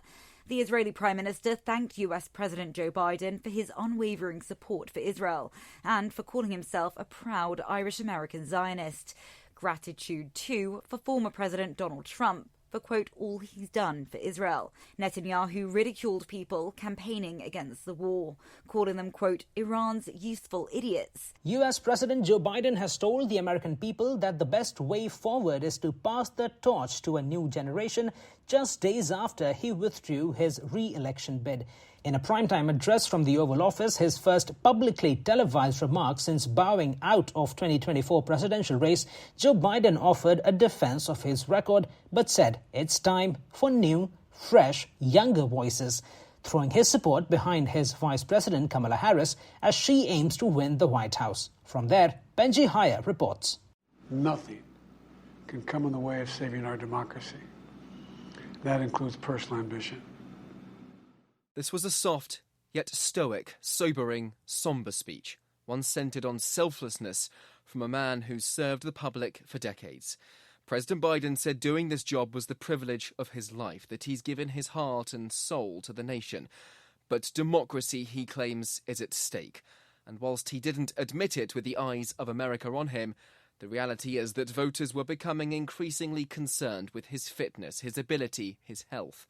For his side to beat Donald Trump, the decision was that Joe had to go, as the nominee at least. The president will continue in post for another 6 months, during which he'll focus, he says, on civil rights, on foreign policy, tonight attempting to instill confidence that he's still up to the task by listing off his achievements and legacy. The power will soon be out of his hands and into the hands of the American people. FSN is an independent source of news for TV, radio and digital networks worldwide. You can find more of our minute-by-minute updates on Twitter. Follow us there at Feature Story. And we have a wealth of audio and video stories from our global news bureaus on Facebook. You can find us there by following Feature Story News. Stay tuned for further updates right here. But for now, that is the latest Feature Story News. At Hot Shot Secret, we share the science behind common diesel problems and their solutions. For example, diesel particulate filter regeneration. The DPF catches particulates left over from combustion. The DPF regeneration cycle cleans the filter with temperatures exceeding 1,000 degrees Fahrenheit. A computer sensor triggers the DPF regen, which is often accompanied by a loss of power and fuel economy. The frequency of DPF regens are in correlation to the cleanliness of the fuel burn. Under heavy operation with the dirty burn, DPF regens can occur multiple times per day. Hot Shot Secret Diesel Extreme Fuel Additive promotes a more complete combustion, creating fewer emissions and therefore fewer DPF regens. Vehicles using Diesel Extreme experience 83% less DPF regens. Hot Shot Secret Diesel Extreme is available nationwide at truck stops, fine farm and auto stores, and online at hotshotsecret.com. Hot Shot Secret, powered by science.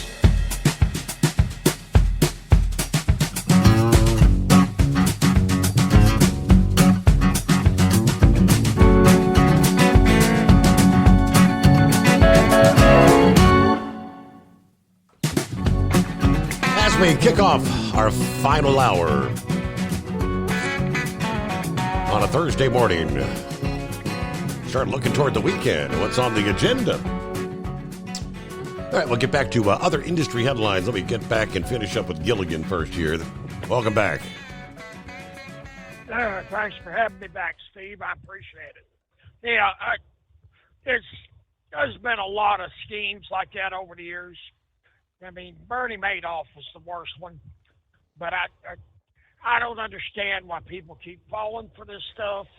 I know you read a thing on the air the other week, last week and the week before, something about they's going to send you $50,000, right? Something like that. Yep. You had to send your information. Yep. I mean, I shake my head. Now I know the elderly population, sometimes they get vulnerable and they don't think and that sort of thing.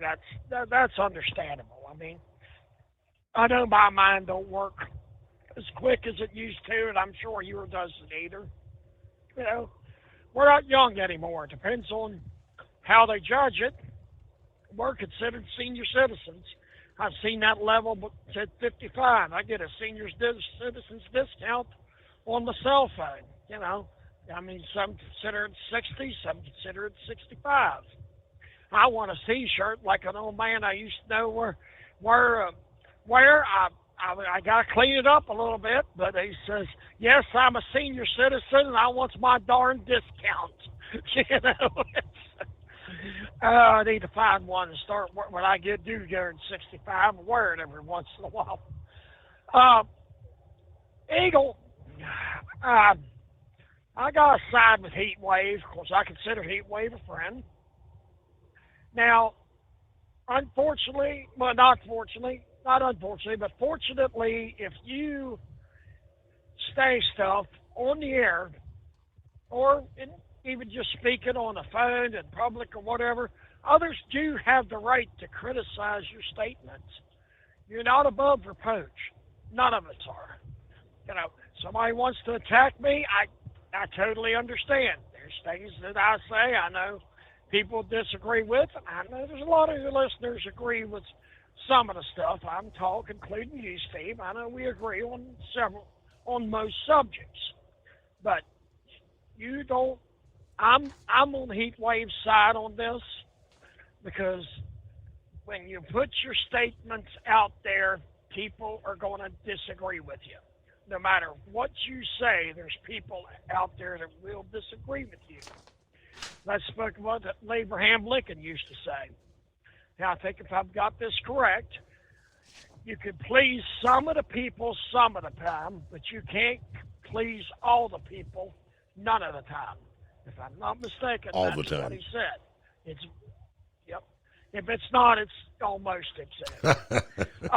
Steve, well, GMA B&S Enterprises is going to have an announcement tomorrow night. Charlie's going to make the announcement about the Labor Day party.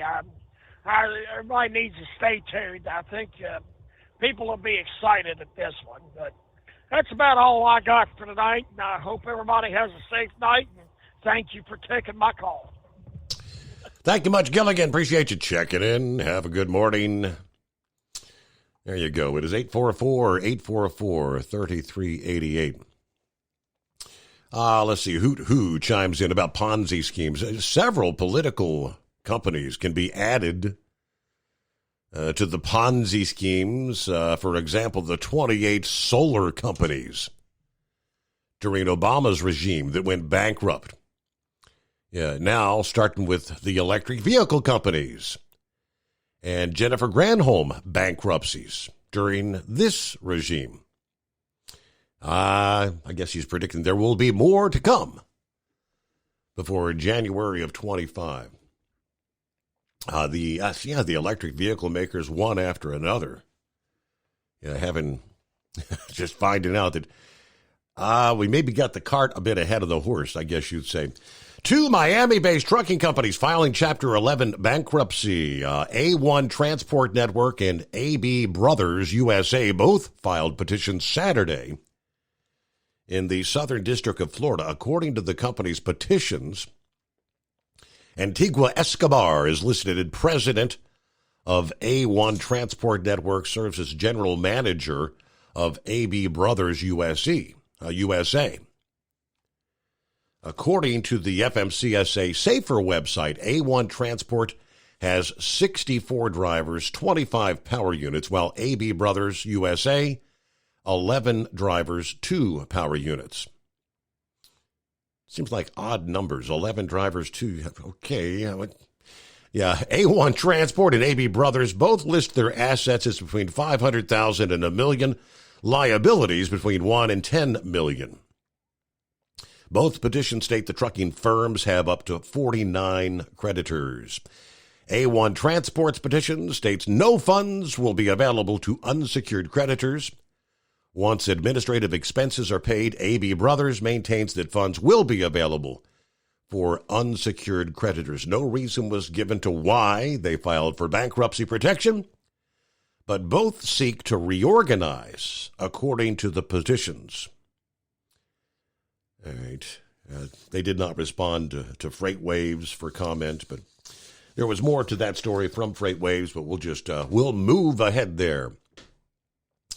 All right. Eagle wanted to respond, I suppose, or actually he had something to say about what's on your mind, Eagle. Yeah, like I told you earlier, Steve, I could light this phone line up if I wanted to, but I'm gonna be the bigger man tonight. I'm gonna talk about things. We're in a struggle for America. I'm more concerned about that, and I'm gonna say one thing to that loser out there in Arizona, whatever he calls himself. If you ever saw me in a truck stop, my man, you'd find out if I was your friend. I'll tell you that right now. Now let me move on to stuff, like I said, something more important, Steve, because I'm not a female. I don't get into back and forth. Okay, now let's move. Let's talk about the flag situation. I studied some information after we talked earlier tonight, and it looked like you're right about that. Donald Trump, I don't know if he ever got that bill passed. He said that he was going to try to get a bill passed. He tried to talk to the Supreme Court and try to get something done about people that want to burn flags and disrespect the U.S. Trump, hopefully they can get that done. They won't get that done with this administration. That's for damn sure. I promise you, Joe Biden nor Kamala give a damn. They probably would be out there in the parking lot with those people burning the flags if they could, because that's the way they feel about America. You could clearly see that. So it won't nothing happen with them two clowns in the White House. But when Trump gets in, Steve, Donald Trump even said that they would be not only put you in jail, but take your damn citizenship away from you. If you feel that bad about the USA, it seems to me like you don't you don't want to be a damn U.S. citizen, just like Donald Trump said. If you're willing to burn your own damn flag. And I want to give a word of advice to those type of people, Steve. Have you ever seen anybody burning a flag in China or North Korea? What would happen? What would happen to one of those people if they burned a flag in China or North Korea? Can you tell me that? I imagine they'd end up in the gulags. They never be seen again. They never be seen again. If you had the nerve to burn a flag in North Korea over there with Kim Jong-un or the Chinese guy, you talk about Vladimir Putin. But when you seen somebody burning a flag over there in Russia, I wonder what Vladimir would do about that situation. So, like I said, you say that people had a freedom of speech. That's not freedom of speech. That's showing that you don't care or give a damn about the place that you don't live in, and you don't give a damn about the rules and regulations of America. But a lot of those people that you've seen on TV tonight, Steve, are not even Americans. That's the even worse part about it. That's why they so bold at doing what they're doing, and that's the reason why they definitely. And if it's found that if you have the gall to come to the U.S. and burn the American flag, that should be immediate deportation out of the United States and never be allowed to come back, because it's apparent to me and other people that you don't like this country that you're in, my man.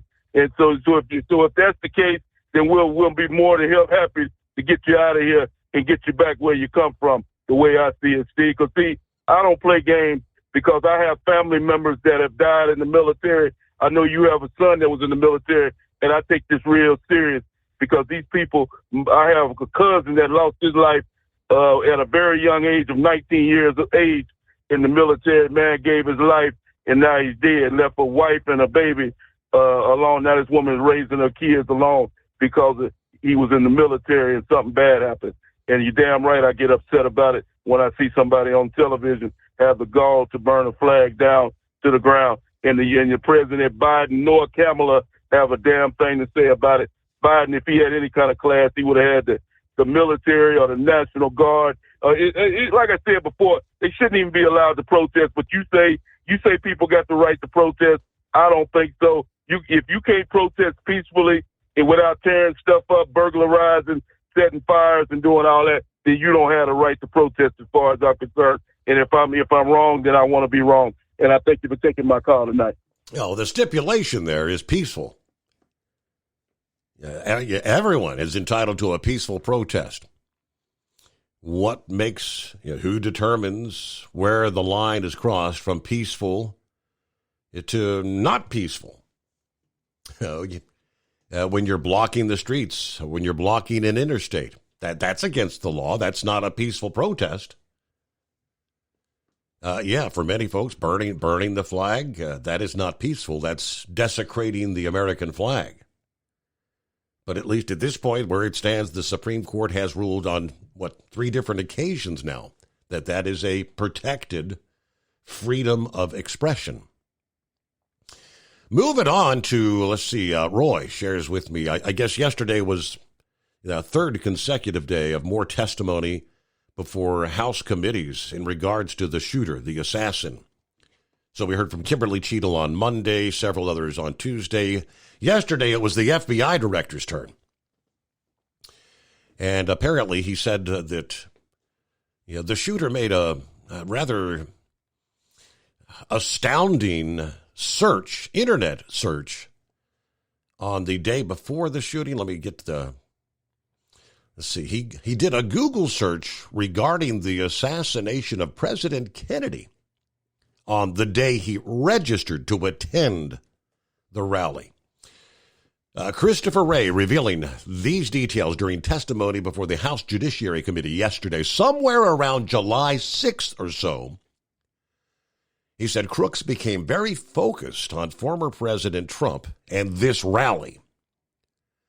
One of the things that I can share here today is that has not been shared yet is that we have been, just in the last couple of days, found analysis of a laptop that the investigation ties to the shooter, which reveals that on July 6th, he did a Google search for, quote, how far away was Oswald from Kennedy? That's a search that's obviously significant in terms of his state of mind. That's the same day, it appears, that he registered for the Butler rally. So Wray's testimony, the third time in as many days, Congress has held a hearing regarding the investigation into the attempted assassination. We heard from Kimberly Cheadle on Monday. She resigned soon after. Homeland Security Committee heard testimony from the Pennsylvania State Police Tuesday. It was Wray's hearing this past day. Several lawmakers traveled to Butler earlier this week, apparently, to view the actual scene there firsthand. Representative Carlos Jimenez of Florida recorded himself on Monday climbing the roof from where crooks fired on Trump and expressed astonishment that the Secret Service did not secure it. And he says, quote, "So what really bothers me, and the reason I got up on that roof, I'm 70 years old, was for the director to say, well, the steepness of the roof wouldn't allow Secret Service agents to be up there. That was the final straw for me," he said. "I could run around on that roof all day long." He's hearkening back to Cheadle saying that, the sloped roof prevented the Secret Service from being on that building. At Hot Shot Secret, we share the science behind common diesel problems and their solutions. For example, diesel fuel cetane levels. In many states, the cetane rating in diesel fuel is 42 to 45. Most diesel engines operate more efficiently with a cetane rating of 48 to 50. One treatment of Hot Shot Secret Diesel Extreme will raise your cetane 7 points, increase fuel economy, and improve cold starts. Due to a cleaner burn, there are less hydrocarbons and particulate matter in your exhaust. This reduces the blockage of your diesel particulate filter. Using Diesel Extreme generates 83% less DPF regeneration. The 6-in-1 Diesel Extreme formula also includes the most concentrated detergent on the market, lubricity enhancer, water demulsifier, rust and corrosion inhibitors, and a fuel stabilizer. Hot Shot Secret Diesel Extreme is available nationwide at truck stops, fine farm and auto stores, and online at hotshotsecret.com. Hot Shot Secret, powered by science. Doc's Diesel is your one-stop online shop for diesel filter maintenance. Genuine quality, third-party tested filters for Cummins, PowerStroke, Duramax, and EcoDiesel trucks. Doc's cuts out the middleman and those pesky markups you often find from OMEs, dealerships, and parts stores. We make ordering easy with filter kits, subscriptions, and even dealer sign-ups if you have a fleet. Purchase your filters at www.docsdiesel.com and receive 10% off when you use code SUMMERS10. Doc's Diesel, your one-stop shop for diesel maintenance. And now, back to the Steve Summers Overnight Drive, live from the Hot Shot Secret Studios.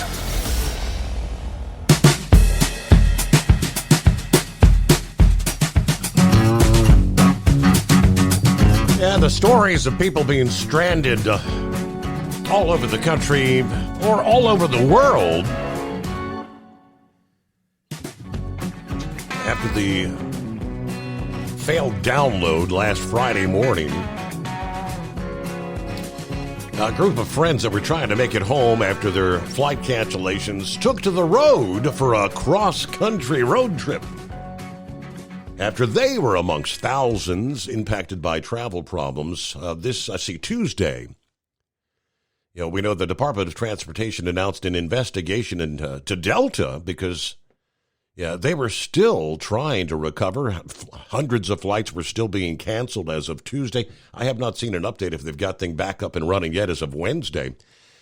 But Amber Gergen, Audrey and Aper tried to fly from Montana to St. Louis Sunday. They made the first leg of the flight to Salt Lake City. That's when their flights were canceled. Our initial thoughts were we probably not going to get out of here by plane with everything getting canceled, especially with Delta. And everything that wasn't Delta was like $3,000 to fly out. So I ran to the Avis car rental, got in line, and he said it was one of the last cars they had, ultimately embarking on a 19-hour trip to get home. Now they're hoping that they will get not only refunds for their flights, but also for the car rental, hotels, and other expenses. According to the federal regulations, Passengers are entitled to a refund, not just a voucher or a credit. The Transportation Department will also examine Delta's customer service, including unacceptable lines for customer service, and reports that unaccompanied minors were stranded at airports. The Transportation Department said to date they've received more than 3,000 complaints just in regards to Delta Airlines. Delta said they're cooperating with the investigation, but I mean, this CrowdStrike thing, just the cost, ultimately the cost. All right, happy Truckin' Thursday. Coffee up. Good morning, Mr. Summers, the Hot Shot Secret Nation, the great product of Staybill. Looking at 81 Fort Wayne, 77 Sterling Heights today as we get ready for Fort Wayne to Sterling Heights and back again. Semper Fi from Truckin' Phil this morning. Carl is on board. What's going on, Carl? Good morning, Steve. Thank you for taking my call. Appreciate it. Yeah, I just wanted to say a few things about the speed limiters, the situation on that. One of the first things that a company will do is bring their new trucks into the garage and proceed to ruin it. That's one of the first things that they do. They set their company speed on the truck, and they basically they will remove a lot of the horsepower even in the truck, and cause it to not be powerful enough to even haul a decent load sometimes. And they just do this to make things uncomfortable for the driver, basically, is what they're trying to do, and to fuel the speculation of the industry doesn't need to have enough truck drivers to satisfy the needs, you know. They're just constantly trying to get rid of truck drivers. It's a revolving door, in and out, and they just have no respect for truck drivers. I don't know if there is a company out there who truly respects the truck driver. I've heard some good comments about Walmart, but still, they make their drivers do things that I know that they don't like doing. Okay, and it's a lot of stuff out here that we go through on a daily basis. And now they're putting in the cameras, the driver-facing camera, along with the camera that faces out over the highway. Right. But the camera over the highway, I don't have much of a problem with the dash cam. I don't have that problem.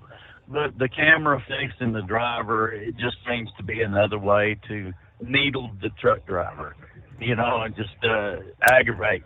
And that's basically what they do. They will occasionally come on with that camera, and they're looking at you, whatever you're doing. They're taking a picture and a little small video of it. And if your hands aren't in the proper position, if your eyes aren't in the proper position that they feel like it needs to be at, then you're going to hear some comments made about that, and they'll even put some points on you. You know, it's kind of like you're being stopped by the police. But it's the company that's doing it. And it's just totally unfair to a truck driver to have to live with that on a daily basis. It's mental abuse, and it just takes him into a situation that he doesn't want to be in. Every single day when he goes into work or nighttime, it doesn't matter. They're just watching you, you know, and just keeping their eyes on you constantly. It's ridiculous. Lot of companies have lost drivers for putting in the driver-facing cameras, and you'll notice that for this 21 and under pilot program, they've had to remove that requirement for the driver-facing cameras for that project. We'll be right back. Ultimate comfort on the road. That's the Bostrom difference, and why so many drivers are upgrading their seats to Bostrom seating.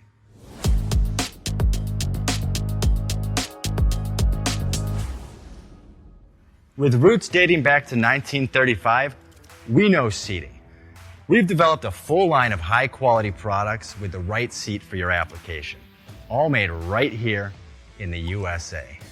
From our top-of-the-line Wide Ride Plus Certa for the long-haul driver to our entry-level Baja series for the vocational driver, we provide you with the comfort you deserve at the price point you're looking for.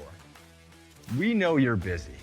You don't have time to search every distributor and dealership for the right seat, only to find the one you want won't fit in your truck. That's why we created BostromSeating.com. It's a complete seating solution. You can build the perfect seat with the features and options you desire, and we'll help you be certain it'll fit in your cab. Once you've built the perfect seat and have the part number in hand, you can shop pricing and availability.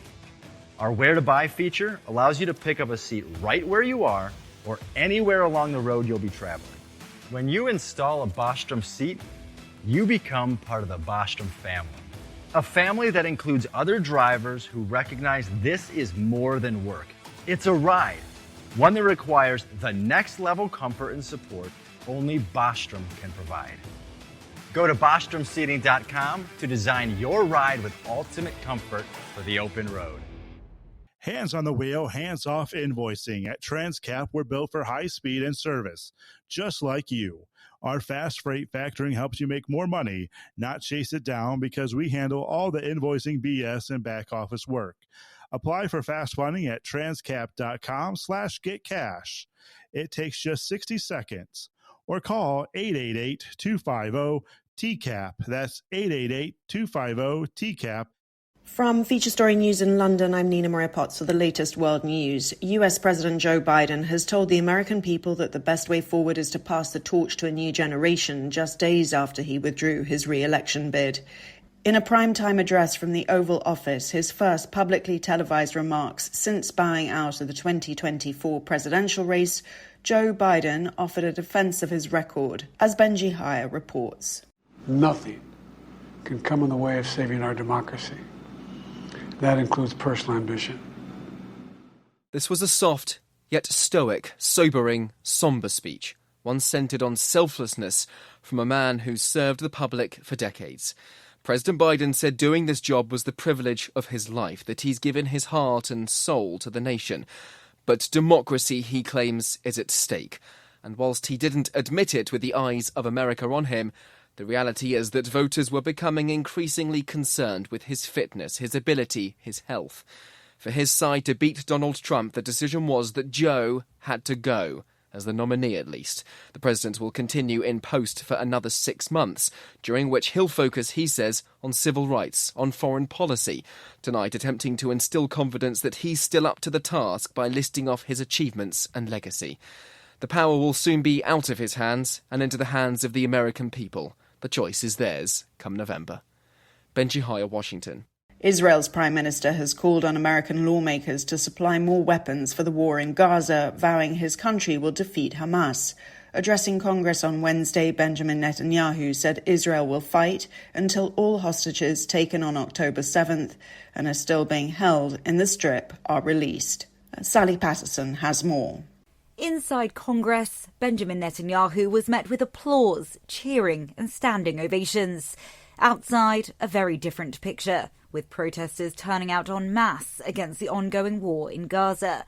The Israeli Prime Minister thanked US President Joe Biden for his unwavering support for Israel and for calling himself a proud Irish-American Zionist. Gratitude, too, for former President Donald Trump for, quote, all he's done for Israel. Netanyahu ridiculed people campaigning against the war, calling them, quote, Iran's useful idiots, and said Tehran is coming first for Israel and then for America.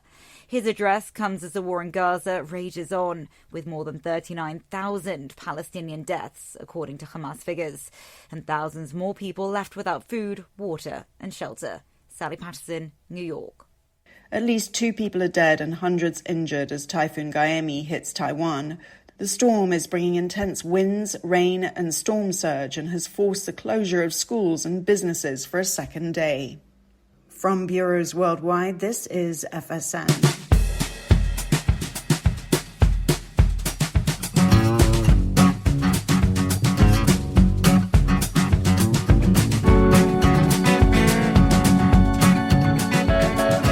All righty, what do you say? Round in third, headed for home. Good morning, Rick, in Columbus. Yeah, we were talking to Carl. Speed limiters, and we left off there. Yeah. The driver-facing cameras. Yeah, like many companies are losing drivers putting those in. Yes, Steve. It's really ridiculous. I was on the board when I first started with this last company I'm going to be with. If they fire me tomorrow, it'll be my last day as a truck driver. I promise you. I mean, I'm not going to try to find another job as a truck driver. It's just ridiculous what's going on in this industry. It's really a problem that all of these companies are trying to do against the truck driver. It seems like a war against their own people who are supplying their paycheck. The managers that we have now, they don't realize that the truck driver is the one who supplies their paycheck, you know. They're the one who's hauling the freight. The manager is not hauling the freight that's keeping the company going. But they want to yet remove people from the seat. It's constant turnover. And I don't understand why all of that's going on, but it's just absolutely ridiculous. And Joe Biden, today, he made his speech, all right? And I don't see how this man can even make a speech to the American people and lie to them constantly the way he does. I mean, he lied on his speech today saying that democracy is at stake and all of that stuff that he's constantly spouting off when he's taking money out of the pockets of the American people. And they have found him with all kinds of regulations and law breaking that he has done since he's been in office, stealing money from Ukraine and taking money from China to do certain things. He's constantly. He's bribing and making money off of things. James Comer laid it out in there the other day. He said, we've presented our case. And they said, was James Comer going to drop the impeachment that they still have on the table about Joe Biden? And James Comer said, no, absolutely not. That impeachment is still on the table, even though, yes, we cannot remove him from office, but the impeachment will stay, okay? And and they have already drawn up articles of impeachment against Kamala Harris, like I've said that they should do, and they are on the table as well. Kamala Harris, even before she even is going into the presidential nomination process, there is a question about her of even being a qualified U.S. citizen because her parents were Jamaican, and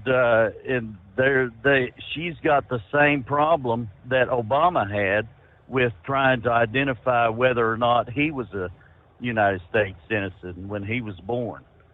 See, you got to be a natural-born U.S. citizen before you're even qualified for that office of president of the United States.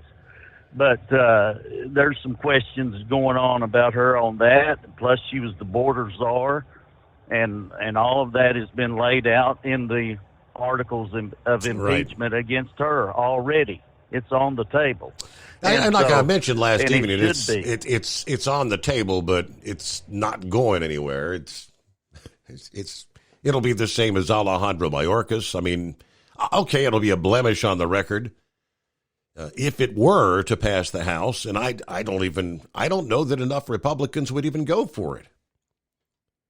It would never, see the light of day on the Senate side. That's what I mentioned last. It's more or less. It's more of a waste of time, more effort, when we need to be focused on things to actually help the American people, getting things done, as they say. But yep, it's on the table. It was laid out. Sylvester, what's happening over there in the land down under? What's up, brother? Hey, man. So I get into my car to go home. I turn on, let's call it the other name, the overnight drive radio. And Eagle's on there.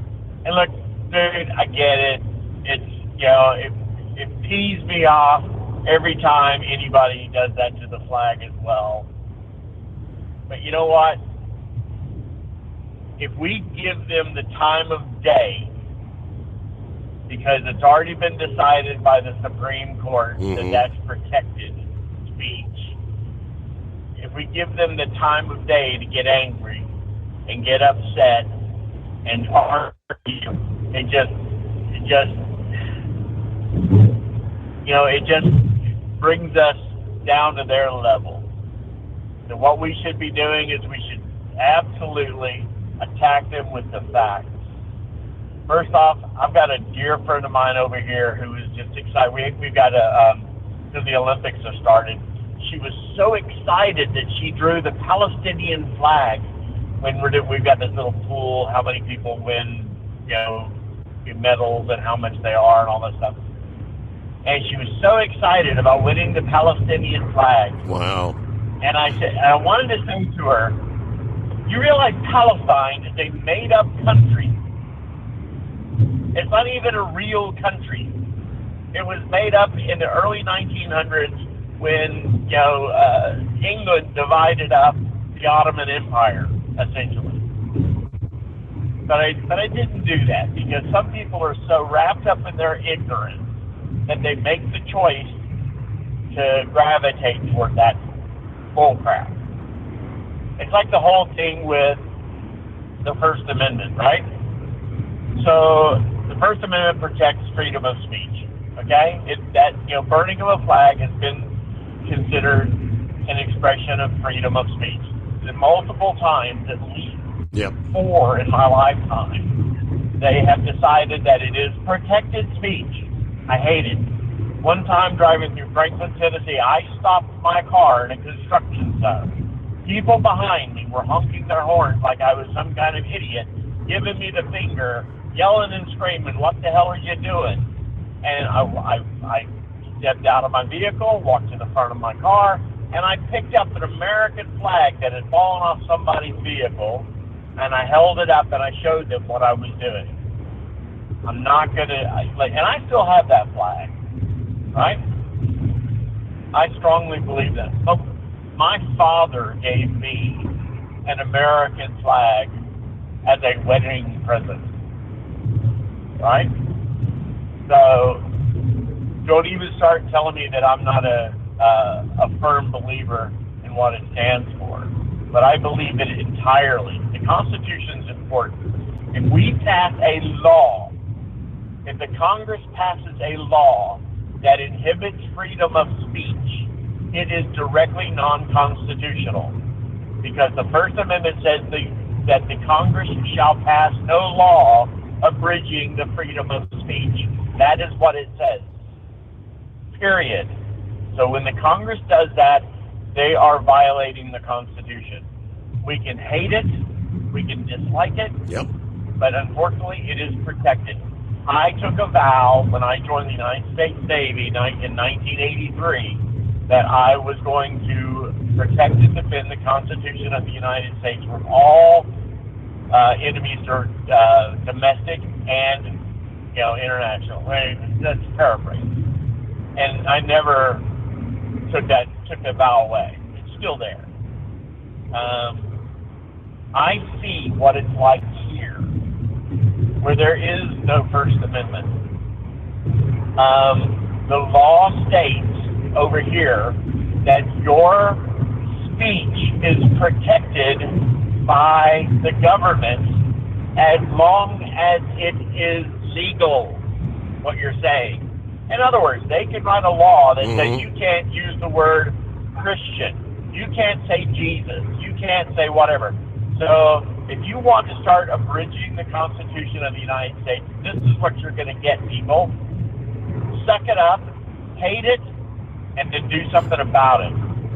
Don't let him do it. That lawyer that went in and saved that burnt flag deserves a medal. He actually did something.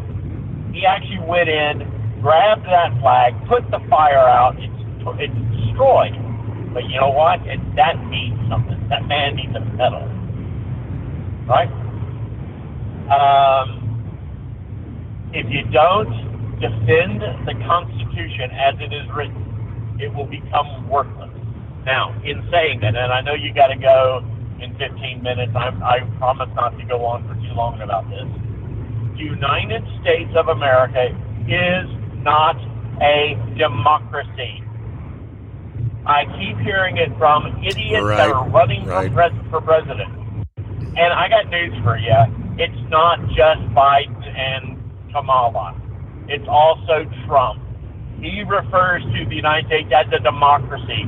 We are not a democracy. We're a republic. We are a constitutional representative republic. People have allowed this to continue so that it is no longer considered it is considered a democracy, and that's part of the problem. It is a republic. The Constitution, 90% of Americans don't even know what's in the Constitution, don't know what the rules are, so that it makes it easier to turn around what's in the Constitution and lie to people and get away with crap. I used to say there are three things: get educated, prepare, get educated, and get ready. You got to do it, people, because I got news for you. This is not going to stop here. You've got countries like China, you got Russia, you've got Iran, and these are just extensions of each other, by the way. They are now, as if you remember, a president once said, there's this great cabal, access of evil, and I got to tell you, it's here, it's now, and they're working together, and they're working stronger together. Thankfully, North Korea can't make an artillery shell if their life depends on it, which is a good thing, but China can. China has a massive ability to create a lot of things, and every time you buy a Chinese product, and I've been saying this for 20 years, every time you buy a Chinese product, this includes your television, you are buying and giving them money to be able to kill Americans and our allies. So get ready, get educated, get prepared. Prepare, get your family prepared for it, because I got news for you. The U.S. is in the most divided, weakest spot it has ever been. Worse than in 1859. We're in a situation now where it's becoming like 1930. It is 1938 all over again. And the more that we're gravitating toward the Russians, the worse it's going to be. There are people who think that the Russians are on the right side of this. They are not. You are being played. There's a guy that I'm subscribed to his YouTube channel. He's actually in Australia right now, doing a discussion with the Australian security services in two different locations. This guy's name is Ryan Macbeth, and he is an expert on propaganda, disinformation, and that kind of thing. And he breaks down some of this stuff. And some of these things are directly from the mills, the disinformation mills out of China and Russia. Have you seen any of the photos or videos that are leaked out from some of these facilities, Steve? I can't say that I have, no. The Chinese ones are the ones that are most disturbing. It's essentially a wall of mobile phones, right? And they link into different servers, which then use what's called I'm driving and I'm at a loss. But they use different a service where they're able to look like their phones are in different countries. So if you're on a website and you see somebody talking about something, and they reckon that they're from Senegal or the Seychelles, which are two of the big ones which they come out of. They're probably Chinese in reality. Even if they've got a picture of a black dude on there, that's not really the person that you think you're talking to. There are callers to this show, to your old show. I don't even know if some of them are still alive. Two of them that I know personally, one male and one female, who got duped, what's called catfished, by people. And one of them, who is still alive that I know of, got in, quote-unquote, air quotes, involved with a dude who claimed to be U.S. military, and she ended up giving him tens of thousands of dollars and got all that money just wiped out. Wow. Being duped. So these people aren't real. These are call centers with these and it's organized. It's not just in China, it's also in other countries. North Korea is bad about it. Turkey is bad about it. So is Russia. Now, back to when your dad was alive, his website, they used to try to hack his website all the time from Turkey. And I ended up blocking everybody except for the United States, Canada, Australia, England, and I think there was one other country. I blocked everybody else on Earth except for them. The problem with that is that you can get services where it looks like you're calling from or coming from the United States or Canada or Australia or that kind of thing. Anyway, long story short, what you see on the internet, AI is so good now, it's almost impossible to know what is real and what isn't. They can make people say, and we've seen this with Trump, where they've had him, quote unquote, say things that he really didn't. Again, that was in air quotes. Say things that he really didn't say. Same thing with Biden. They've done that as well. There's so much misinformation out there, you can't trust it. Unless you see it with your own eyes, this is what's so bad. It may or may not be real. And you have to be able to have discernment to know what is real and what isn't. That's why this show is so important, Steve. And I appreciate all of the research that you put into it and the details that you're able to get from the sources that you've got. It makes a difference. And you are the truth sayer that I rely on, Steve, because I have a lot of what I feel are really good sources. Ryan Macbeth is a great source because it's his expertise, and he has other things. It's hard to explain in a short period of time, but there are actually ways that you can find out who these people are. And that's one thing that he does, and he's doing for the Australian government, the U.S. government, and others. But look, like I said, get educated, get ready, and go get active and get ready. Steve, look, God bless you, brother. Protect the Constitution. We're a republic. We're not a democracy. Get active. Thank you, Steve. I think that's all I have to say. Okay, thank you so much, Sylvester. And yes, from the land down under, have a good morning. Got a few minutes left here. Scarecrow. Steve, I don't know how to take this. Anytime you want to talk about flying shish kebab, you put out the bat signal for me. I don't know if I should be offended or not here. Flying shish kebab. It was Korea. So I know you've got some info from over there. Well, actually, the last time you questioned it, I hadn't heard about that event either.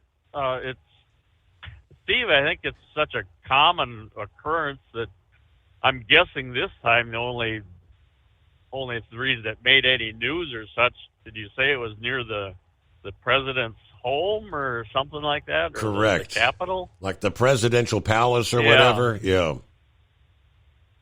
Okay. And I don't know if he has a separate personal residence or if it'd be considered the same, location or not. Now, when we were out strolling around, Stewie did say, well, that's where the president lives, right down that street. Well, there was no doubt about that because there was more individuals in black trench coats around there, Steve, than you'll ever see around Washington, D.C. It's kind of almost amusing, though. I mean, the general South Korean, individual they're very diminutive, individual, 5'6" in that zone. A 6-footer is unusual. So to think that these are, their secret service is, once you dwell on it and realize, okay, they're packing, they could defend themselves, no doubt, and likewise take the bullet as they do in this country. But no, I hadn't heard about this last event that you brought up, but I'm thinking now, we came back early April. There's been one of those flying trash incidents at least once a month. Now that you bring this one up, this is I think the fourth one that I've heard about, in conversation. And and as I say, you were the one that brought it to my attention this last 2 times now. But no, it's, as we've talked before, it's just an ongoing kind of like kids playing, like kids throwing rocks at each other without, my dad's bigger than your dad, that type of thing. But I'll throw it at Stewie in the morning or when I get back, see what else there might be going out with that. Looking at the clock, I'm going to have to forget about any casualness until we get to the truly casual Friday. Steve, I did send you a photo I think it was probably yesterday morning. Regardless, my youngest, I think he gets the feed from the EAA convention up in Oshkosh. And, so all the air show events, are broadcast. He took this still from there, and he said the announcer said this will be the very last time you'll ever see this. And what it was, Steve, the lobbyists in Washington have succeeded. The A1 or the A10, is going away. That was shown in formation with a F-16, F-22, and an F-35. And they announced that would be the last time that you would see that in such a formation. How about that? I kind of wondered what that meant. I got the picture, and I wasn't sure what it meant when he said this will be the last time. But all right, well, you have to close it out there. See you at the midnight hours. We'll be rolling into Friday.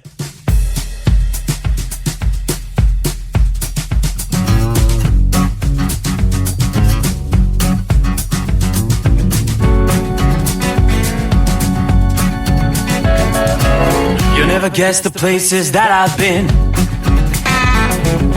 You never guess the places that I've been. 'Cause everything is like a dream, yeah, but only in that dream that I live in. I'm never gonna let the day begin. Never gonna let the day begin. 'Cause everything is like a dream, yeah, but only in that dream that I live in. Oh, don't wake me up before you go, and I'll just make this bed my home. Oh, darling, please just let me sleep. Give me my dreams.